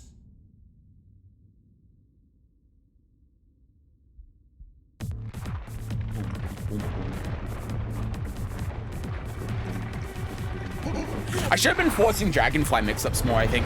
I was going in the Flea so much.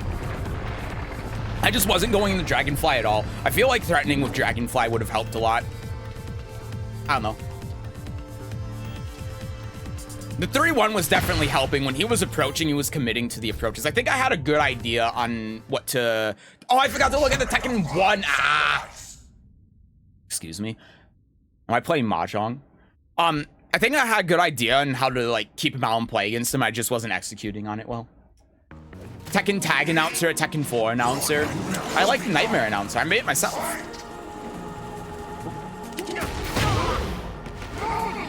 I think I accidentally turned on a setting that I shouldn't have turned on. What is happening?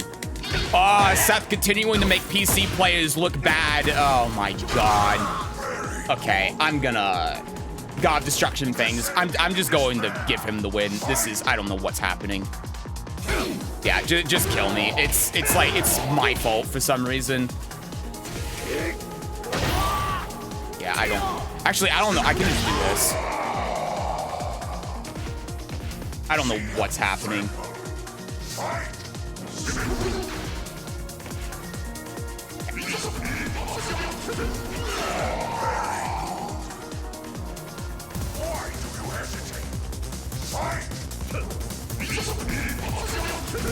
There you go.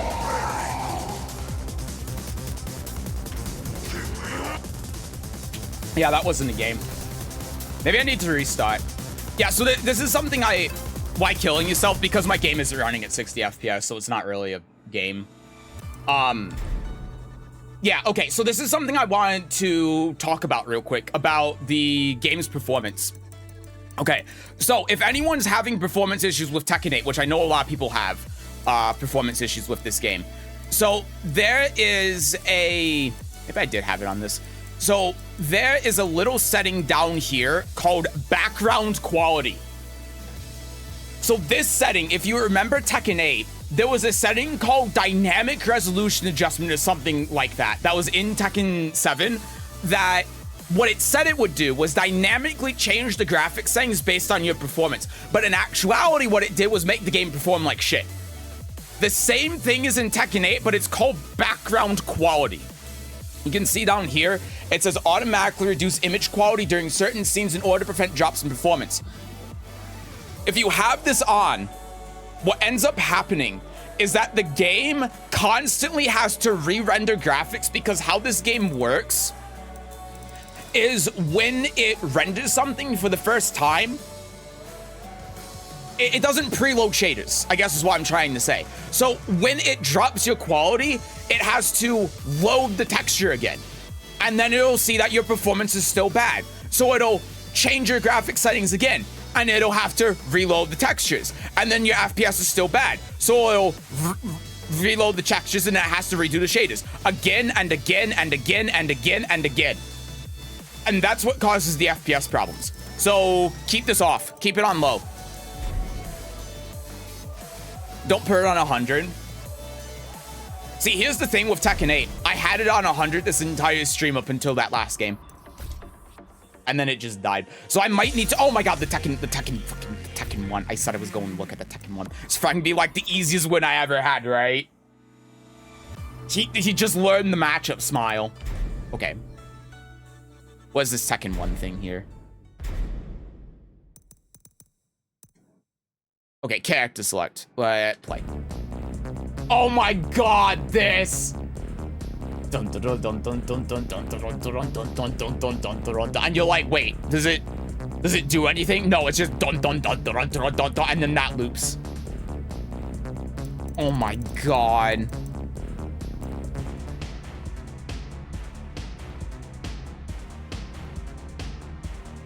This is like final round of the character select music. Oh my god. Is this a new thing they added? No, it's been in the game. It was in Tekken 7 as well. They just renamed it.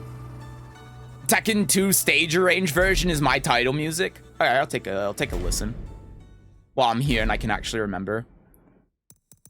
Select arrange. Where is that? Is it just called All You? I'm guessing it's All You Ready. No, don't do that. I remember this song.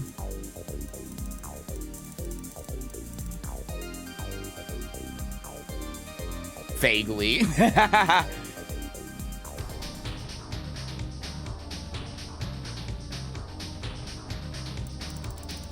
I don't think it was that. I think it's this. I remember both of them, though. I don't remember the Tag 2 character select, though.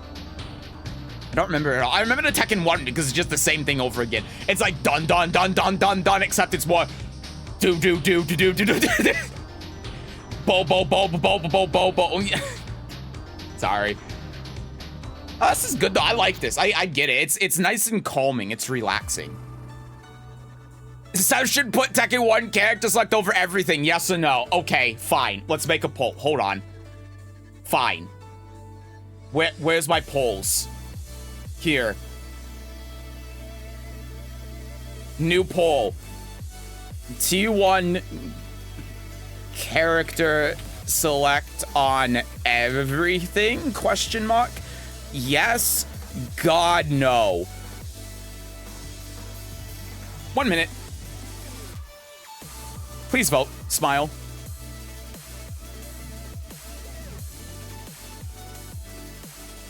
Also, Buzz Lightyear's a guest character for Tekken 8. I can see the trailer now. Star Command. I've gotten a letter from intergalactic space. They're telling me about something called a Tekken. I think Zerg might be there. Why are you saying yes? Why are there 4 votes for yes? Stop! Play Tekken 1 character select. Oh my god. Okay. Jesus. You're gonna make me do this with every single one, aren't you? What the? Where is it? Why can't I just copy paste this? Oh my god, this is so many I have to go through.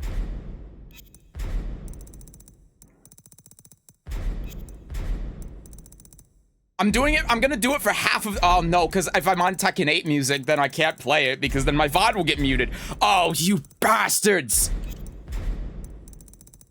Oh, who's afraid of Tekken 5? The best one. That's a pretty good one, yeah. I mean, a lot of the Tekken 5 music is really good, right? I stumbled onto the liner notes for a Tekken Tag soundtrack a while ago, and some of them has stuck with me because they're kind of wild. If the staff role is like, I got some guys to do the strings instead of using synths and I'm real proud of it, please say you like it even if you don't. Please say you like it even if you don't. That's so funny. Or do Tekken 1 OST?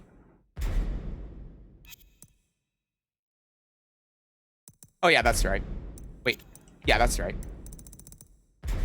I mean, I could do Tekken 1 OST, but the poll called for Tekken 1 character select on every stage. And you all said yes, and I don't know why you did, but this is a beast of your own creation. Congratulations. Watch it be so quiet that you can't even hear it. That happens with Tekken 4 in the jukebox. Oh my god. Time for the masterpiece of masterpieces, please, God. I've Windmare. Shame they cut it in Tekken 2. Wait, what's Windmare? I'm assuming that's the name of the song. I don't know a lot of the name of the songs in Tekken. I know the ones before. Like, I don't recognize the names of any of these songs. I would only know if it's X character theme. Because I think they did that up until Tekken Tag. But I don't really know the names of any of the songs before Tekken... I guess Tag 1, yeah.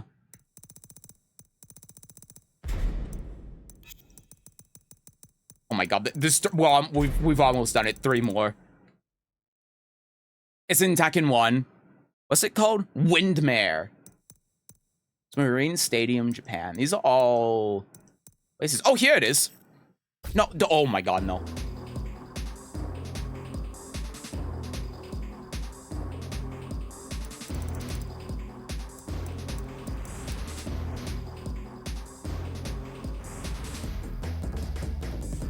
It's groovy. Wow, this sounds like a completely different song. I can kind of hear the backing track of it, but it feels completely different. Those trumpets? Oh my god, they're trumpets. Huh, yeah, that's pretty good.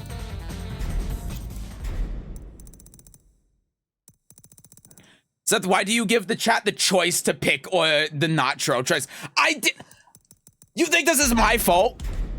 Moose made me make a poll, and you all said yes. And you know what? I'm doing this just to spite you. You thought I wouldn't do it. You thought I wouldn't take all of this time to pick all of these? Joke's on you. It's set. And you know what? Because you're going to get pissed if I don't do this.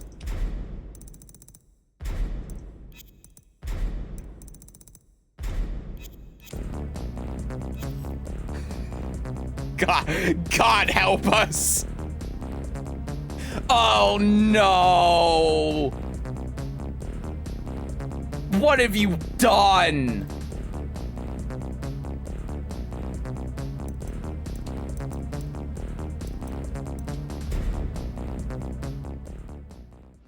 You should have never made that poll. She paid for it. You'll hear this in your nightmares. I hope that the game works and I don't have to restart it, because that's just gonna make this even worse. If the game is running below 60 again. You shall make a fine sacrifice. Oh my god.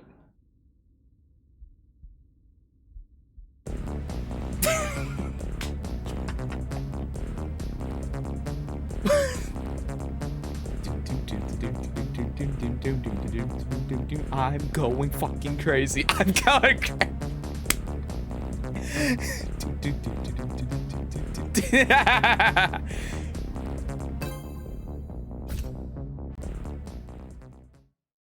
Tekken 3 music playlist 3. No, we're not. No, not again. This. No, we're not. We're done. We're done. It's not happening again. It's over. I can't take that. I'm already going insane. Oh, no. Your nightmare has begun. Fight!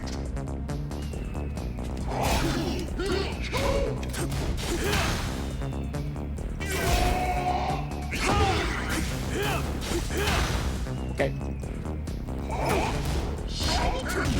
Good punish. No whiff punish. Okay.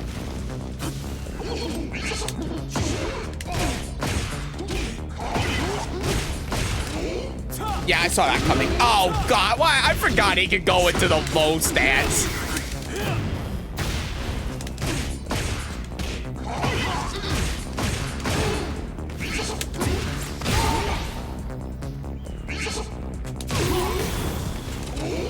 What? Help me. Help me. Help me. Help me. Help me. Help me. Help me. Help me. Help me. Help me. Help me. Help me. How was he not airborne?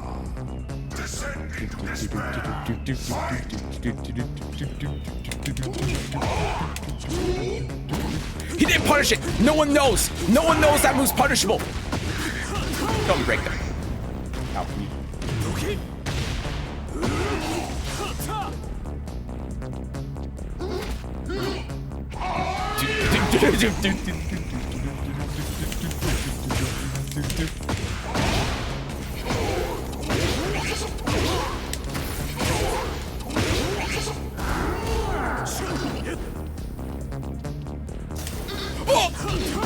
That's not what I want. Spin! Ah! Do. Oh! Under my mid! Are you fucking crazy? Okay.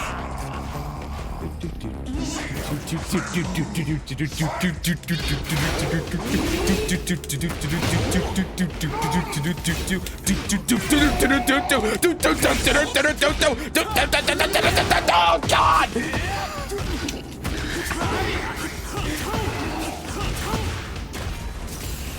Buy for the stream, please.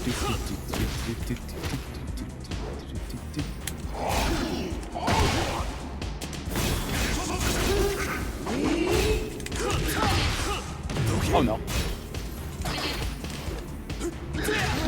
Homing grab.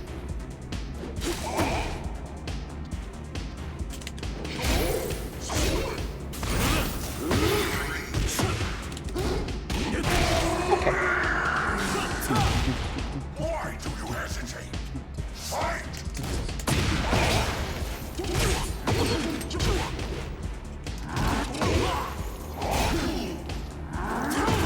I don't know why I thought that was a good idea. I'm just going with it, man. I couldn't flash there.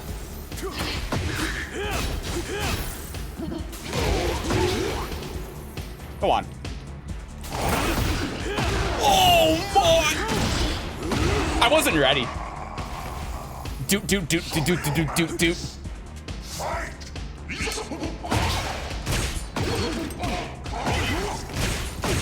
Oh, the thing isn't here. Okay. Oh! I'm in a hell of my own creation.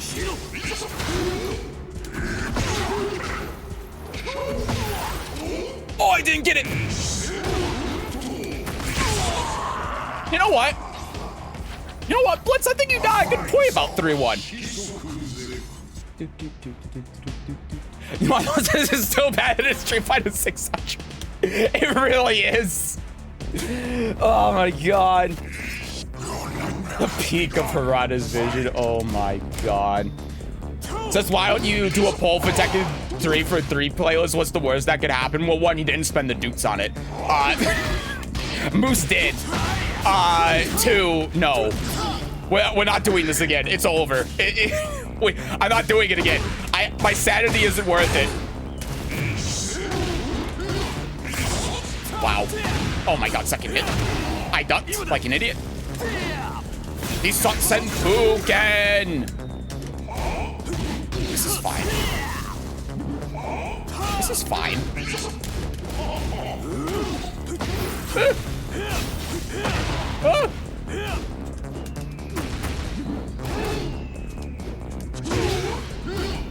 Nice block.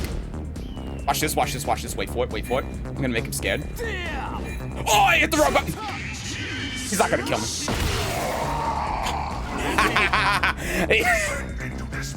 I did up full 1+2 to do range on. Stop making pulls!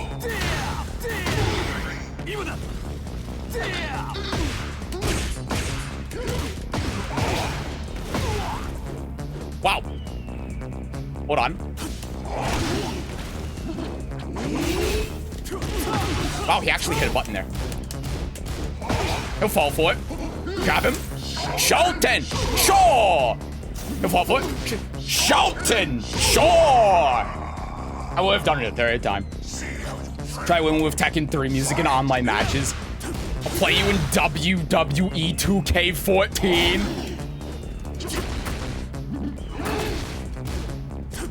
Oh my god. Flash. You won't see this coming. He didn't see it coming. No! What do you mean? You get orbital heal there.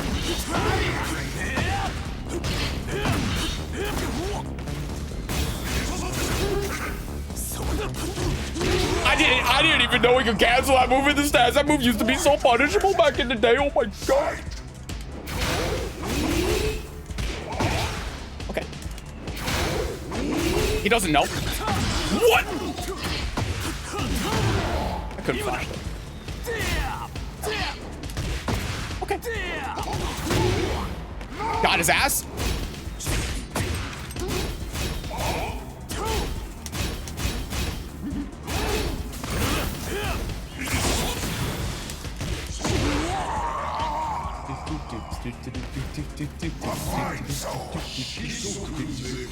Wait, you broke rule. I didn't even see the break rule 1. I thought that was just an pull that you made moves.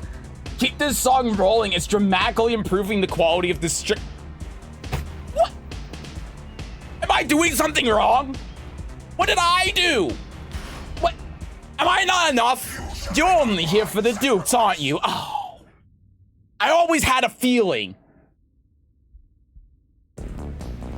Dance IRL.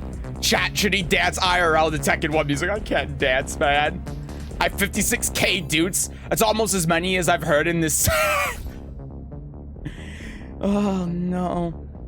I have a playlist in which every stage is Moonlit Wilderness for normal and last moment. I mean, it's a good song. Funny idea for a maxi custom. He's bald. That's it.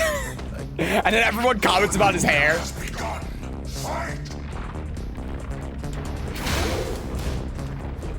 Wow, it's out range.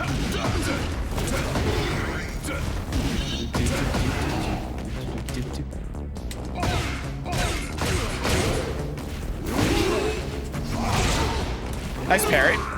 They all do it. Why is this game 100 whatever ping?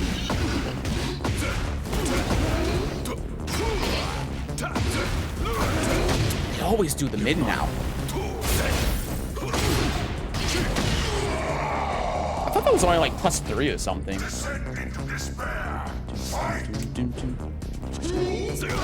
Dude, this.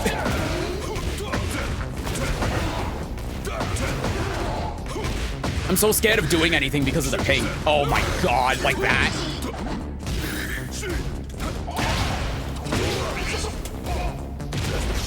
It's not over yet. Nice. Oh my god, this fucking game. Oh god, I couldn't do rage up there. I didn't know what my options were. I didn't know. I didn't know I could do rage up there. Oh well. That's just Lee Long. Oh my god, you're so right. Clutch punchable.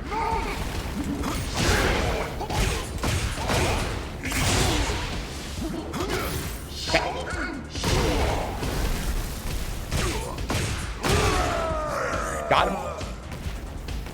It's not Raven, that's White Bondage Suit. Wesley Snipes. Oh my god.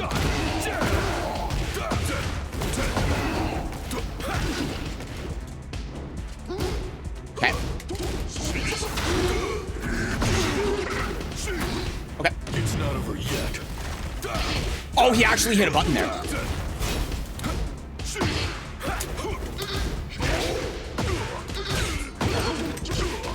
I mean, I'll take it.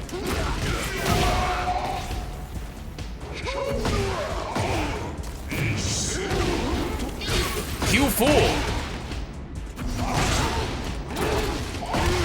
The FPS is gone. This is gonna be a one and done because the game is gonna force me to reset my graphics settings again. I guarantee it. It's not over yet. Oh my god.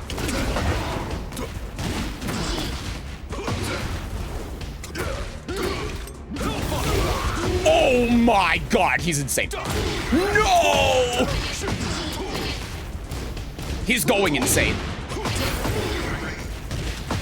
Over here.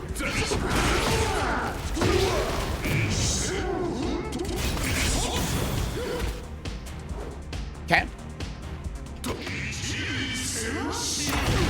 This game sucks. this game sucks. And now, wait, he's not dead? Spin! Okay, this game sucks. All right, now wait for it. Watch this pop up. Yep, okay, well, we're forced to one and done then, GG. Sorry, I can't play again because the game told me I'm not allowed to. Indeed, this game sucks, but the music slapped. Oh my god. I'm going insane listening to. How are you not going insane listening to this? Okay, I'm gonna restart the game here real quick. I did find, I'm also gonna set the settings on high. I did find the other day that there's a memory leak with this game. You wanna know? Yeah, I can actually show you. You wanna know why this game is laggier when you're playing online than when you're playing offline? There's a reason for it.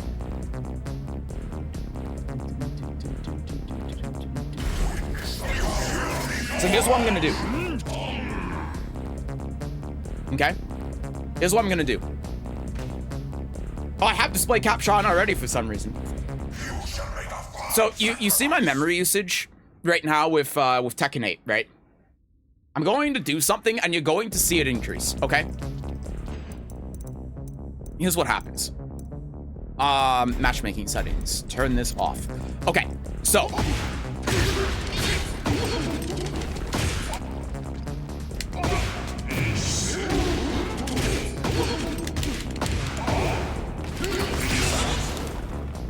record this status. Yes, and watch my RAM go up.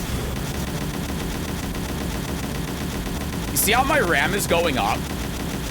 You see how it started like 5200 and now it's at 53? Also notice now that I've done that the game is now running at 30 FPS. And not only is it running in 30 FPS, it's not increasing, it's stuck. The game is stuck at 30 FPS. And even though I stopped doing that, my RAM has not gone down. So what seems to be happening, now it's back. Well, it's kind of back to normal. It'll go back to normal if I reset.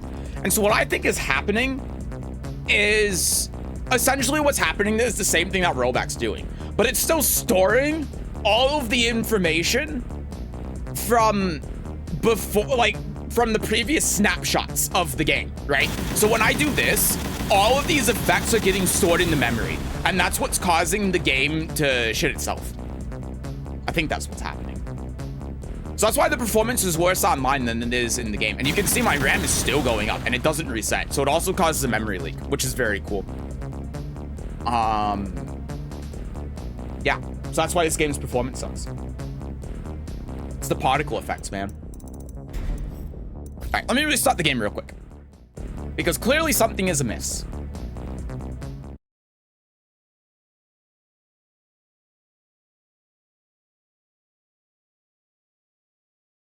Yeah, it only sucks because of rage shots. Yeah, I mean, rage shots, I have a problem with rage shots. I have a personal vendetta against rage shots. I think rage shots should be removed from the game. I don't like when they hit me. I don't like when I hit my opponent with them. I don't like that I just mash it out. You know, the thing that makes it worse in Tekken 8 is that there are a lot of situations where you're forced into a 50-50. And because this game has intentionally tried making the game more RPS focused with armor move, it consequently means that Rage Art is a more viable option. So instead of being in a 50-50 situation and having to deal with the 50-50, instead you just mash out Rage Art. And it works a lot of the time because the game's designed that way. It's a part of, it's the exact same thing essentially as an armor move. And therefore it falls into that RPS mechanic, except it's way too overtuned. Because it's not one of those things, God, you can hear the music. It's not one of those things that's in the game. And a part of this system that I don't think they even considered when they were making the game's mechanics. And when they were designing the game.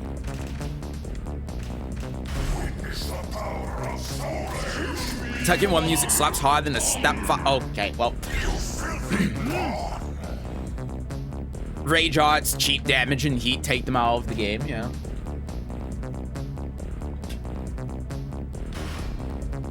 I mean, heat's fine. I think heat's fine. I think heat as a mechanic is fine. It just needs to be completely redone. It just needs to be overhauled. That's it. Same way that, like, Reversal Edge and Soul Calibur, if you remember, it was fine. They just needed to overhaul it. And when they overhauled it, it was fine. It wasn't a big deal. Performance tanks even on console versus console net was really bad. Yeah, and I feel that too when I'm playing against console players, and I can feel the FPS dropping below 60. It's really strange, isn't it?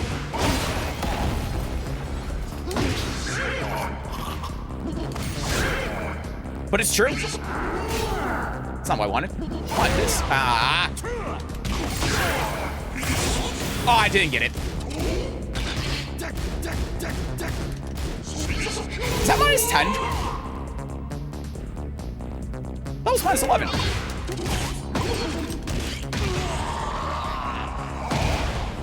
Descend into despair. Fight.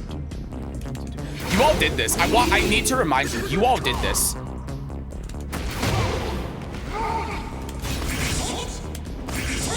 Oh, he ducked that time.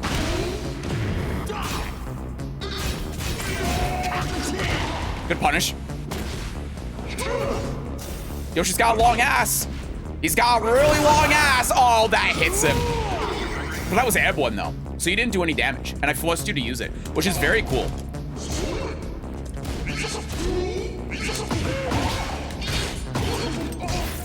Bop, bop, bop. Oh, Jesus Christ, that was terrible. I knew that wasn't gonna hit as well, but I did it anyway. I thought, oh, if I do one. Anyway, this game sucks. Anyway, this game sucks. This game, you know, Tekken 8, I think I'm gonna uninstall Tekken 8. It's just too hard. I think this game's just too hard. Oh, God. Nice block. Oh, I didn't get it. I'm so bad at that.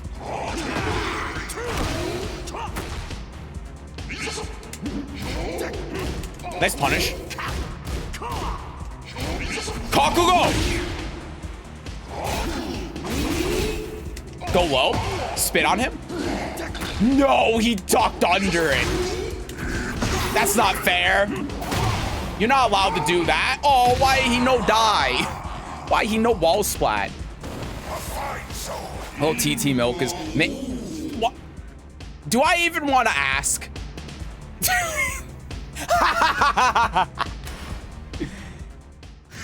Is that a mod? Yeah. Yeah, the Yoshimitsu is a mod. You can find it on Tekken Mods. It's made by Uman. It's really, really good. I love... As a Soul Calibur player, I love this mod. I will never use anything else when I'm playing Yoshimitsu. I'm planning on making a mod that replaces his voice with Soul Calibur 6 Yoshi's voice. It's a lot of work though.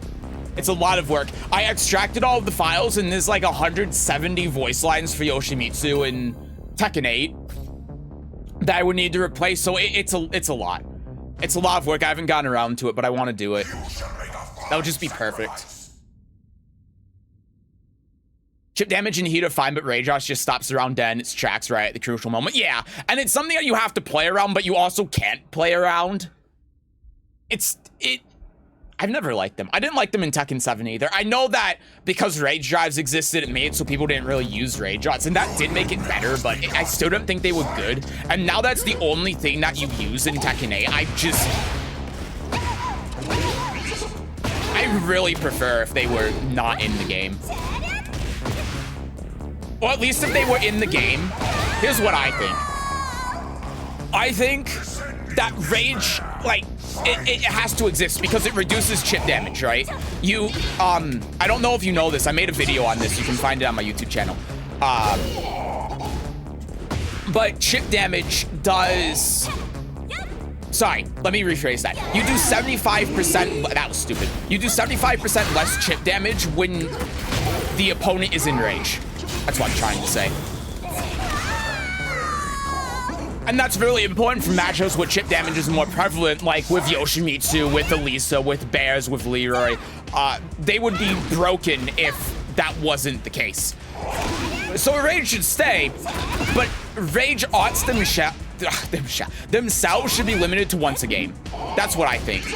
The problem with that, though, is one of Tekken's visions, and Hurrah said this in relation to Soul Calibur, is that one of the things that sets Tekken apart from something like Soul Calibur is that every round is the same. You don't have to, when playing Tekken, worry about things from round to round, right? Whereas in Soul Calibur, rounds are extremely important. Understanding your options round to round is integral to you being able to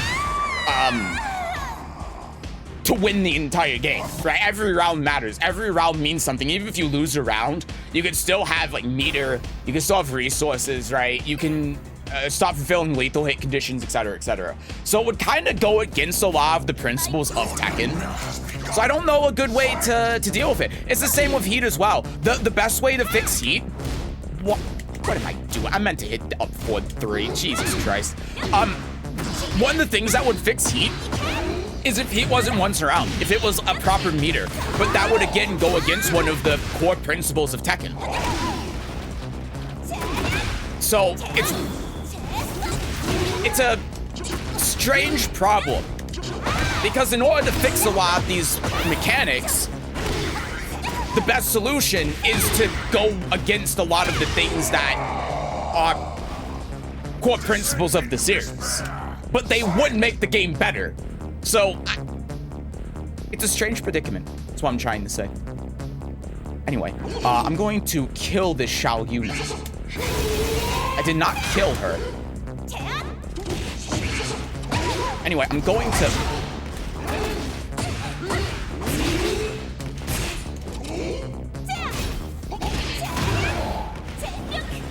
What?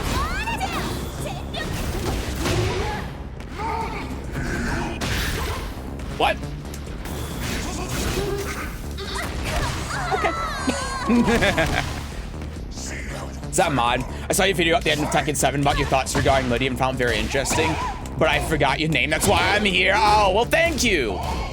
Thank you. I appreciate that. That's kind of you. Thank you.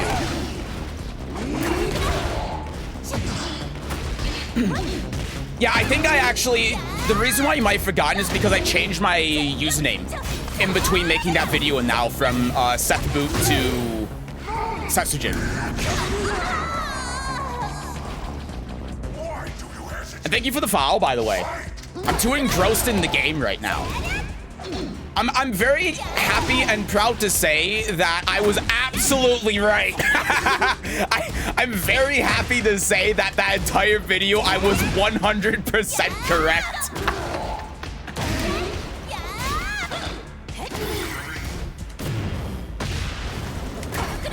No, stop with the armor. Come on, man.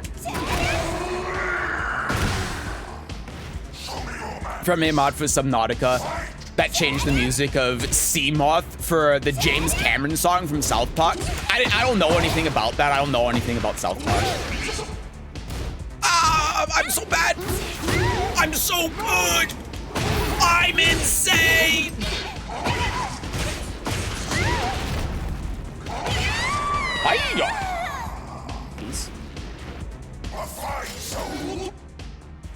Rage Arts would be less annoying if the command was more difficult to do in the heat of the moment, but as it's basically an easy panic button. Yeah, I agree. If it was like, I don't know, a Core Circle 4 input or something, then maybe. Again, that would be kind of weird. Soul Calibur does it though. If someone else joined, do they get paid if they lose? Does the loser get paid?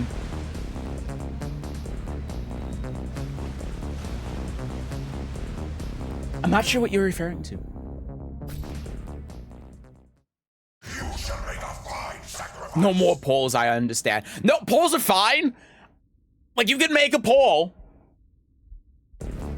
I just ignored you when you said the Tekken 3 music. Okay, I probably should. Listen, I'm going to refund you, okay? Just, hold on. Let me beat this lead real quick. Let me beat this lead real quick. Hold on a second.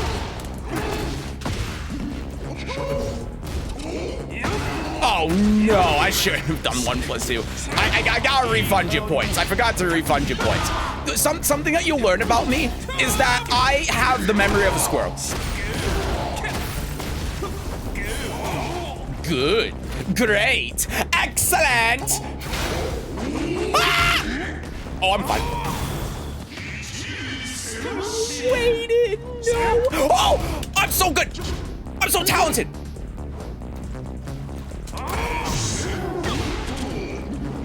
Oh, no way.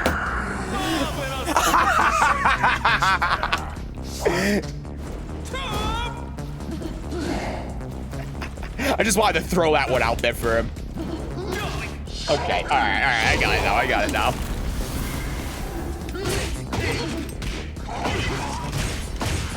Okay.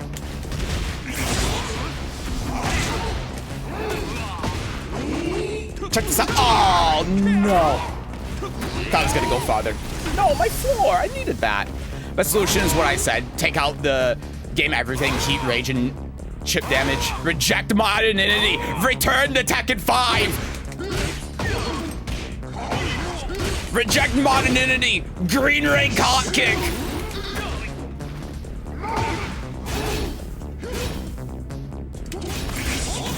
Spin. Okay, I gotta turn this music off after this game. I'm going crazy. That's not 13 frame punish. Make Tekken drink it. No, stop. Not in the current political climate, please.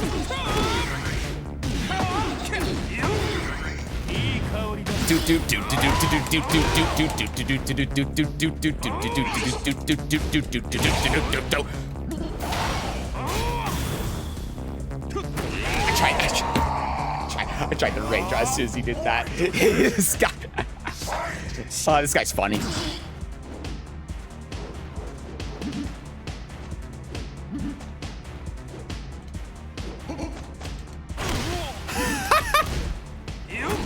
No.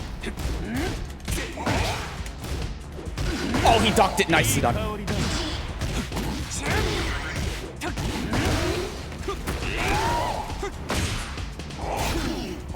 Okay, he waited. He's patient. He waited. He's patient. Wow, he reacted to it. What is happening?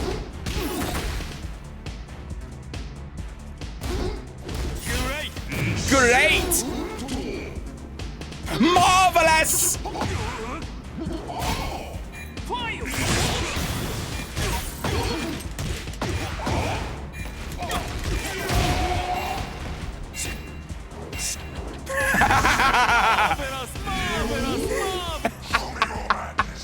Okay, this guy's really funny. I like this guy.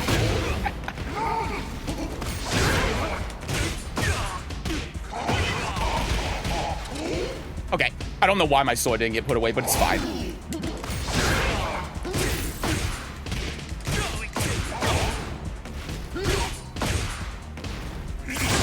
Okay, nice, I got him. I didn't put my sword away twice. I don't know why.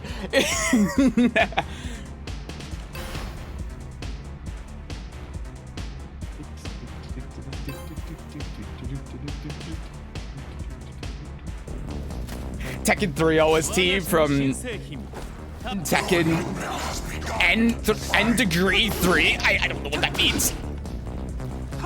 No, stop. I don't like it.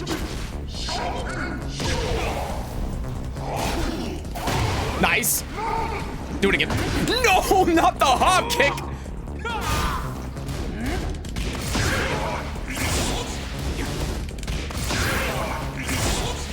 What? I swear to God, I don't know why I'm not getting heat dash back. I just did it twice there. I actually want to look back at the replay and see because I'm holding down forward. I don't know what's happening. Oh, it was overage. No, don't break my floor.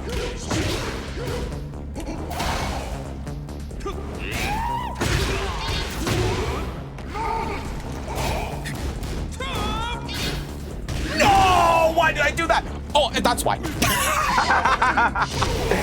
Shoten. So now I'm getting it. Uh-oh.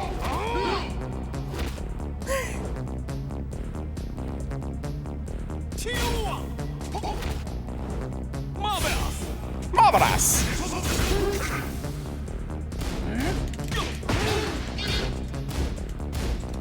No way! Oh.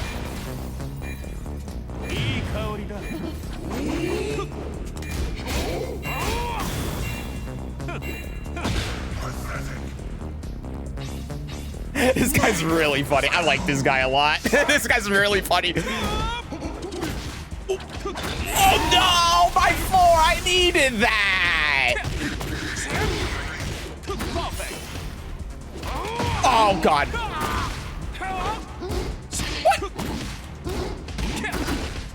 What? Do it again. There you go. Fire! You tried to hit the adjuster. I respect it. Oh yeah, that's a high.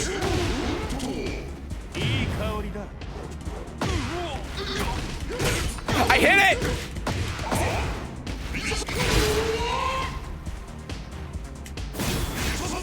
I bet you're fucking terrified now. He's not gonna block it. You won't see this coming! Oh!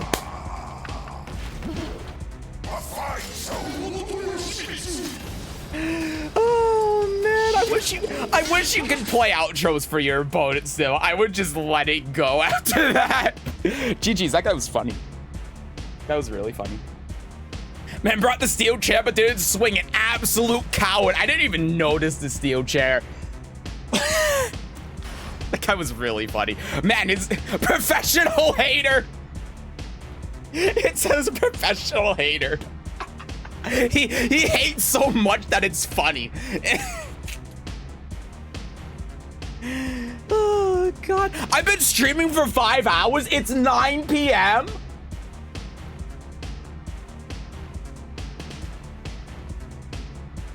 Oh, dear God. I'm sitting here like, oh, I need to go use the restroom and I'm a little bit hungry. What time is it? Oh. Oh. Oh, yeah, I need to refund. I'm sorry, I need to refund your points. Hold on. Hold on. New poll. Tekken 3 music. I'm gonna refund the points anyway because it's so late. Yes? No. Stop poll.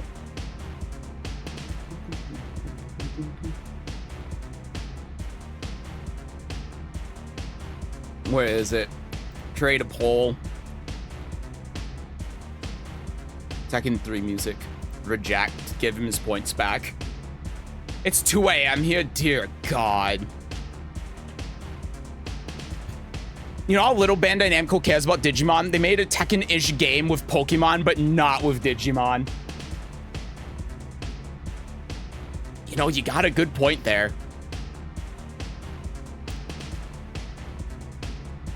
Oh my God, you're all saying yes. Okay, fine. It's better than this purgatory that I'm in.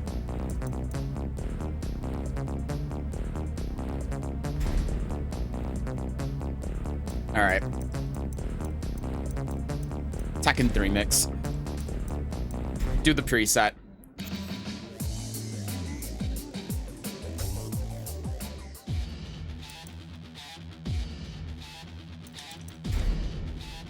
Okay, I need to use the restroom. We'll do a couple more. And then I'm gonna be done for today. I've been streaming for too long, man. I've been playing this game for too long. Well, then again, the first 2 hours of the stream, I wasn't playing Tekken. I've still been playing Tekken for 3 hours. Jesus Christ. Poken's fun. Input delay is horrible. Reminds me of another Bandai Namco game. Next Tekken stream will pull to bring back the Tekken 1 music. I'm gonna disable the make a poll. Okay, I'll be right back.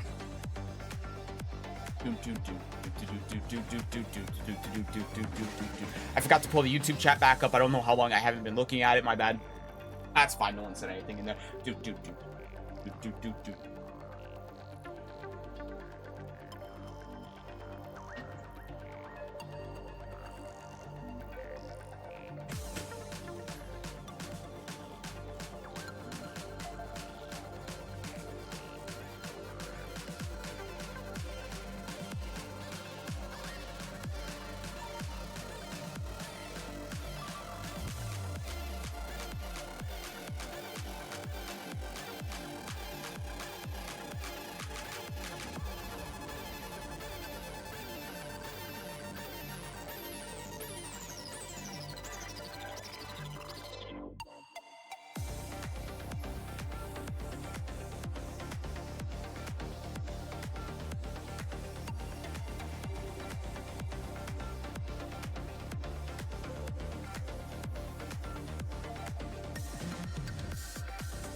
Hi.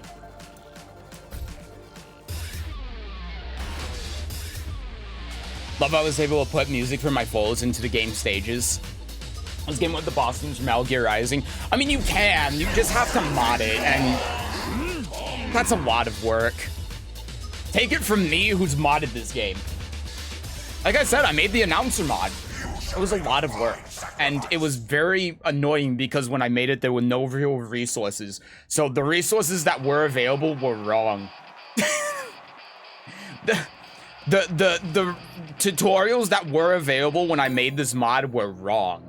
And so I kept compiling the mod and no sound would come out. And I was sitting there like, I'm doing everything correctly. Why isn't it working? And the answer was, it wasn't my fault. The guide that I was referring to, which is the only guide on it, was wrong. It told me to not do something when I had to do something.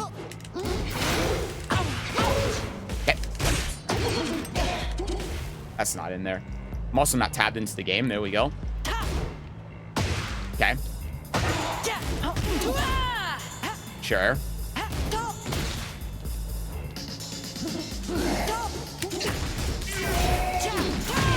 You punished it correctly. No, stop. Okay, that's kind of sick. I didn't know he could do that.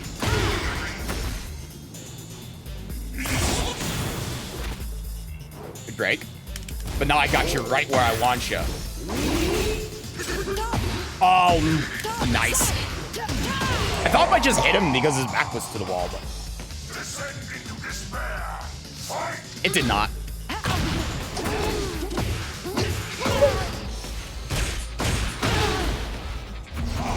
Okay, he waited. I respect it. This game feels like it's playing in molasses. It's pretty normal for Tekken, I suppose. Okay, good patience. What do you mean?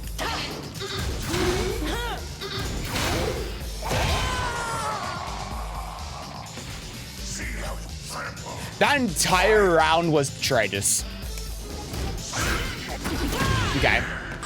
I'm fine with the early heat engager. Do it again. Do it again. Do it again.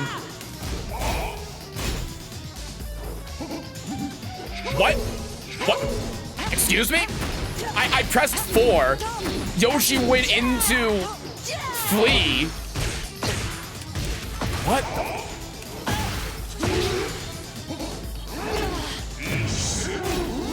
No idea.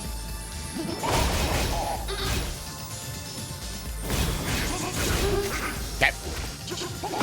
I'll take it. Nice reaction. It's -13 though. But that was a great reaction. Why do you hesitate? Blue hair Leo. Yeah, he's Sonic. You got a problem with Sonic? Because I do.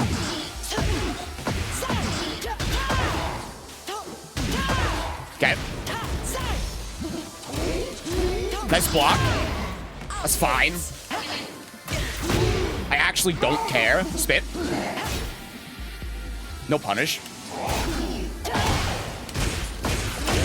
Okay.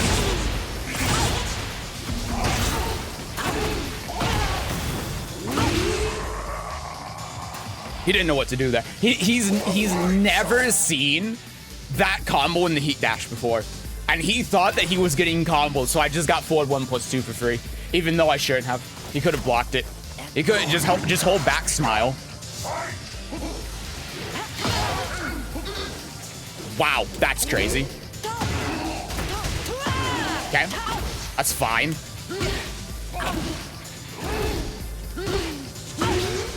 Grab.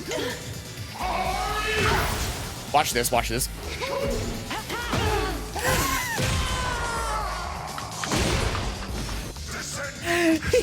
He tries to avoid it, the poor soul.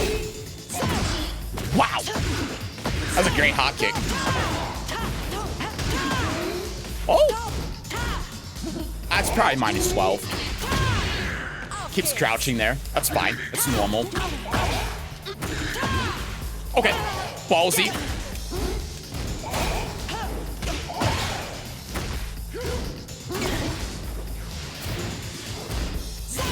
I'm surprised he didn't duck there. Yeah. I knew he wanted to use the heat. So I did 1-1 to keep him from using heat. I figured even if it's blocked, he loses it. I guess he could have done house sweep, and then that would have been bad for me. But yeah, it's fine. Oh, God, jab. You don't need to jab check me, you know. Oh, is that not launch punishable? It used to be launch punishable in Tekken 7.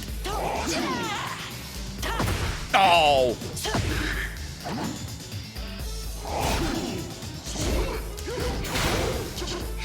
Nice, I'll take it.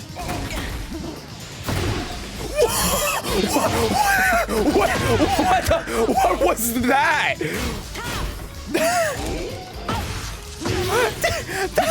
that was...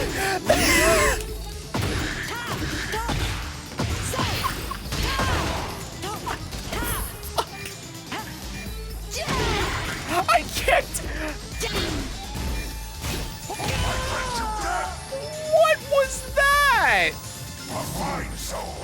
No, I gotta go back in that replay and look at that. What? What? I was behind him. I wasn't just behind him. I teleported behind him, and hop kick hit me. Did he hit my smoke and it gave me mental damage? What? Oh my God. You shall make a fine sacrifice. Best Metal Gear Rising boss theme is Mistral's. I still think it's Armstrong's. I know that's the lame cop-out answer, but I think it is. I think Monsoon's is up there as well. And problem with Sonic as a franchise has good games. None. I see. Oh, I need to skip to the next game. Agreed on this, Trill. I don't dislike it. It's just the ones I prefer. That's all. Okay, so where is it? It's right here, right?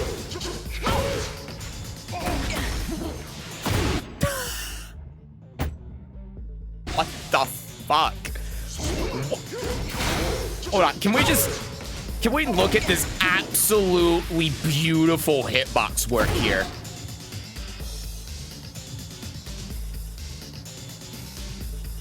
Are you fucking kidding me?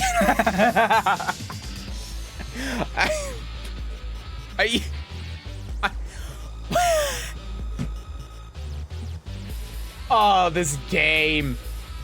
Harada's foot. That's insane. And it wall splat me as well. What in the... Can we just frame by frame here?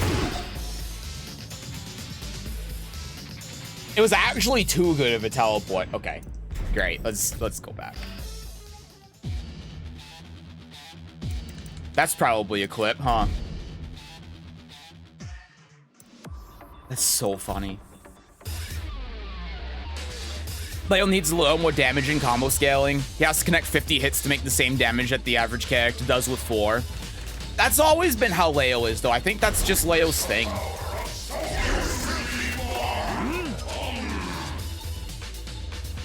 I think Leo also has a lot of wall carry, right?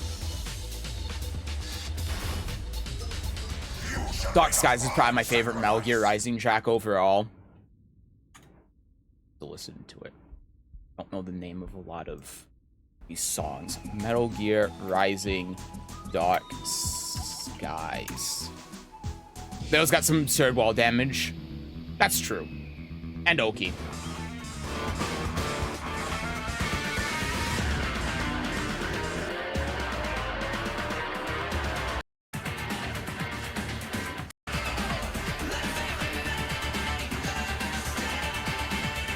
I don't even remember that one when I played. Like, it's not bad, but I honestly don't remember it. So recover from a girl on YouTube, go lights up, it's great. I can take a look at, oh my God, kill me. You won't see this coming because it's 3-bar Wi-Fi. Holy shit.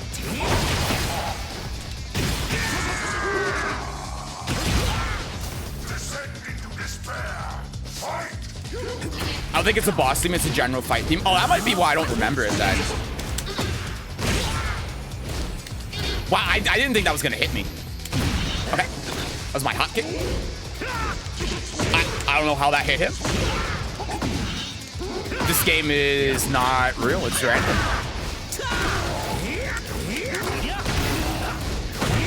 Okay.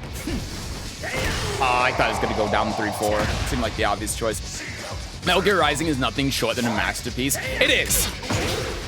I have, I played through it on Twitch. There's a video on my channel of me playing through it. It's very old. I'm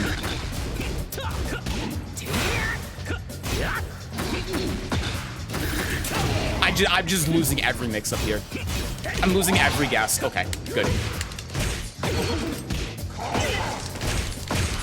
I played through the game for the first time on Revengeance difficulty. It was very challenging, but it was fun. It was really, really fun. I think it took me, like, somewhere in the neighborhood of 20 to 40 hours to beat it. The Monsoon fight, on its own, I think took 5 hours for me to beat. It was really difficult.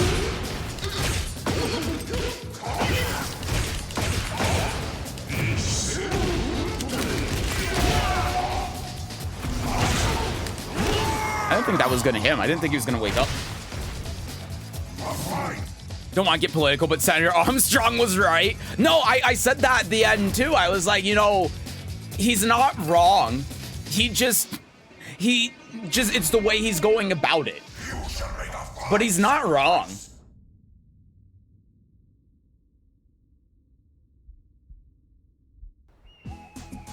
That was the thing at the end with him and Jack. It's like they had the same ideals. It's just that they went about it in different ways.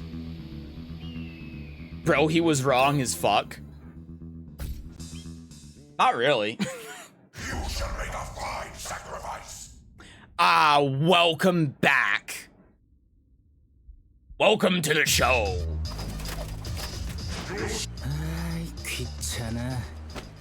It's okay to want to make the mother of all omelets, but breaking it, he's just going too far. Yeah, that was really where the political leaning became extremely obvious between Senator Armstrong and Jack is the eggs. I remember that very well. Where is he?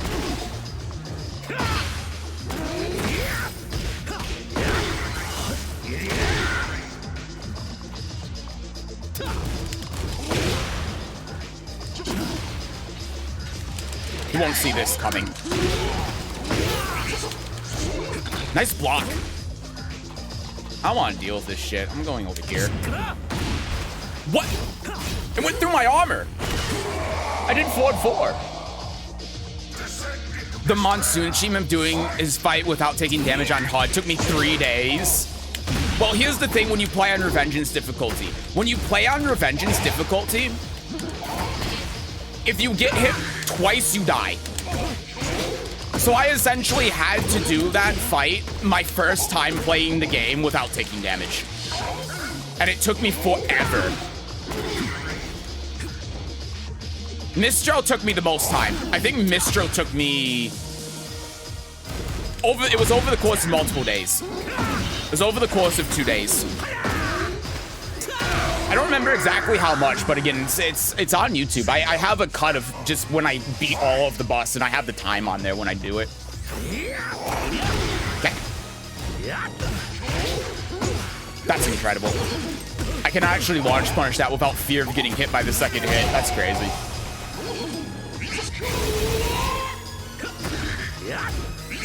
Okay.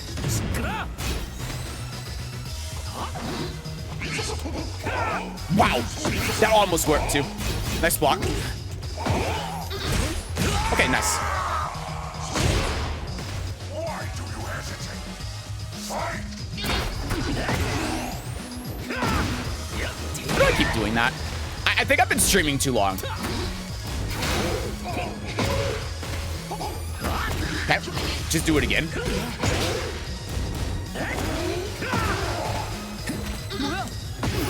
That was a good break.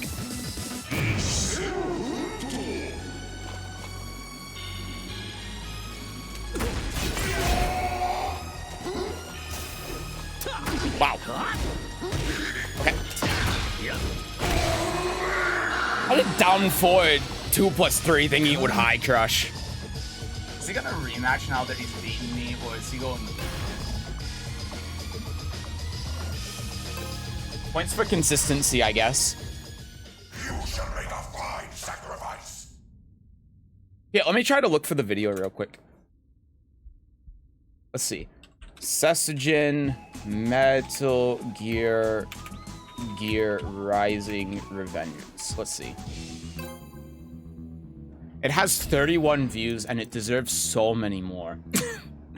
Let me turn this off real quick. How's 31 looking as a whip punch without heat? You're right. I'm using it now that you said it, and you're absolutely right. It's really good. It's been helping a lot. Okay, I actually have, this is when I had shorter hair. How long ago was this? This was back in 2022 when I had my old computer that made this game chug. I'm gonna like this on my other account. So, first playthrough, Revengeance difficulty. Oh yeah, and I didn't use Nano Paste. I didn't use Nano Paste either. So, this one took me half an hour. And then the frame rate for the first 3 fights is pretty bad. And it is pretty bad. I don't know why it's so bad, but yeah. Phase 2 took me 19 minutes. Fighting Wolf I actually did first try. It was 5 minutes. Oh yeah, and I had a heart rate monitor on too, so I have the the beats per minute with the heart rate. Helicopters, 13 minutes. I don't think I had it on for the first go around. And then Mistral, yeah. So Mistral, total time 4 hours 30 minutes. This took me 4 hours and 30 minutes to beat. This was insane. Yeah, I mean, you can see, because I cut it so that it's just the attempt where I win, right? It takes 10 minutes. It takes 10 minutes. And then, yeah, and then phase 2 took me 23 minutes. So it took me a total of 5 hours to beat her. You calling it a stream soon? Yeah, probably. I'll play a couple of games. And I have the heart rate monitor on now for this one. I want to go through this because this is one of my biggest achievements when I in any game I've ever played. This piece of shit. Oh my god, I remember this piece of shit. Fuck this guy. This took me an hour. This was pain. This was absolute pain. This was terrible. Holy, you have no idea. You have not known pain until you fought this guy for the first time on Revengeance difficulty in this game. This game looks sick. It's really good. But God, this is the most difficult game I've ever played. He's mine. He's mine. I remember the monsoon fight more than anything else in this game. Misjudged you. 4.5 hours. After all. Now you're just being nasty. This was, oh my god. I remember this fight vividly. I was done with this game after this fight. Actually, why don't I give you a demonstration? Oh my god. I think it's time for Jack to let her rip. It's been 2 years and I still remember. It took me a bit of time, but that's because I wasn't parrying her. I wasn't parrying when oh my she god. threw How the long did this little take? minion. Again, about more than 10 minutes, like 12 minutes. When I did that, it took me like 15 minutes. I hated this because if your back got to a wall, I remember this. If your back got to a wall, then it was hard to read where he was coming from, and he could very easily just kill you. He could very easily kill you without you even seeing him. That's what caused so many deaths. I would never want to do this again. Absolutely awful. Almost just died there. By the way, if he hits you like once, then you're down to 20%. And because I'm not using nano paste, because I'm not healing, 90% of my deaths that's in the it. last 2 hours have purely been because of the parry mechanic not working. And I was right. Yeah, most of my deaths here were because I was trying to parry and it was inconsistent. One of the boss biggest is not problems with this difficult, game, it's just a game when with the playing on this difficulty, was that you could really feel a lot of the inconsistencies with the game's mechanics. This game had a lot of really weird bugs and a lot of weird, like, mechanical issues that you wouldn't notice unless you were, like, playing like this. I was testing the limits of this game when I did this. Even though, again, I don't even think this boss is But hard. yeah. I genuinely don't even think this boss is hard. I just think that this game's mechanics are not well designed. I shouldn't have said well designed because they are. It's that they're not consistent. That was the problem. Like the pairing in particular with him was very inconsistent, especially when you're back. Like again, if you're backwards to the wall, sometimes you would parry and it just wouldn't work.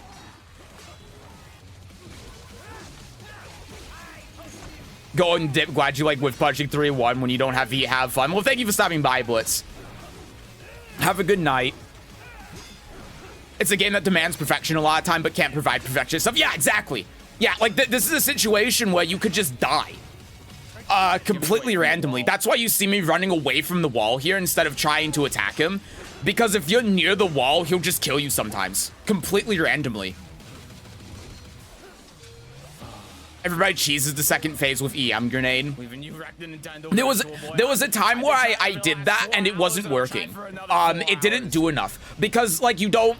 The problem is you don't do enough damage from my. It's been 2 years, but because of the difficulty that you're on, you just don't do enough damage. Let me get to the second phase It here. just needs to be better. What he would learn after thing happened before and it killed me. Yeah, so I know I do use it a little bit, but it's like it's not enough. That's the thing. Okay, he's done. Didn't get any hits on him, but that's fine. Oh yeah, and then this as well. You have no idea how long it took me to understand how to get around this. Because here's the thing. Here's another thing with this. You see me running away from him instead of slicing them when it's trying to tell you to slice them. The reason why is because they will instant kill you and they will come in random directions, and sometimes they will come in a direction where you cannot hit them.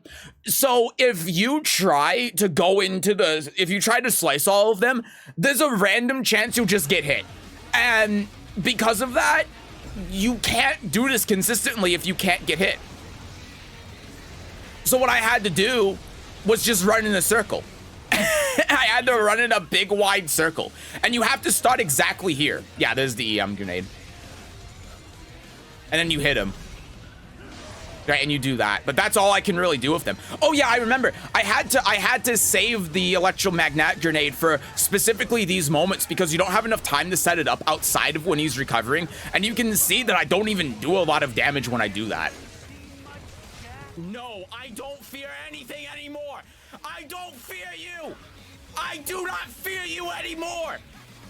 This was after 4.5 hours of just this one fight. This was an entire stream.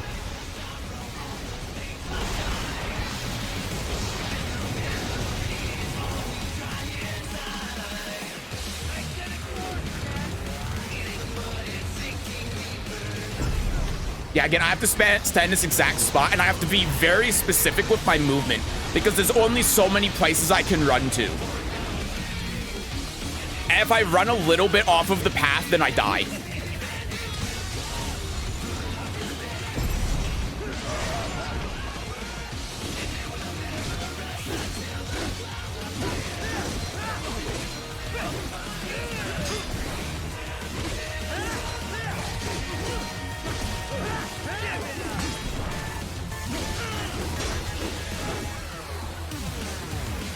I got to this part of the game once before and I died. And I think it was after 2 hours.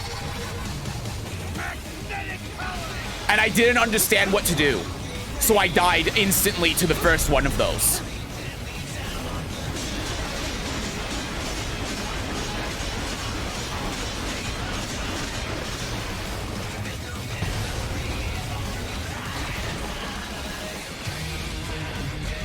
I don't fear you anymore. I feel no fear. My Only heart pain and rate right now anguish. is 145. Do it!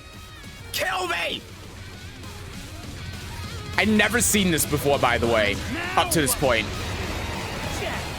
I never seen this before, so I didn't know what to do. That's why I paused there for a moment. And I actually thought, because I paused for so long, that I was going to die. I fear nothing! Nothing! Die! Die! Fucking die! I fear nothing anymore! Look at my heart rate, man! Ah! He's fucking dead! Ah! Yes! 4 hours and 52 minutes! Ah! I just collapsed. That was it. That was it. That was one of the best moments I've ever had. 100. My heart rate's 152 when I stood up there. It was higher after I beat him than when I was actually doing the fight. Oh, I remember that entire thing vividly. It was the worst thing. And then, oh yeah, here we go. Here, oh my god, this was funny. This is a day that lives on in infamy to everyone that was here when they saw this.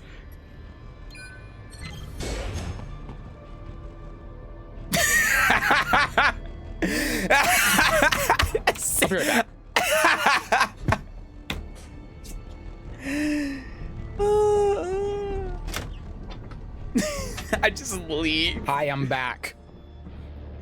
All right, I already know where this is going. I already know where this is going. What? Yeah, this didn't take me too long though. Okay. It was only 20 minutes. It wasn't that bad.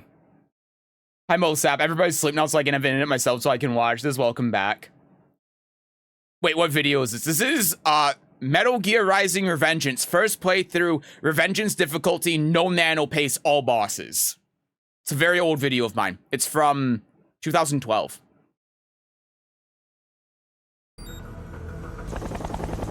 Let's see. I don't like this. I don't like the helicopters. Sundown it. This was 20 minutes. I found the way to exploit him myself very quickly.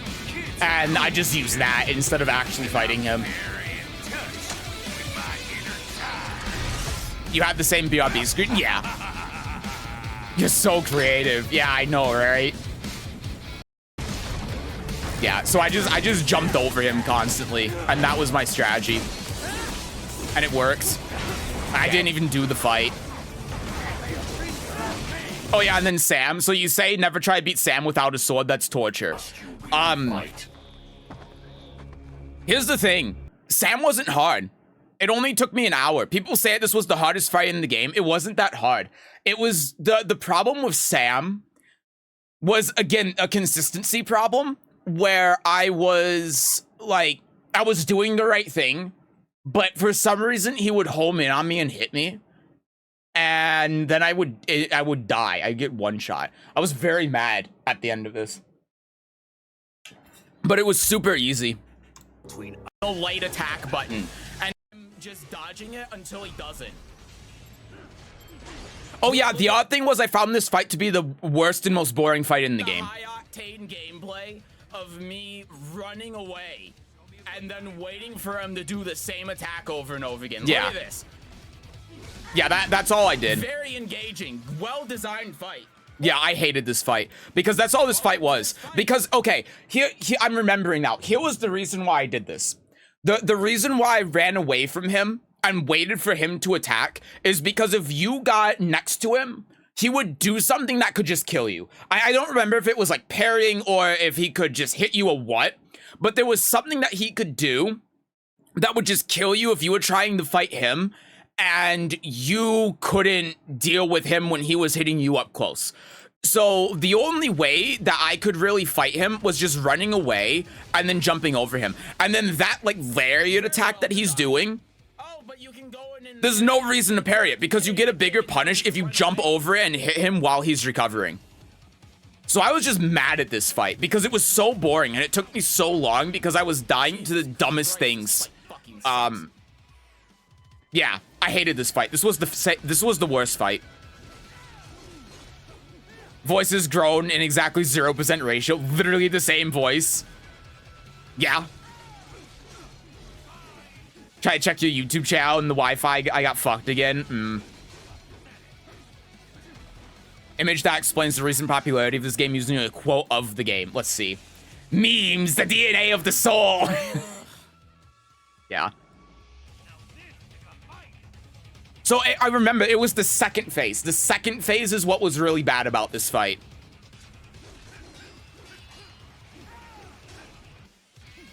I don't remember why though. Oh yeah, because I actually had to parry him, but he could like, it felt like the timing was delayed and that would one-shot you.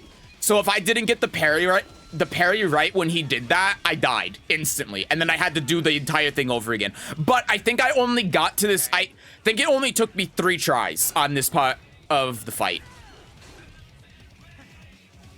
I feel like I'm in a subway. Poor Mosab. That works. works. I just need to do that, I guess, because actually parrying it is unreliable. Yeah. And it's because of stuff like that. Like, you can see when he's really far away, he does a little pause before he does it. That was the problem with it being unreliable. So it was kind of a mix-up. And it made it tough.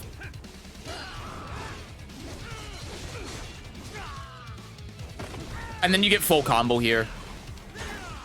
There, good.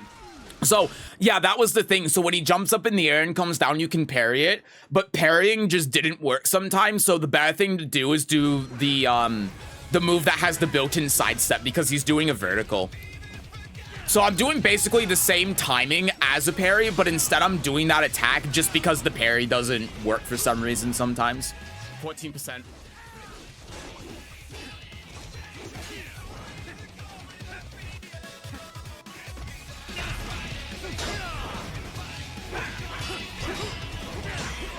Yeah, and then there was this too, where he has a couple of different options out of it.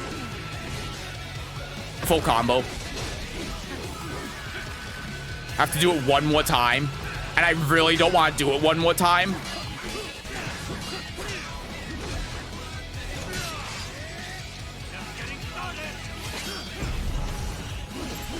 I didn't know what to do here. Did I fuck it? Yeah, see, I remember. I was like, wait, did I fuck it up? Yeah. Let's tweet Harada Senator Armstrong as guest character in Tekken 8. Season 2 of Tekken 8 starts with Armstrong beating Reina. Oh my god, no, stop. Oh my god, Ant. Awful. How about Armstrong, a special intro with Victor? Okay, that would be funny. I would pay money for that. My meds have fried my brain. Take care. Take care, Lysetto. Thank you for stopping by. Have a good night. Like that combo, how about we do it 4 times? Oh, relax. Awful. Yeah. Force. Okay, Ant. Ansu. Force. I didn't even know this was a boss in the game when I first played this game. Where's the thing? The Ant. Total time, 4 hours, 21 minutes. I don't even remember this fight. He's still piloting an ant, though. And what is this, Earth Defense Force? I'm gonna beat his ass. He says what it takes 4 hours to... I think that might actually be the time it took from here until beating Armstrong. I don't remember. Just die. This is a lot less, like, climactic than I thought it would be. True. All right, you can't use oh that. my god. Okay, so phase 1 of Armstrong was bugged. So what happened here on phase 1 is I kept getting to a point where I should have killed him and he didn't die. And I was getting below the health threshold constantly, and he just wouldn't go into the cutscene where it advanced to phase 2. So there was a point when I was doing this fight, when I was streaming it, where I was fighting him in one attempt for half an hour. And I got him to like 30%. And he just didn't go into phase 2. The fight didn't end. And I had to look it up. And it was the only time I looked up anything in this game. And it said that he was supposed to get below the health threshold. So I thought the game was bugged. Like my save file was bugged. And the other thing is if you survive for long enough, then something will happen. And so I just had to do that. Uh-oh. He's upgrading. Getting powers. He has He's upgrading that. What the hell are you? Or was it phase 2? Maybe it was phase 2. Around and find out. It was one of them. Okay. This is how I work. Might have been phase 2. Alright, that's fine. Punish. Yeah, I think it was phase 2. So that only took me 9 minutes. Gonna be easy. Yeah, and that's all the cutscene. We can skip through that. Dodge. Yeah, this was it. Yeah. Yeah, hour and a half for phase 2. And it was because it was bugged. Now I'm getting impatient. You can't parry the blades of Exilus. You need to backslash it and iframe through the blades. Oh, That's why it felt inconsistent then, because... Okay, so I accidentally found that I was just doing the right thing then. 2 years later, and now I know. Well, that helps.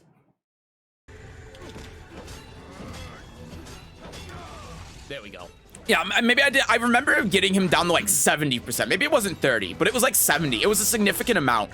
I spent, again, one attempt on this, I spent like half an hour, and he just didn't die. Sick by accident. I didn't avoid it.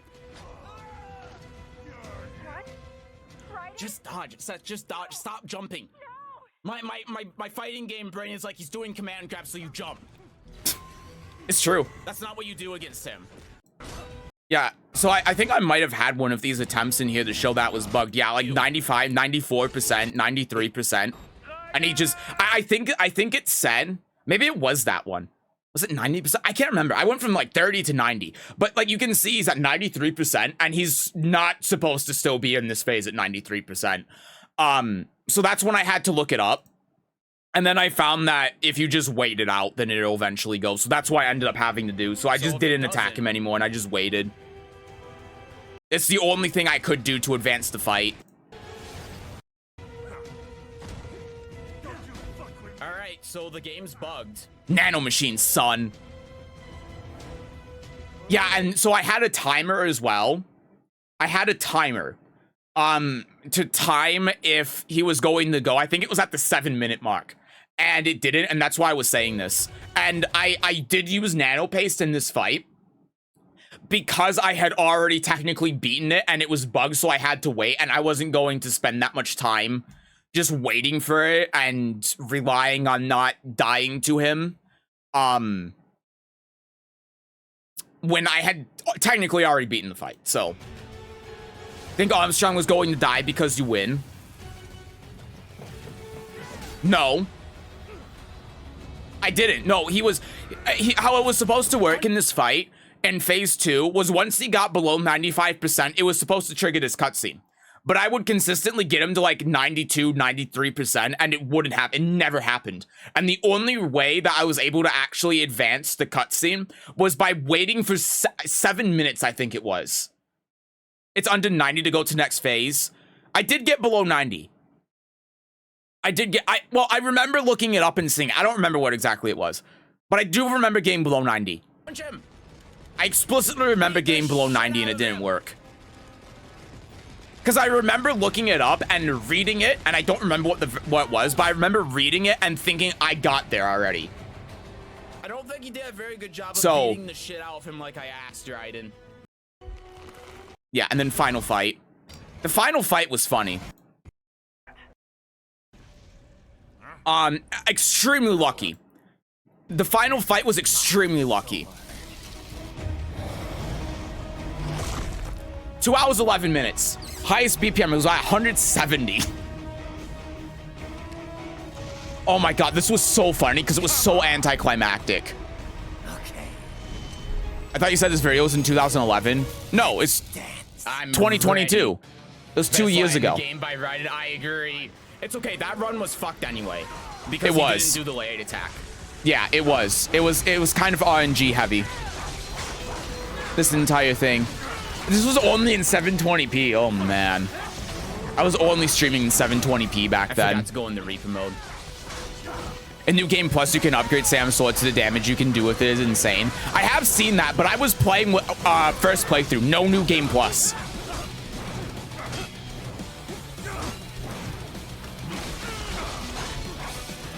Yeah, again, how long does this take? 13 minutes. And there was a cut in here as well.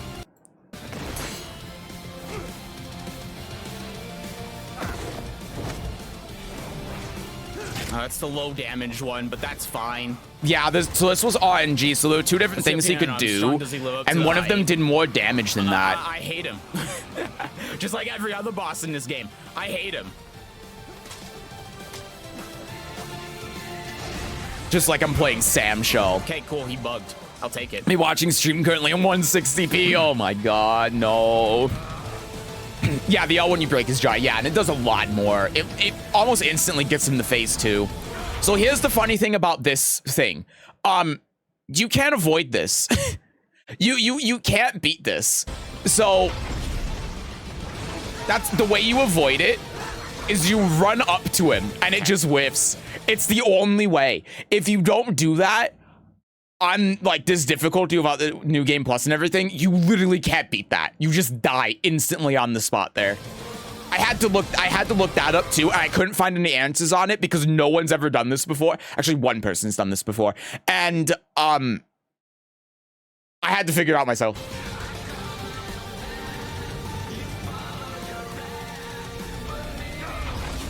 So instead of actually doing anything, I just run under it and then punish him.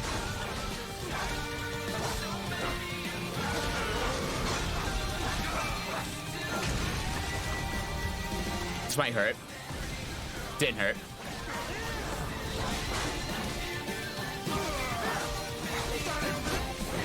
Okay.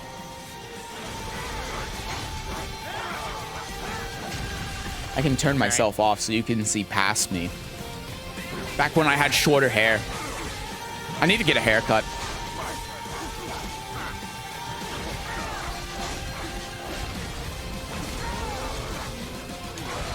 Oh. Yeah, and the only way to avoid that as well is the iframes from the dodge there.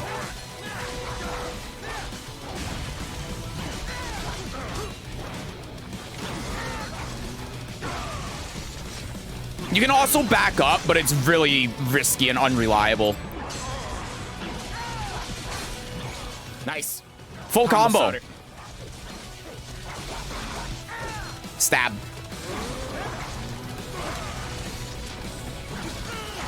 Like I remember initially when I was doing this fight, I was trying to like get out of it instead of using the iframes, but you couldn't do it reliably. You had to set up for it, and then you always had to be positioning yourself if he did that attack.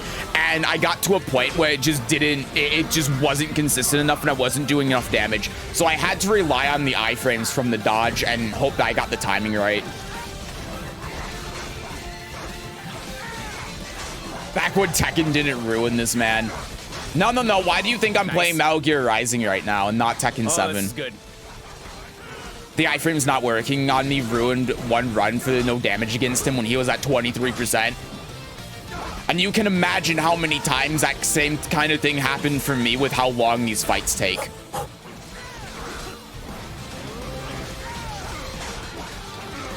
Combo starter.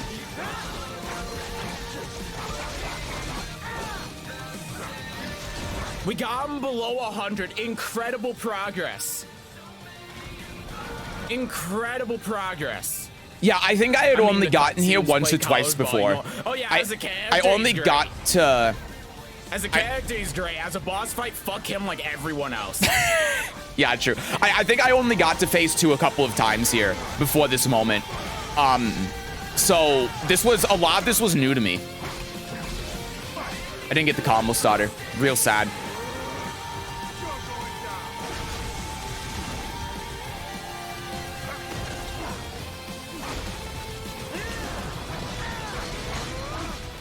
Lariat!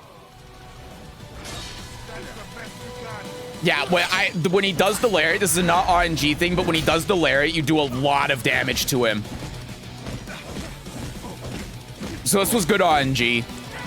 Look, I mean, he went down to 40%. That would have taken me 7 minutes.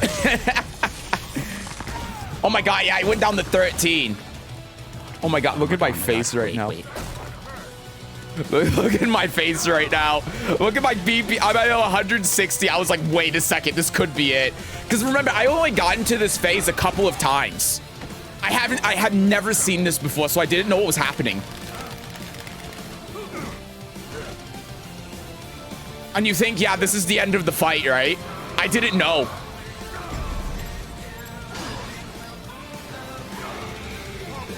But look how fast that's going.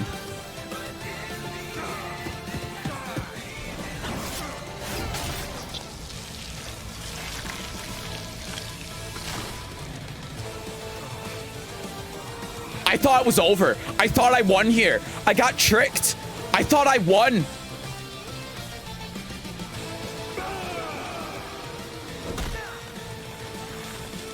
I'm just like, I don't know what the fuck is happening. I'm so scared right now. I've never been this scared playing a game before.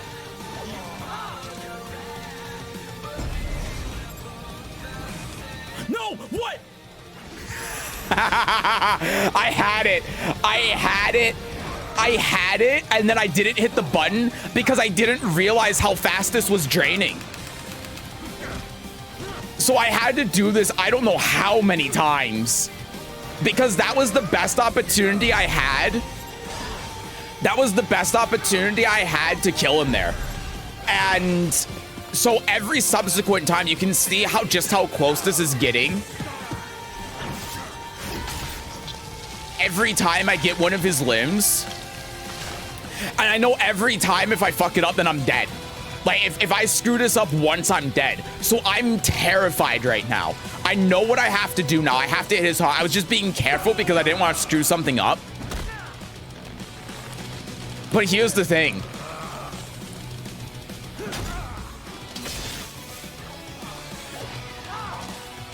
Look how fast this drains. And how many times I have to hit that. And how the sword comes back randomly. Did you see that? So I go here, right? And this is draining so quickly because I don't have any upgrades. And I actually can't hit him faster than my meter is draining while in the sword thing. So it's RNG again. Every time you go into there, it's RNG. And so you have to go through this section. Thankfully, he's not going to hit you, right? So I wasn't that scared anymore. But you have to go through this section every time. And if you fuck it up once, then as far as I know, I'm dead. Okay. So I just have to keep calm and do this. And again, look how low this is getting every time I do this. I just have to keep calm and do this and hope I get lucky on the RNG. You were lucky to try to heal in this fight. I was. And that was the button on the controller. And that was the thing with this, is that it was like there was so much luck that went into actually beating him. Okay, thank you. Gotcha. You should play this again, but now with the house self-harm specifications. So you're saying I should play this again, but like it was intended? That just doesn't sound fun. A little bit if you can't tell.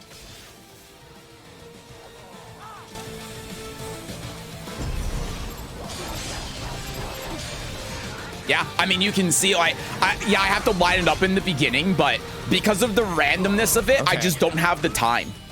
Just be cool, but you screwed it like 4 times. What am I doing wrong? What am I doing wrong? How many times do I have to Can't tell if you're being sarcastic or not. I'm honestly not. I don't think I'd have fun playing the game again if it's just on hard. It'd be way too easy. Look at my heart rate. I'm panicking right now. And unfortunately, this whole section removed a lot of the drama of the ending because it's like this entire time, these 5 minutes, I just knew that I had won. But it was just like repeating the same thing over and over again until he eventually died. It really retracted from the ending of the fight. And the ending of the game. It's the one thing I regret is that this couldn't have been done in one sequence. Nope. Wait, am I going to die because I don't have enough FC? Yeah, I wasn't realizing that this was recharging every time. Wait a second. You could just let yourself heal and use consumables. No, that would be too easy. No, I didn't. Give you a unique experience. It must be an amazing game, right? Yeah, it really was. This game was incredible. Okay, I'm fine. Yeah, maybe I just have to get him to a certain percentage. I'm just gonna go by that.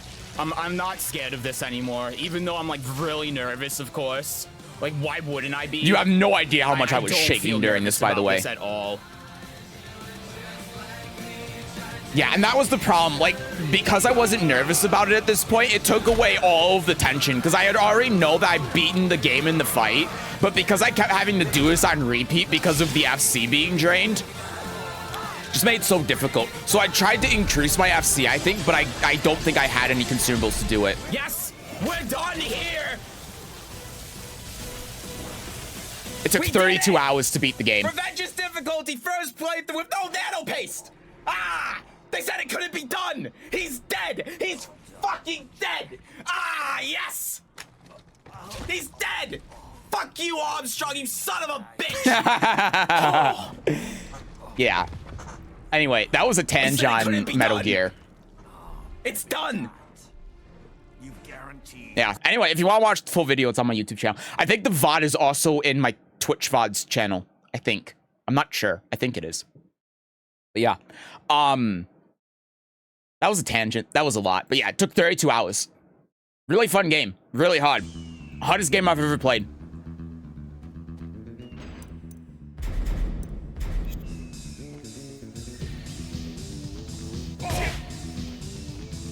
This was a common punishment to counter your luck for the skip the third phase with the Vribs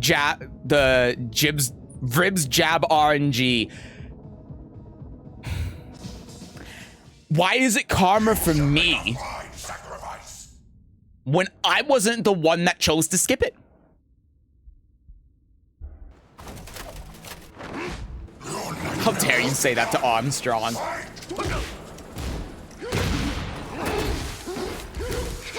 Okay, that was weird. It's really strong. Oh, wow. 10 frame punish, by the way. Harder than optimizing Elden Ring's graphics settings. It's harder than anything I've ever done in my life. I mean, it's an 8-hour game that took me 32 hours to beat, you know?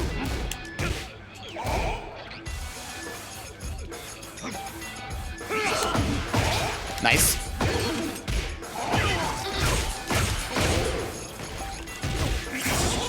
Oh, I didn't get it.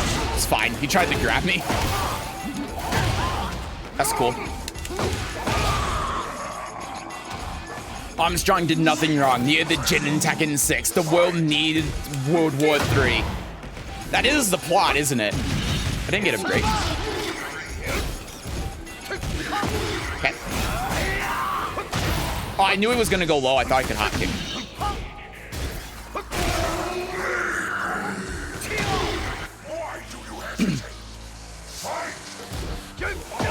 Okay. Oh, just out of range.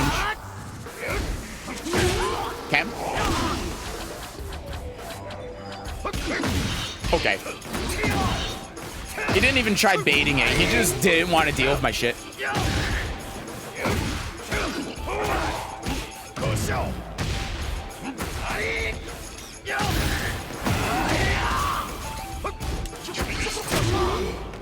Terrible punish.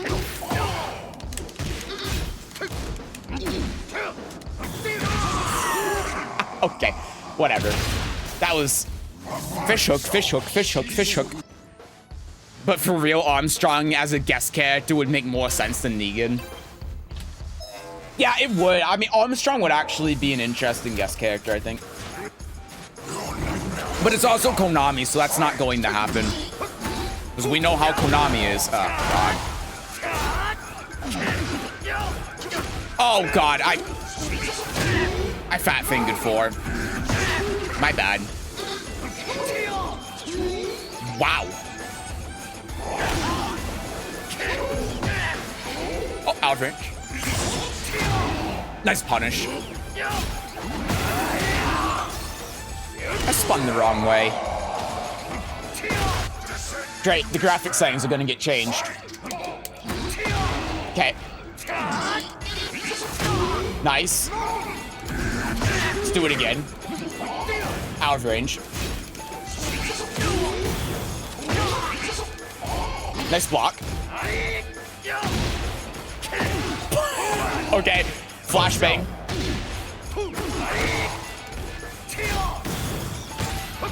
Nice, good grab. I thought I might do down back 3 there. World War II gave us instant ramen. Tekken 6 World War III, I forgot what it was gave us. It gave us I don't know. Something important. Wow. Okay. Ready for this finger.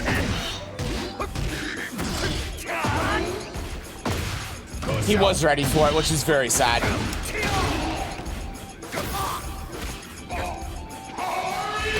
Wasn't ready for that, though. Just so much damage. Oh. Okay.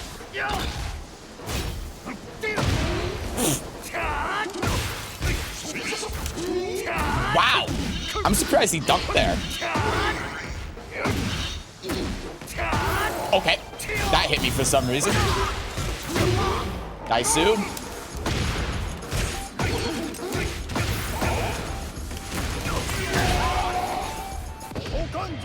Hokonjaba.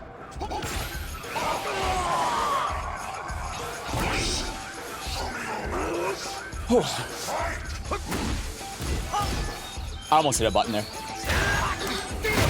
Nice.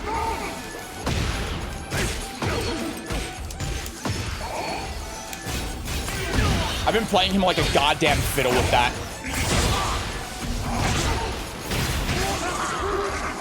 GG's. I play him like a goddamn fiddle. He thought I was gonna do the no mix-up, and he was around like graphic settings didn't get changed. Nice. I was about to ask why don't they add Konnor cameo to the game, even if it was a joke costume for the character, but the CEO of Bandai probably doesn't know what. The CEO of Bandai Namco probably doesn't even know their own IPs. That's true.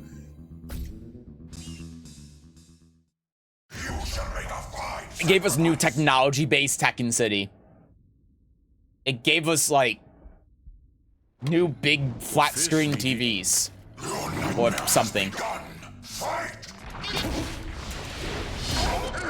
Okay. Oh, shotgun. Nice.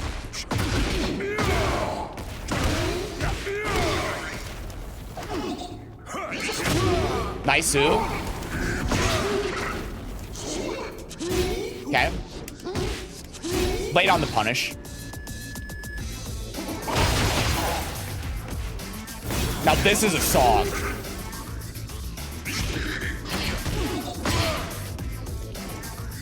Okay.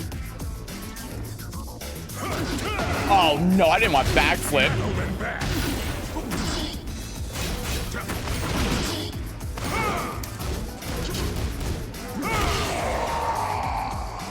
That entire, I blocked the low, I ducked the high, I didn't get the punish. Green ring hop kick.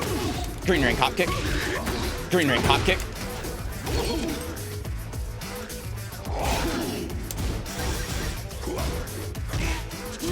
Nice block. Guaranteed.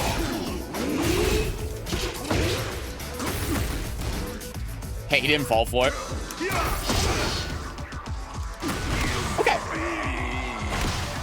Delayed it a little bit. I didn't know if he was gonna attack or not. I was more so trying to bait out like Rage Art or something. I didn't get ducked there. Am I playing against the Keelik? This guy's a Keelik player. This guy's a Keelik player.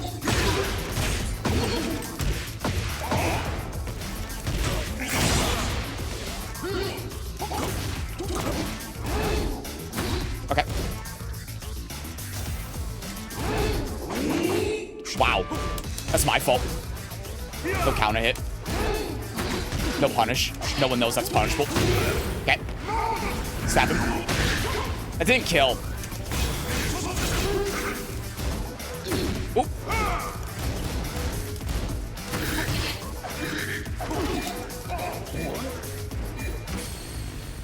What the fuck?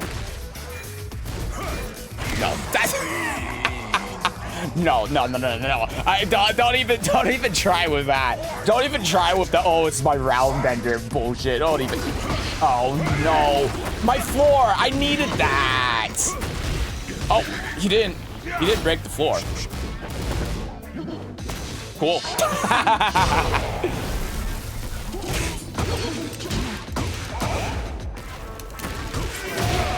Okay.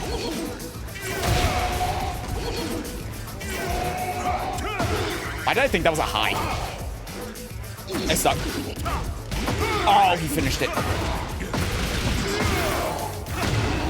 Okay. I have no choice.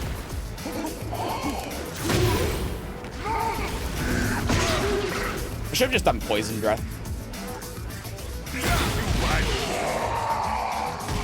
What am I doing?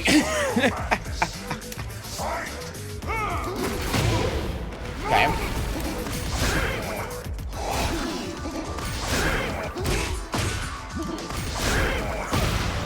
Not shotgun. Oh, man. That's a plus as well. He didn't respect it. If I did 1-1, he would have died.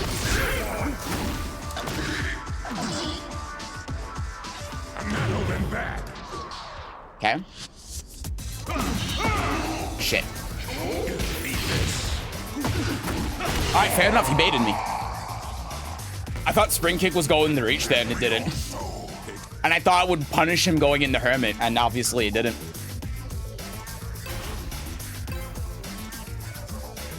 World War 3 for now gave us Tekken 6 and like 50 memes thanks to Armstrong, and it didn't even happen yet. It's all up from here.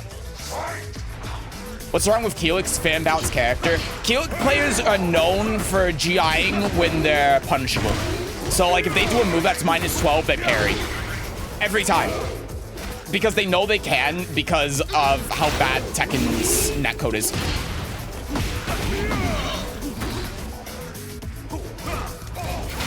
Is that not -15? Hello? What?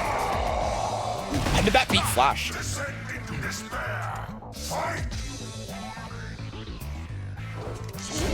Nice block. Okay. Oh my god, I tried whip punishing. He saw that coming. Oh my god. It's guaranteed on counter hit.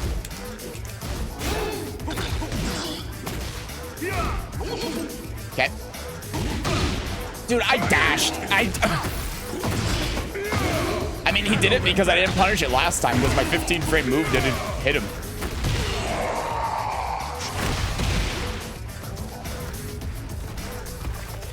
Okay.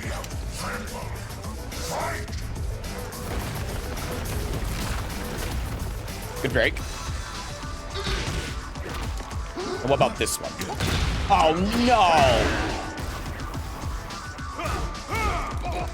I'm sorry, is that not punishable? It is punishable. Okay.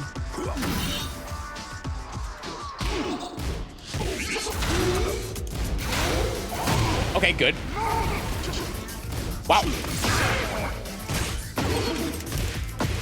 Still alive.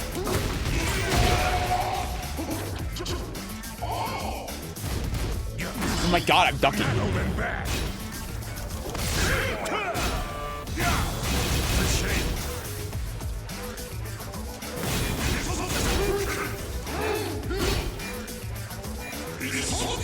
No! Nice block. Nice block. I was thinking about doing kangaroo kick, but I didn't think I was at the right range. Nicely done, GG's. I could have just ran up to him maybe and done 3-1 again, but he was, I don't know. He was playing so defensive, I didn't think that was a good decision. I thought what he was going to do is he was going to try poking and jabbing a lot, so I thought that maybe this would hit him. That's why I did it. I did it and then I delayed it a little bit because if that hit him, then that would have been the round, but it didn't work. Oh well. Tekken 7 launch leader, right? Nothing is punishable. True, honestly, feels like it. Well, I hate sleeping in a place other than home. Now I'm hungry and everybody is dead asleep and I want to cook in a kitchen that's not mine without asking. Yeah, I think that's completely fair.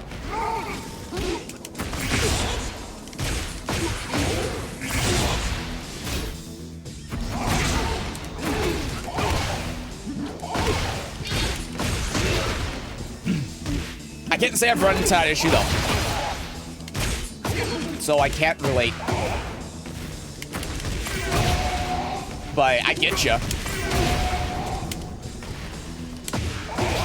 I'm more. My problem is more if there's nothing to eat, and I realize there's nothing to eat, but it's like 11 p.m. and everywhere is closed, and I can't go and get something.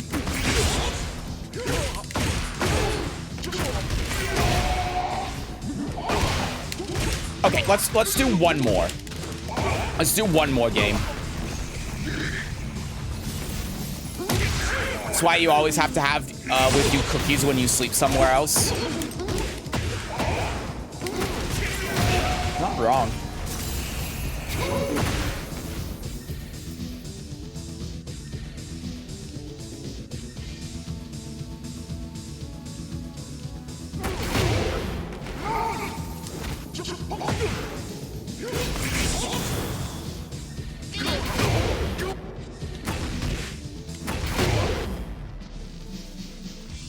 And you wouldn't fucking believe this, my aunt's son fucking laughs while asleep. I did that once before and it woke me up. Some kind of dream or something, but them laugh so loud.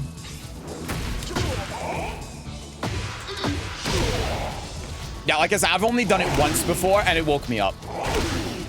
Because I heard myself.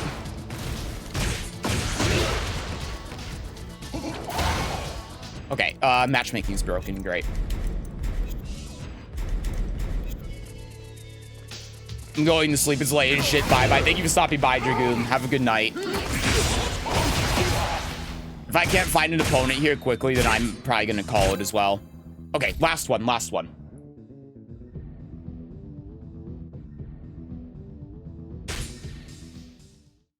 You shall make a fine sacrifice.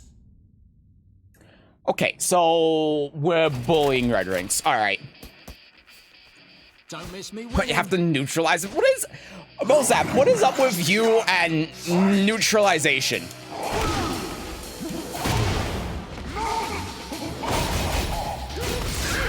Okay. Ow. Nice duck. Oh my god. That hurts. Oh, I was way out of range.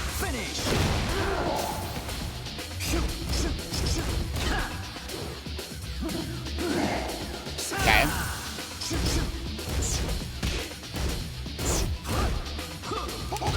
Nice.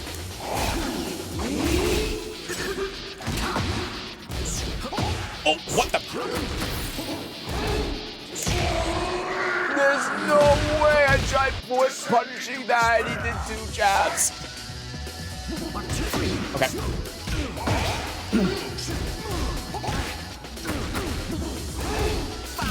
Oh my god, he did Sonic Fang there.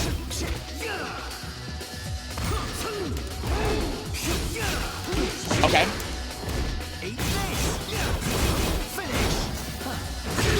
Nice. Stab him. Okay.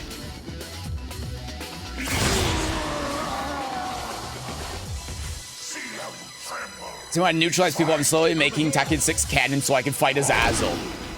I see. Kazuya plays is something else.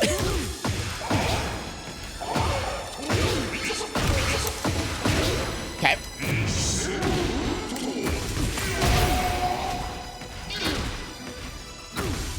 I was front turn there? Okay.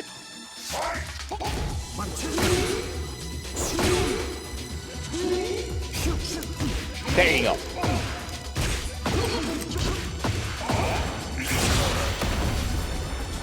Bring the house down. Okay. Oh no! Don't miss me winning. Oh, I didn't get a block there. I beat the Wi-Fi. Nice.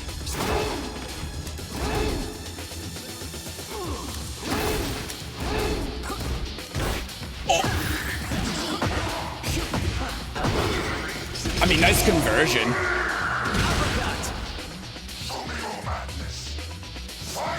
Okay.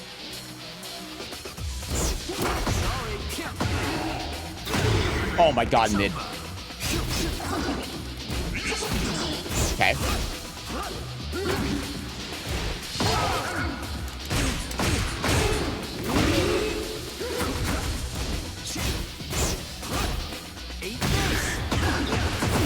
During my backdash.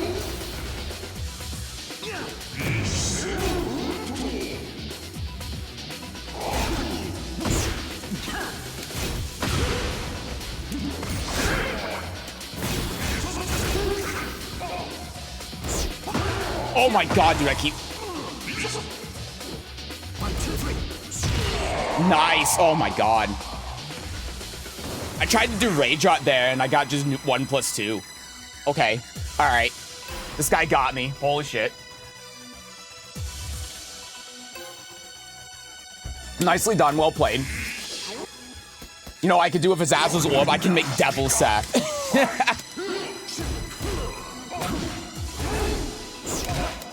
What the hell? My Wild Rising 2-1.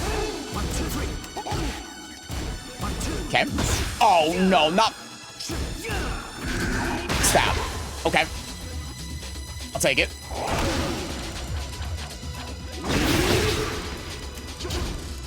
There we go. All right.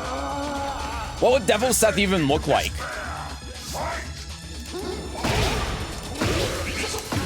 Okay.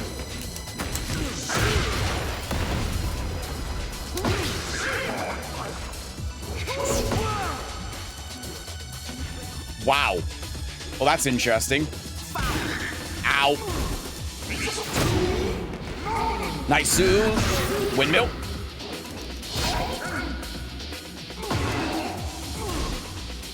I didn't think I was going to block that. That was only the first it hit, so that was a launch punch, but that's very funny.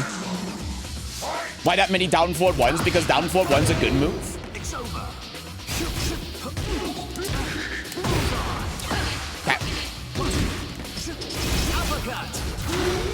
What is that on block now?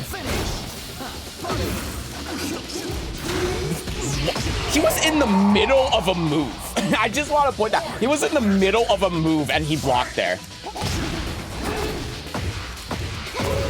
Okay.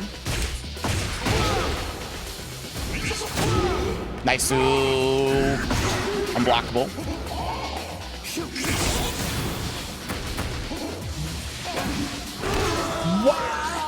What is that recovery? I'm hitting him while his fist is still out, and it's not whiff punishing. Devil Seth looks something like that. I would look like Okubo. How would I look like Okubo? Okay. I just realized I haven't had the YouTube chat up for like forever. I'm so sorry if anyone on YouTube has been saying anything. Oh my god, I'm such a bad streamer.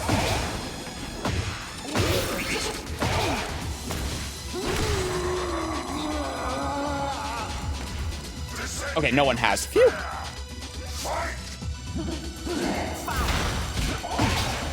Okay.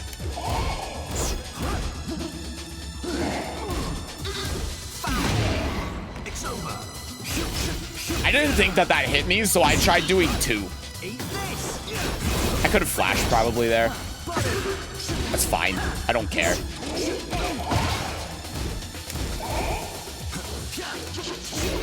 What am I doing? I'm tired.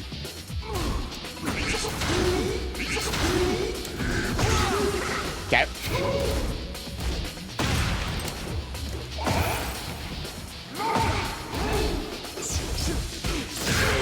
Tired. Take my advice, when you have plus, you get hit with heat smash. Wait, what? What's your advice? At last it's a high, right? I don't know, man. I'm too tired for this. I'm exhausted. I've been playing Tekken too much today.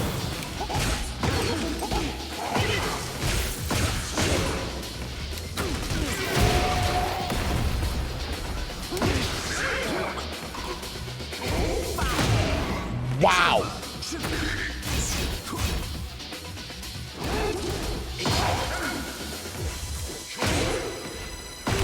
Okay.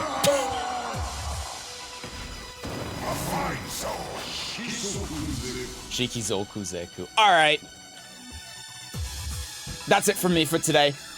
I've been here for 6.5 hours. I'm tired. I think it's pretty clear from that last game I'm exhausted.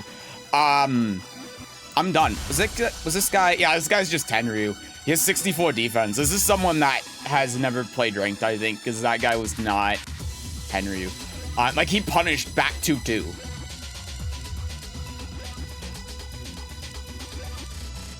Kubo is a devil and he inspires you, so you transform into Okubo. His name is right there in the emote. Not the anime fighting game. Reset. Yeah, you get that with Yoshi. You get tech catches, you get fighting game. Not fighting game. Anime fighting game resets. You get everything. It's the works. Not enough. I don't care. I'm tired. I don't get paid to do this. Maybe if I got paid to do this, then you'd have a point, but I don't. So I'm going to go and watch VTubers. That is what I'm going to do today. And I'm gonna get food. I'm hungry. So schedule for the rest of this week. Obviously Saturday, Sunday I'm streaming. Whether or not it's Tekken, I don't know. W stream, thank you. I had a lot of fun today. I actually had a good time. Taking not only a break from Tekken, but a break from streaming really helped with my mental. And I had a great time today. That said, I don't know if I'm going to stream tomorrow or Friday. I think what I'm gonna do is one of those days I'm going to stream, one of them I'm not. I'm leaning towards not streaming on Thursday. Trying to sell you VTuber model. I'm trying to buy a VTuber model, okay? Listen. Yeah.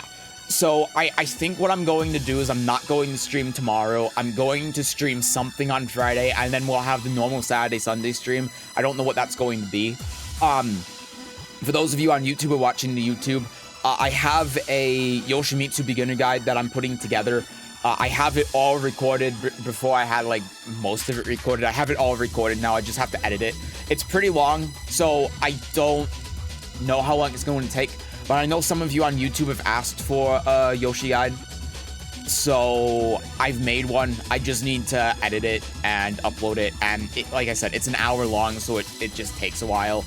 And I haven't really been motivated to edit long videos recently. So we'll see. Hopefully I get it out by this week. I don't know. I also need to put out the video where I played Lydia in Tekken 7. I put out a short of that a couple of days ago. I wanted to make a full video out of it, but it's harder to do that with Tekken 7 because games just go on for too long, and I only want to make one video out of it instead of making multiple. And I need to do that before Lydia comes out, so that's kind of priority number one right now. So I think I'm going to get around to editing that on Thursday and hopefully have it out by this weekend. Not that that's anything special. I mean, it's just a Twitch VOD that I've cut up into a YouTube video, so. But anyway, hopefully the Yoshi Beginner's Guide, which is actual content, will come out like sometime next week. That's what I'm banking on, but we'll see. Looks like I'm gonna have to play Yoshimitsu. Use me in your shorts without permission. Now pay me money. I did think it was funny. I didn't want to call you out when I made the short, but I thought, you know what? This was funny enough, and I'm trying to make like a video. I went from a short a day, now I'm like a video because I skipped yesterday and I instead uploaded the video I uploaded yesterday. So I was like, you know what? Hey, let's just do it. I give you a pass this time. I appreciate it. Thank you. Thank you for not sending your AI legal goons after me like Bandai Namco. So yeah, I think that's everything that's going on pretty much. I haven't gotten around to the next challenge stream yet. I still have it in the design phase, but I haven't moved past that. I just haven't really, I wouldn't say I haven't had the time, but that's not necessarily true. I just haven't like had a break to be able to make the time in a way where I actually want to do it, if that makes sense. So, that's another thing. That's going to be a stream sometime in July, I'm sure, but I just haven't gotten around to it. So, yeah.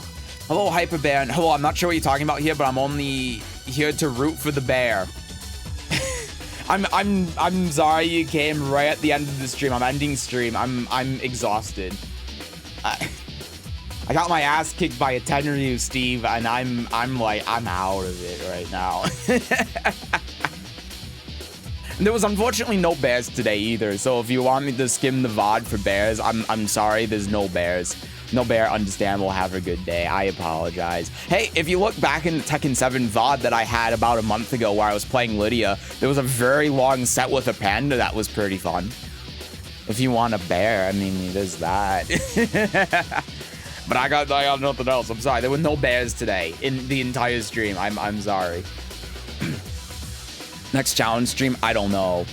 Bear beginner guide. I don't know how to play bears today. The bamboo character. The bamboo character. That's Panda.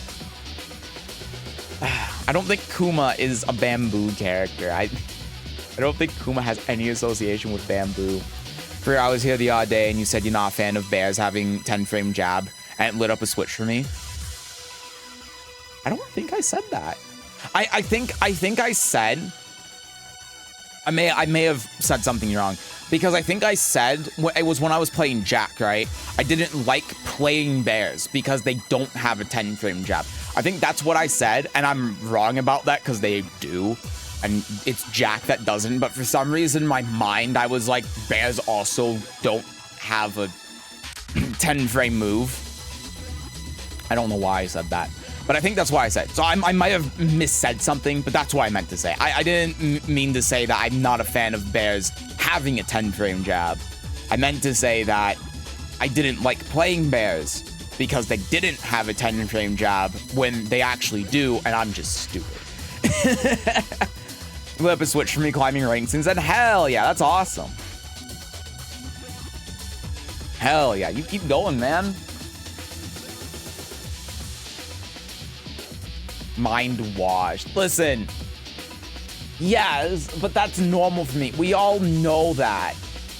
Instant follow for bear respect as well. Thank you for the follow. Thank you. I appreciate it. Seth, good memory. I know it's a rare instance, isn't it, where I have a good memory. It just never happens, right?